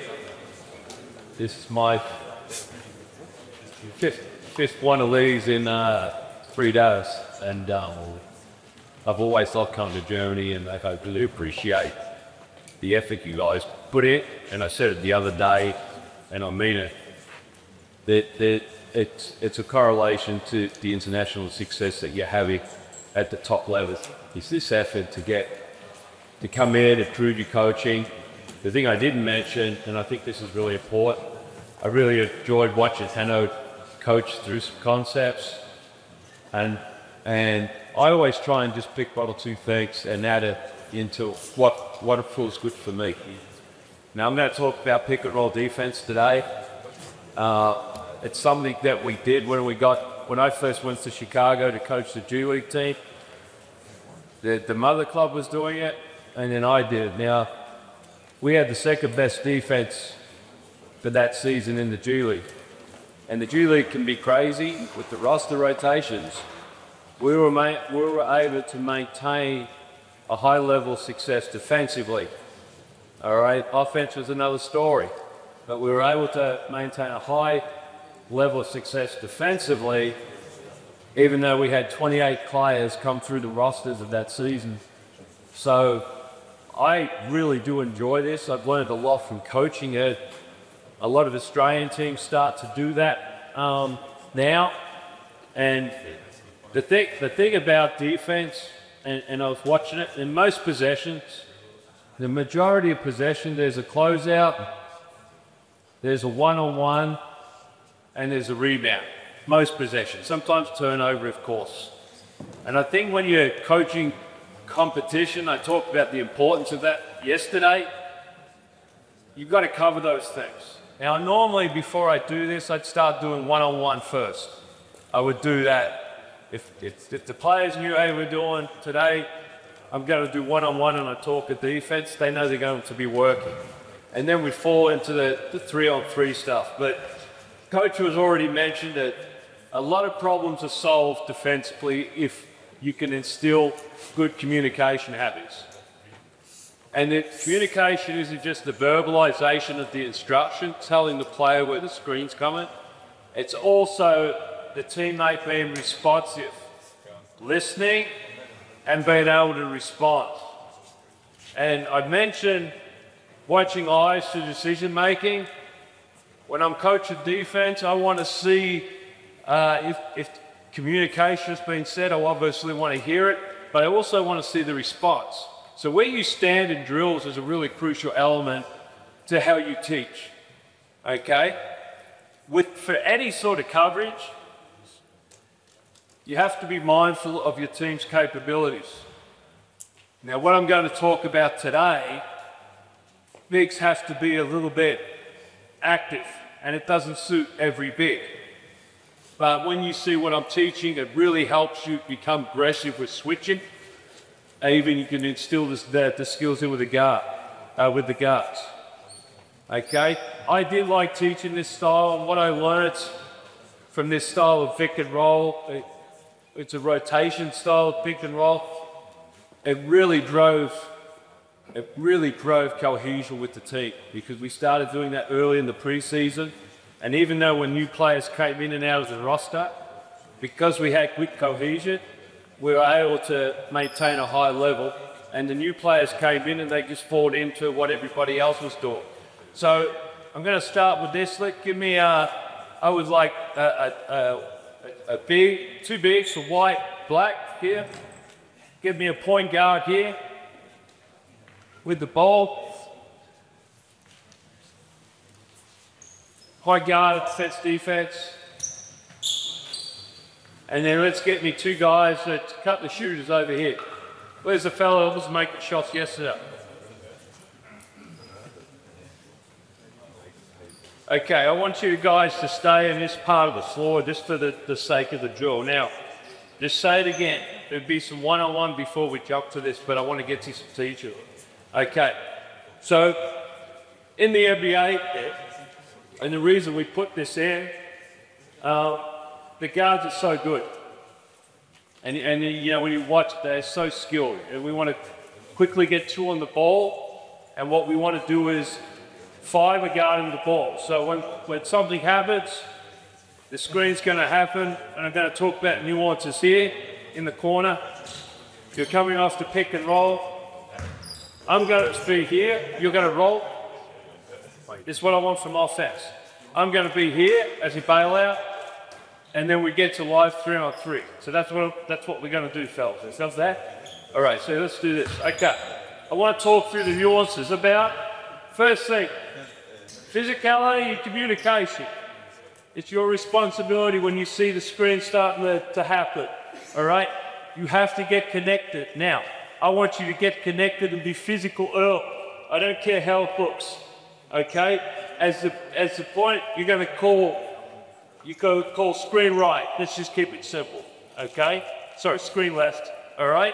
So I want you to push, and at the point of the screen, you've got to develop a feel for this. Get your inside hand into it, into the back of the defender.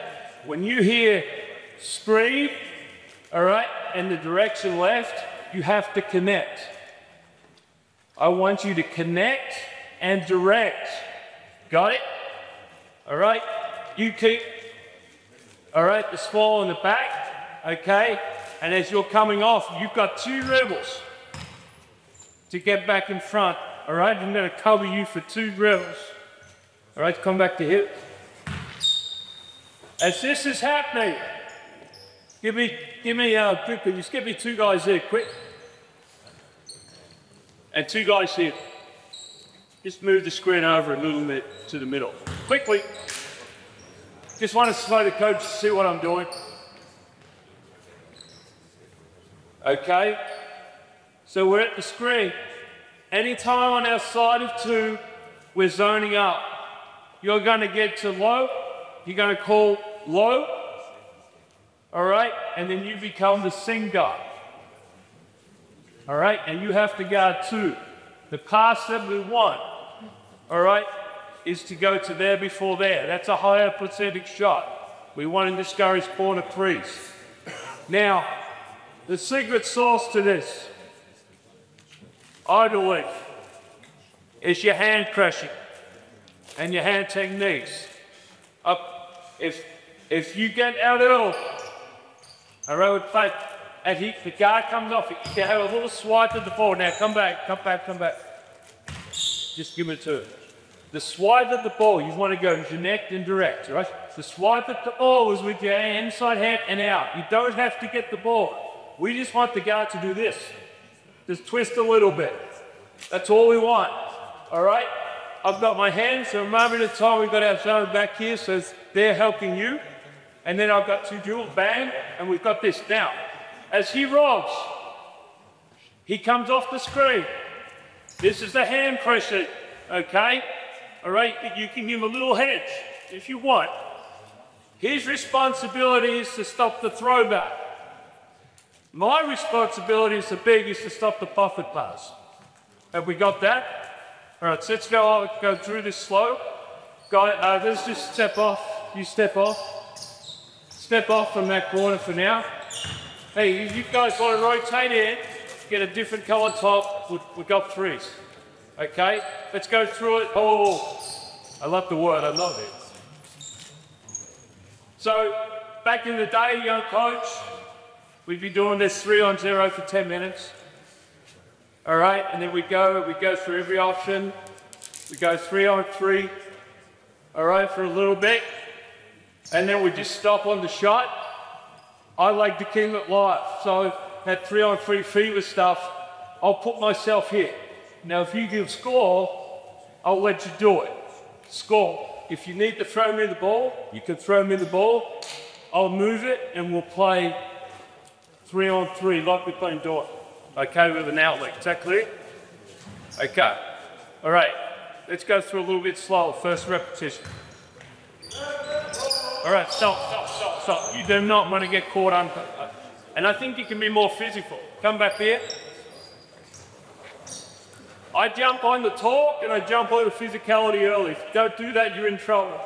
So I want to have a bit of a collision. So once you knock him off his line here, now you're looking for a position. I get my inside hand into it and I escort into the scrum. Let's do that. Let's go again. Get to the outside. All right, stop. Good job. You're doing good. All right. I'm not stopping it like this when I'm coaching these guys. I'm doing it for you guys. All right. Presents an aggressive body language. All right. So we're going left. Okay. And I'm big. 2 dribbles. I keep my head between the ball and the basket. I roll back, see him on there, and you match up with 2 dudes. Got it? Okay. Here we go. All right, let's play it line. Let's go. All right, here we go. Rotate. Play it.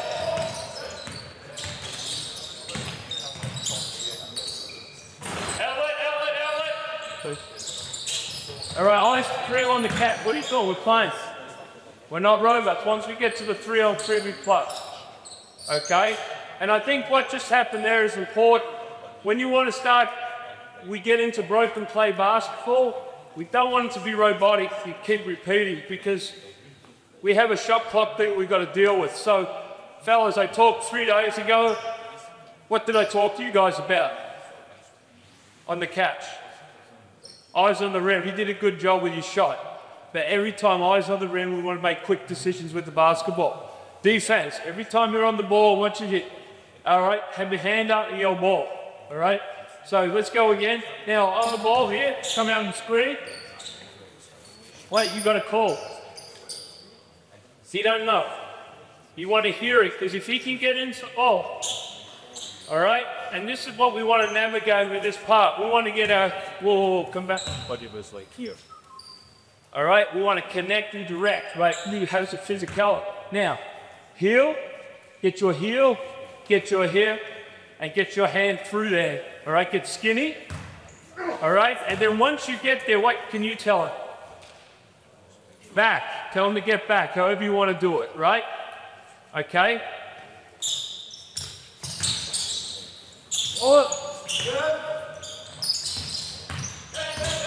Good, good. All right, some back, some back. All right, perfect. You've got to take that. Is that your fault? Is that your fault? Go back to the screw. I know he slipped as well, but come back, go back to the screw. Whose fault is it? It's your fault. Okay? You've got to sit there now, and I want to hear a nice, loud, low. All right, whatever word you want. The physicality is really good. Now, the other thing is your hand technique. You stop the pocket pass, you stop the throw back to me. If you need to throw it back to me, you throw it back to me. Okay? You're not, keep going, come on screen. Come on screen. All right, so you get better at it, get the handle. And it will slow down. If we can force that kind of passes, it will slow down. Guys are doing a good job here. Here we go.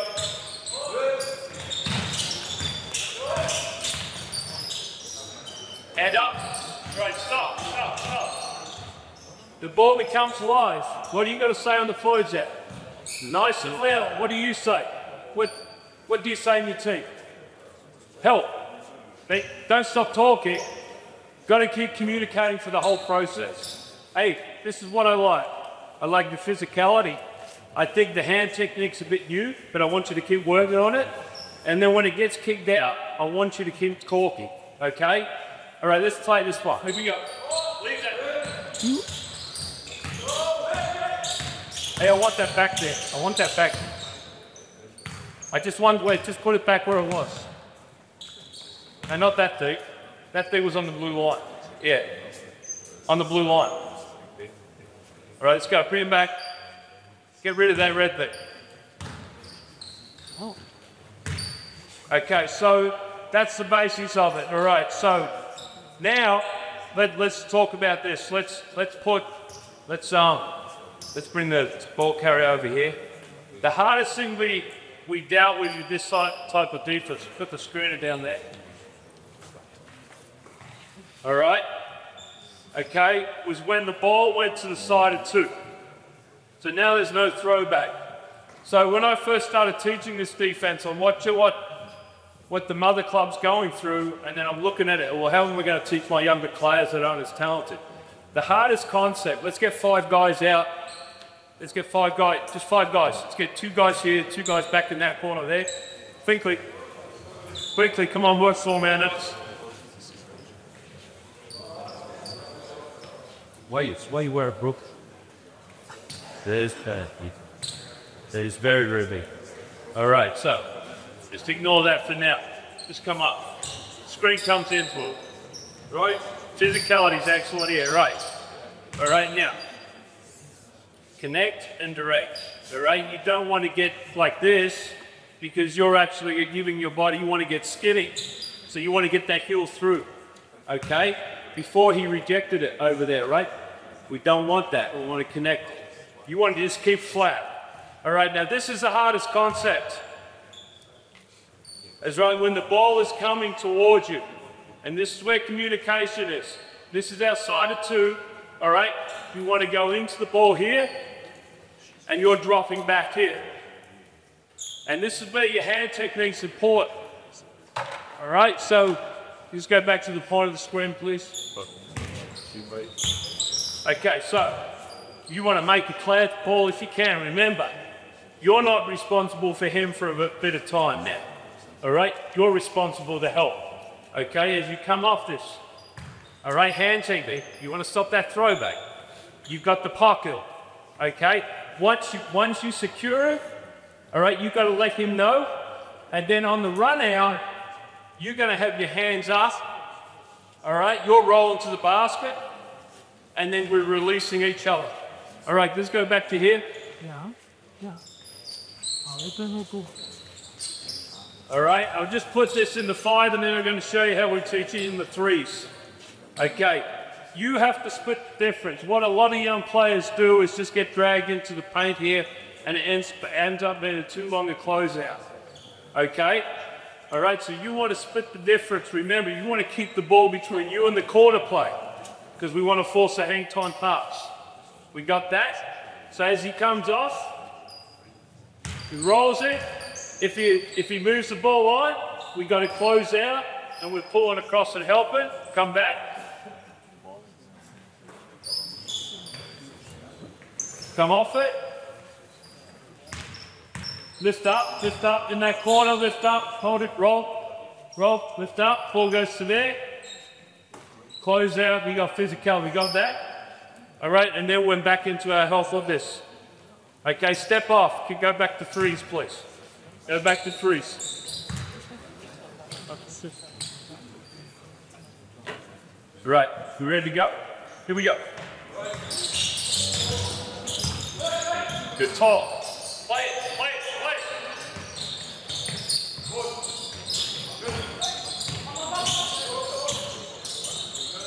Good talk. Okay, what always happens is a rebound. Make sure you're not caught in the halo on the rebound.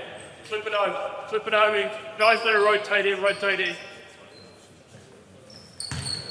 All right, here we go. Go again. No pressure on the ball. What, the talk is too late and there's no physicality. You let it get there. So you want to, it's hard. He's a big, strong lad, all right?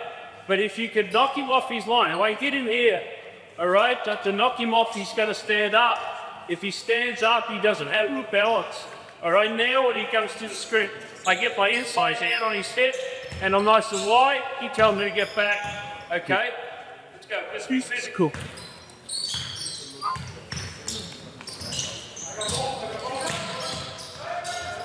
Good hand pass there, stop the throwback, good job. Okay, flip it over, one more rep. What? Right. Go again, stay to the side, the constant. Move the gun on the blue line, please. All right, now, the big fella here, what's on that? That's a pretty physical, I really like it. All right, and the days of, like I come from Australia, we play very violent football, Australian football, we got rugby, that's the types of rugby. We always talk about collision management, and you've got to start, I think you need to teach kids physicality, because the days are gone when you're driving down. When was the last time you saw kids playing unstructured sport in the park? It doesn't happen anymore. So I think you have to show what physicality looks like. These guys are doing a good job. Like I've said it numerous times over the last 5 days, you can see that they're being well coached, but you have to show them what physicality looks like, because that's what's going to, in the end, your schemes are your schemes.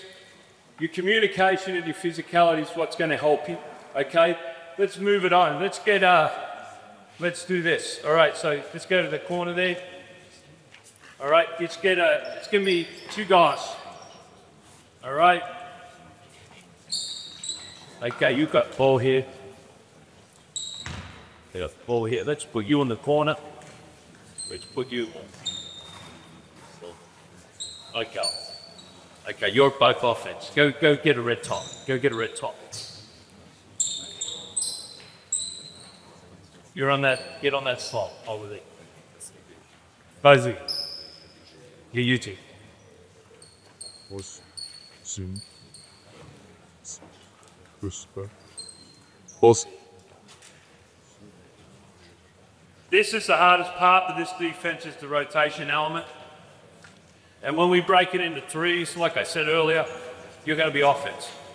All right, so you two guys you're part of the drill, but you're not into it, right? You guys are into the drill. Okay, so this is what I want. Take the ball back there. You're going to set a screen for him. All right, so this is the front part. This is the drill. You're going to come off the screen. All right, you're off a little bit higher. As that's happening, you're going to say low man. Got it?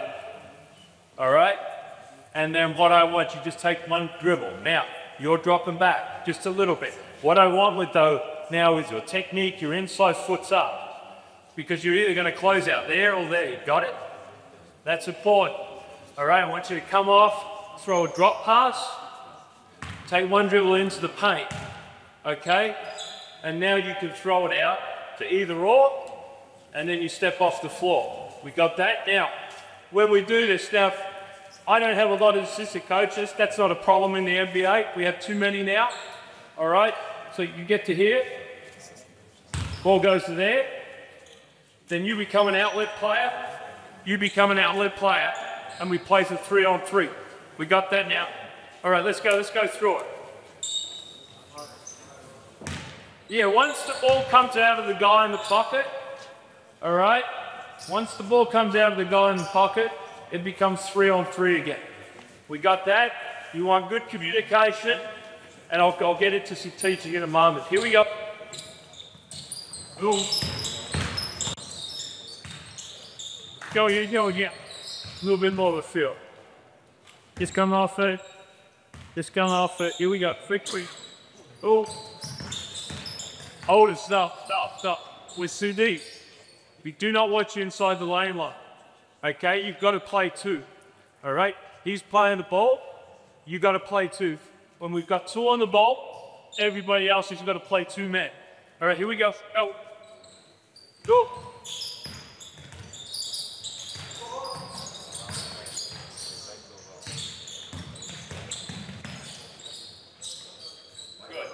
Good. Yeah, then we keep playing. Let's go again. So it's just watch itself. My bad. Let's go again. Quick. Yeah, play. What's it there? Live now. All right. I know you can do that. Stay on the perimeter. We'll get to that moment. All right. Here we go. Nice cut. Here we go. Quick. Here we go. Good. Rotate. All right. Excellent. Okay. Good. All right. Excellent. All right. Here we go. Let's go. Rotate again. So we go cold ball. All right. So you come off it. I just wanted to make sure you guys understood what we're doing.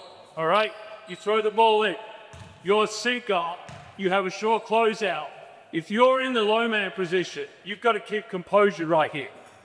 All right? Because we saw the cut before. That's the threat. Okay? I talked before about ports of ball pressure. There is none right now. And that's why I'm not going to live so long in this drill. All right? Ball has to go out to either or, and then we play. And then when you close out. All right? Ball goes to there. How you want to close out in the corners is a decision I think you should make. We're always talking nose on the high side, inside hand up. Okay? We want to kick the ball on this floor. This is a high percentage shot. If the closeout, go back to there in the pocket. If it's a flat pass, we're in trouble. Okay? And this is, I've seen all types of closeouts where we'll close out to force it back to the help. But my teaching is this. Close out with your feet for the drive. Close out with your hands for the pass. So the next logical pass is going to be the corner. The drive is going to be that way. So ball goes to here. We want to close out, square, and just be active with his hands. And when I talk about under any sort of half-court defense is we just want to make him move it. We do a good job as the ball gets sprayed out, go back to the sink. And I want you to yell sink. Ball gets sprayed out. All right? Make you move it. If he has to do this, that's a massive amount of time for us to respond to get back in. Got it? And then you're moving back to here. And then we're clugging across and we're playing. Right, let's go through a few more repetitions.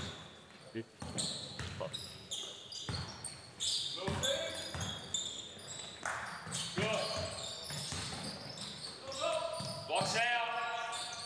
Good. Flip it over. That was good.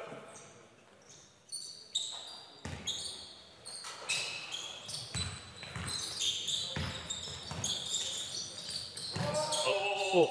You're going to take that. Okay? Okay? We're returning everyone's of equal ability. Okay?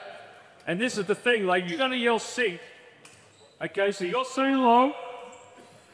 And then you're saying sick. I'm seated. I don't care what words you use, but you need to have words. All right? Here we go.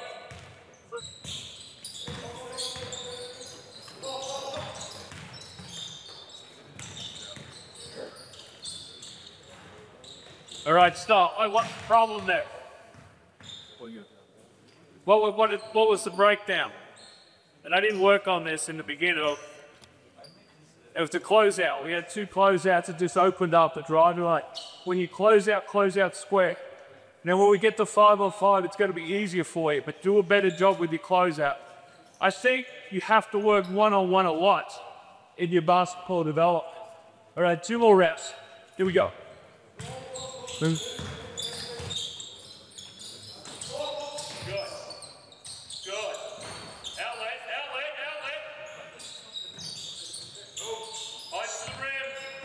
Defense.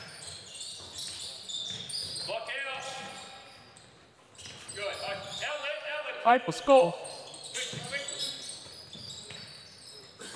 I see you. Hands on the closeouts. Good job. Okay.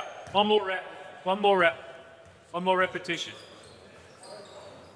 Flip it up. Slip it up.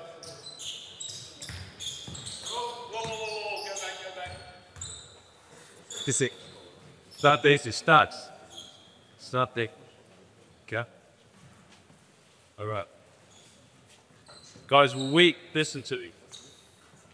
You guys have done a tremendous job over the last couple of days. It's been outstanding. But when we get into the 3-on-3 part, you have to talk on defense. I want to hand up closeout. I want to hit ball. If you're on offense, I want ice to the rim. Okay, I want you looking at the rim. All right, you make better decisions. Okay, that's going to help you become better players. Those 2 things. If you can get good with the closeout defense, it's going to help you. If you could be good with it, closeout read on offense, it's going to help you become a more effective player. So when we do the 3-on-3 part, it's not for you just to I want good quality just on those 2 things. Can we do that? Show the coaches how good you are? All right, let's go. Last one.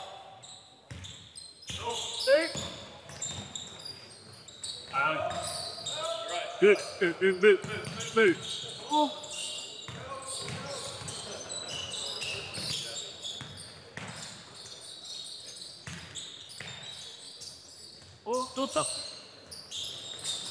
Nice shot. Good job. I tell you what, if you can get looking at the ring, if a good thing's going to happen, let's go to 5-on-5 now. Let's go to 5-on-5.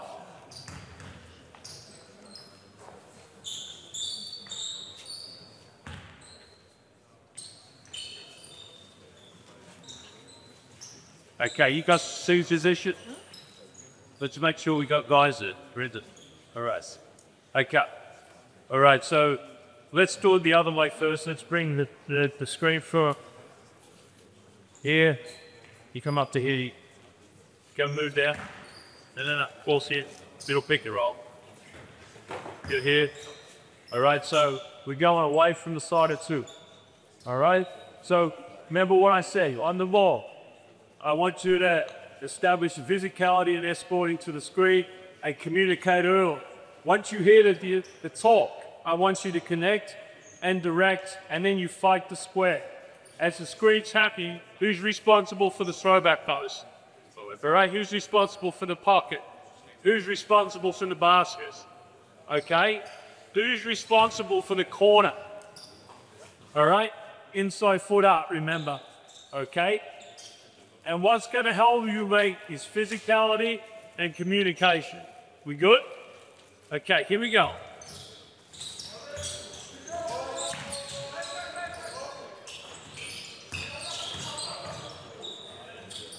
All right, bring it back. Once again, every big falls to a closeout. Now, let's just go back to the climb. Ball. Now, were you aggressive on the ball? No, because you're worried about health. And this is the trust. Coach Hanno spoke about this earlier. All right? If you don't talk, you can't develop trust. So you've got to be on the ball for 2 dribbles, remember. Okay? All right? And then what happened? Throwback? Well, how was your ball pressure? How was your ball pressure on the throwback? it was like this. It was a flat pass. Because this is the most vulnerable player on our defense. Now, when you closed out, what if you do? You closed out and you opened up.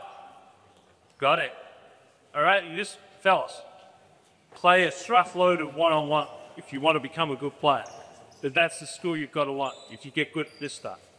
Because one thing about teaching players, young players at this level, to rotate, even as you have a philosophy that you're going to try and kick a 2-on-2 in the pick and roll and not have rotations, guess what's going to happen on an offensive rebound and spray out? You're going to rotate.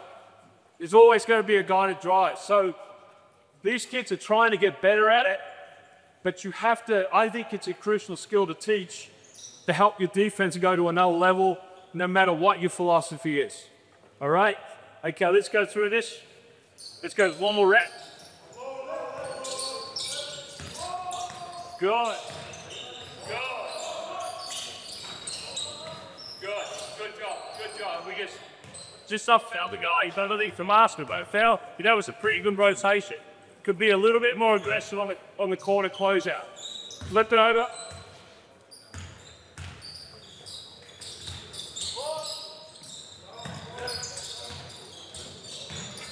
Good.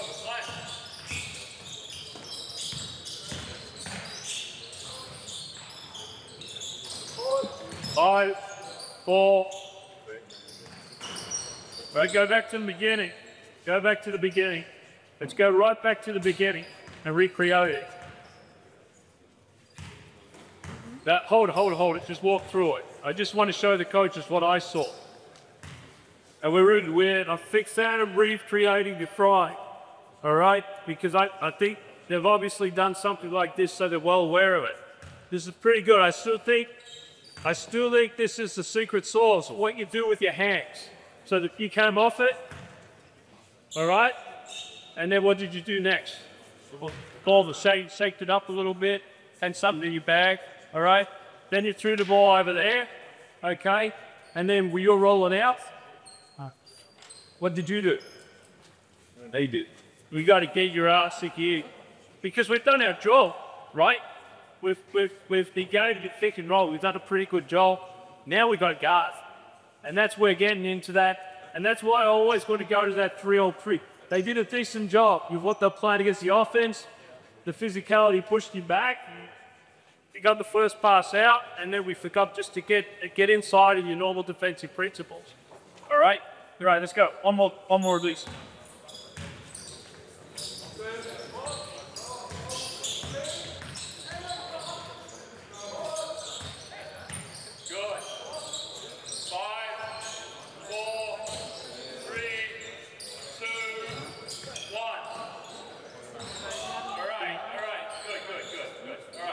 Now it's easier. Let's go back to here. I start the shot clock. Okay, now fellas, what happens at the end? Defensively, you're up here. And then you cast it over there. Go to where you were on that cast. Go to where you were. Defense, listen. Go to where you were when he had the ball. It's amazing to me when you ask players where to go, and a lot of times when you start doing it, all right, I'm going to recreate, so I go where the ball was here, all right? And I think this is a real effective teaching tool. I'm not stopping them like this. I'm doing this for you guys. I'm not doing this every time. But it's always amazing to me, because what players don't know where they were, and it shows that they're not engaged. Once you start doing this and they know that you're doing this, they're going to be better at being more aware of what happens. Now the shot's going to happen, right? So what can you do early? You can find your man early. All right? Now, in the NBA, the coach talked about tagging up yesterday, and I enjoyed it, but the three-point shot has changed the way you rebound. Okay? Especially above the break three. So on offense, above the break threes produce the most offensive rebounds.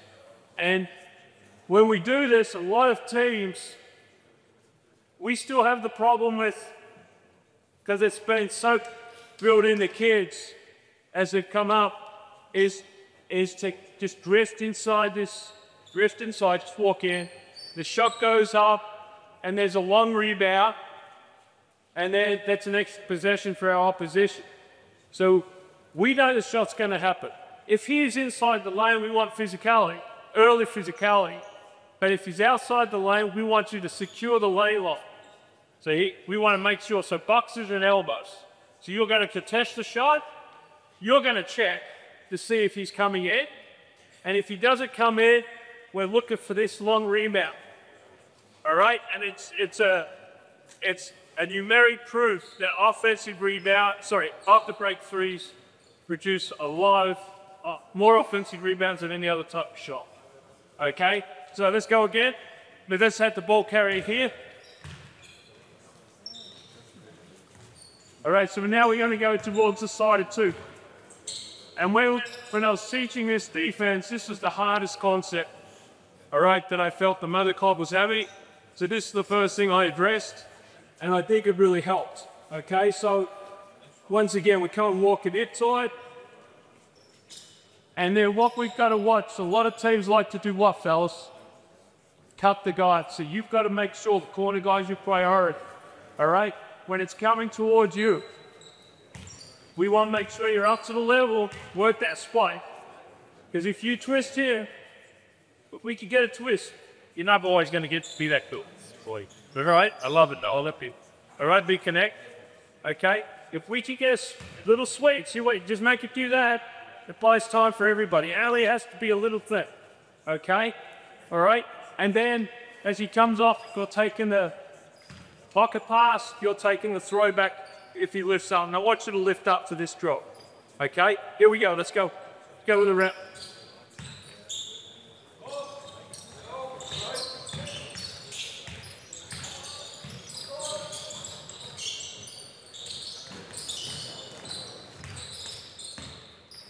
All right, let's go, flip it up. On that 8, just a little poke. Little poke. Okay, here we go.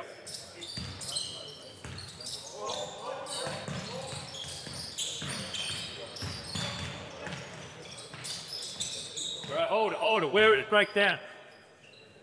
Or close out. Be square on your close out. Okay? All right, here we go. Let's go 3 more.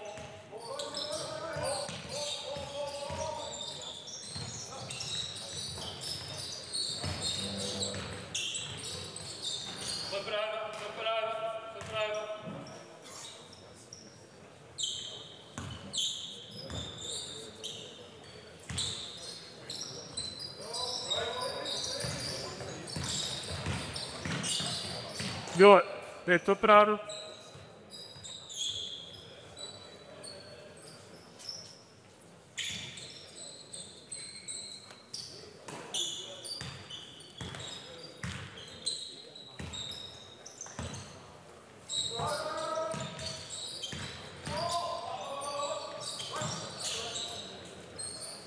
Go. Okay, so we had 3 possessions, there's 2 scores, 1 turnover. How did the scores happen? Was it coverage problem or was it 1-on-1? 1-on-1. All right, and I think this is where it gets back to it, like watching that. A lot of it's 1-on-1. We get caught up in the schemes and we take away responsibility at 1-on-1.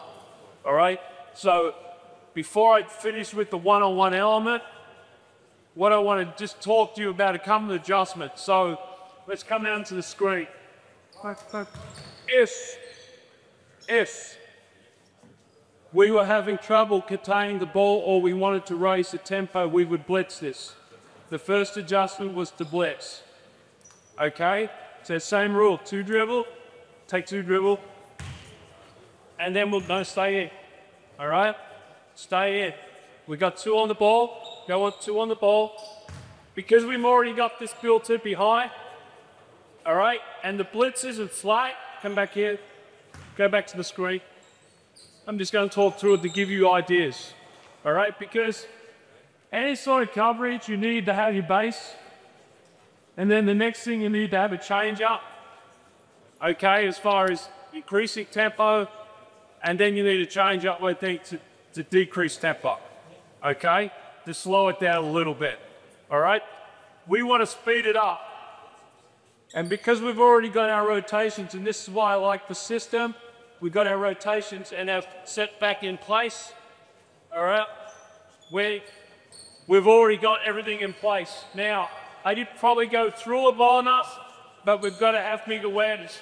If you don't have football pressure, it doesn't matter what your defense is. So our first adjustment is to blitz. Go back to the scrum. Our next adjustment, depending on who our players are, and this is why I think everyone should play everywhere, is the switch. Okay? And what we talk a lot about with the switch, come back here. So let's put you in the switch. So you guys just swap positions. You two are going at the switch. Everyone should be developing everywhere. The physicality in the switch. So this season, we wanted to get into the ball, have presence on the ball for pressure on the ball. So even though you've got switching with the big, you have it with the guard as well. So we go, I call left, all right? I push him into the screen, all right? And there's our switch. Got it? So it's related together. You're not rotating as much when you do switch, but there's the three things that have worked quite effectively for me in the G League. A lot of Australian teams are starting to do that. Okay? Let's go back with the screen, the big set in the screen.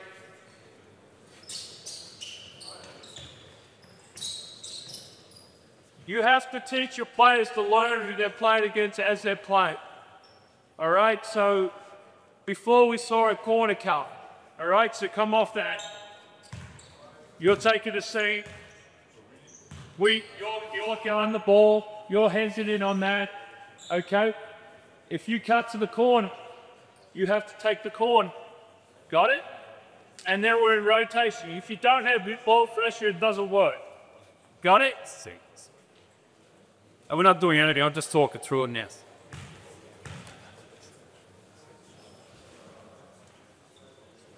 Yes, it's the nearest net. All right? So, and this is the thing. You've got to have problem solving. So if you don't talk, sometimes not everything's perfect. And that's why I like to get to the 3-on-3 quickly, because I want our players to play in broken clay basketball. Because what I talked before about, what do you do on an offensive rebound when you give up an offensive rebound? Besides get pissed off with your players for not blocking out. It's rotations. It's problem solved. All right, so player asked me, do I go there? My rule for rotations, if there's no one between you and the ball, it's your responsibility for that moment in time. Okay? All right, last thing I want to talk about, because you saw it with closeouts. I thought about doing this early, but I'm going to finish with this. All right? You two guys stay on, everybody jump off.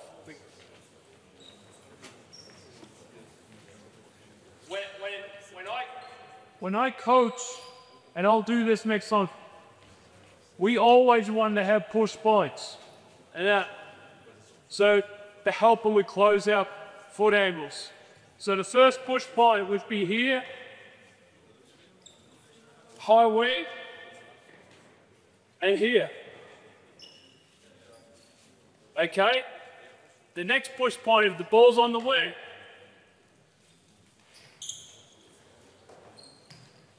we would have one here, and we'd have one there on the short corner dunker area. So we've got like a little house. And the thing where it happens, no matter how much you work on closeouts, the hardest thing to guard is one-on-one. That's why you should play it. If you're going to steer it to that short corner or to the top there, right? But he gets beat. And the most common thing, we saw it a lot when guys got beat yesterday, and just then in that thrill, the most common error in one-on-one defense is that this player gives up one dribble too early. He has to stay in the game. So he gets to here, your nearest, that's not going to happen. You're going to be running next to it, right? Your nearest push point now is you drive it to here and it becomes very much flatter. Okay? So that's just something to think about. I wasn't going to talk about the one-on-one part, but it became obvious to me that I needed to. I got 10 minutes. Any questions? Guys all tired, sick as up coaches as we go to the gym.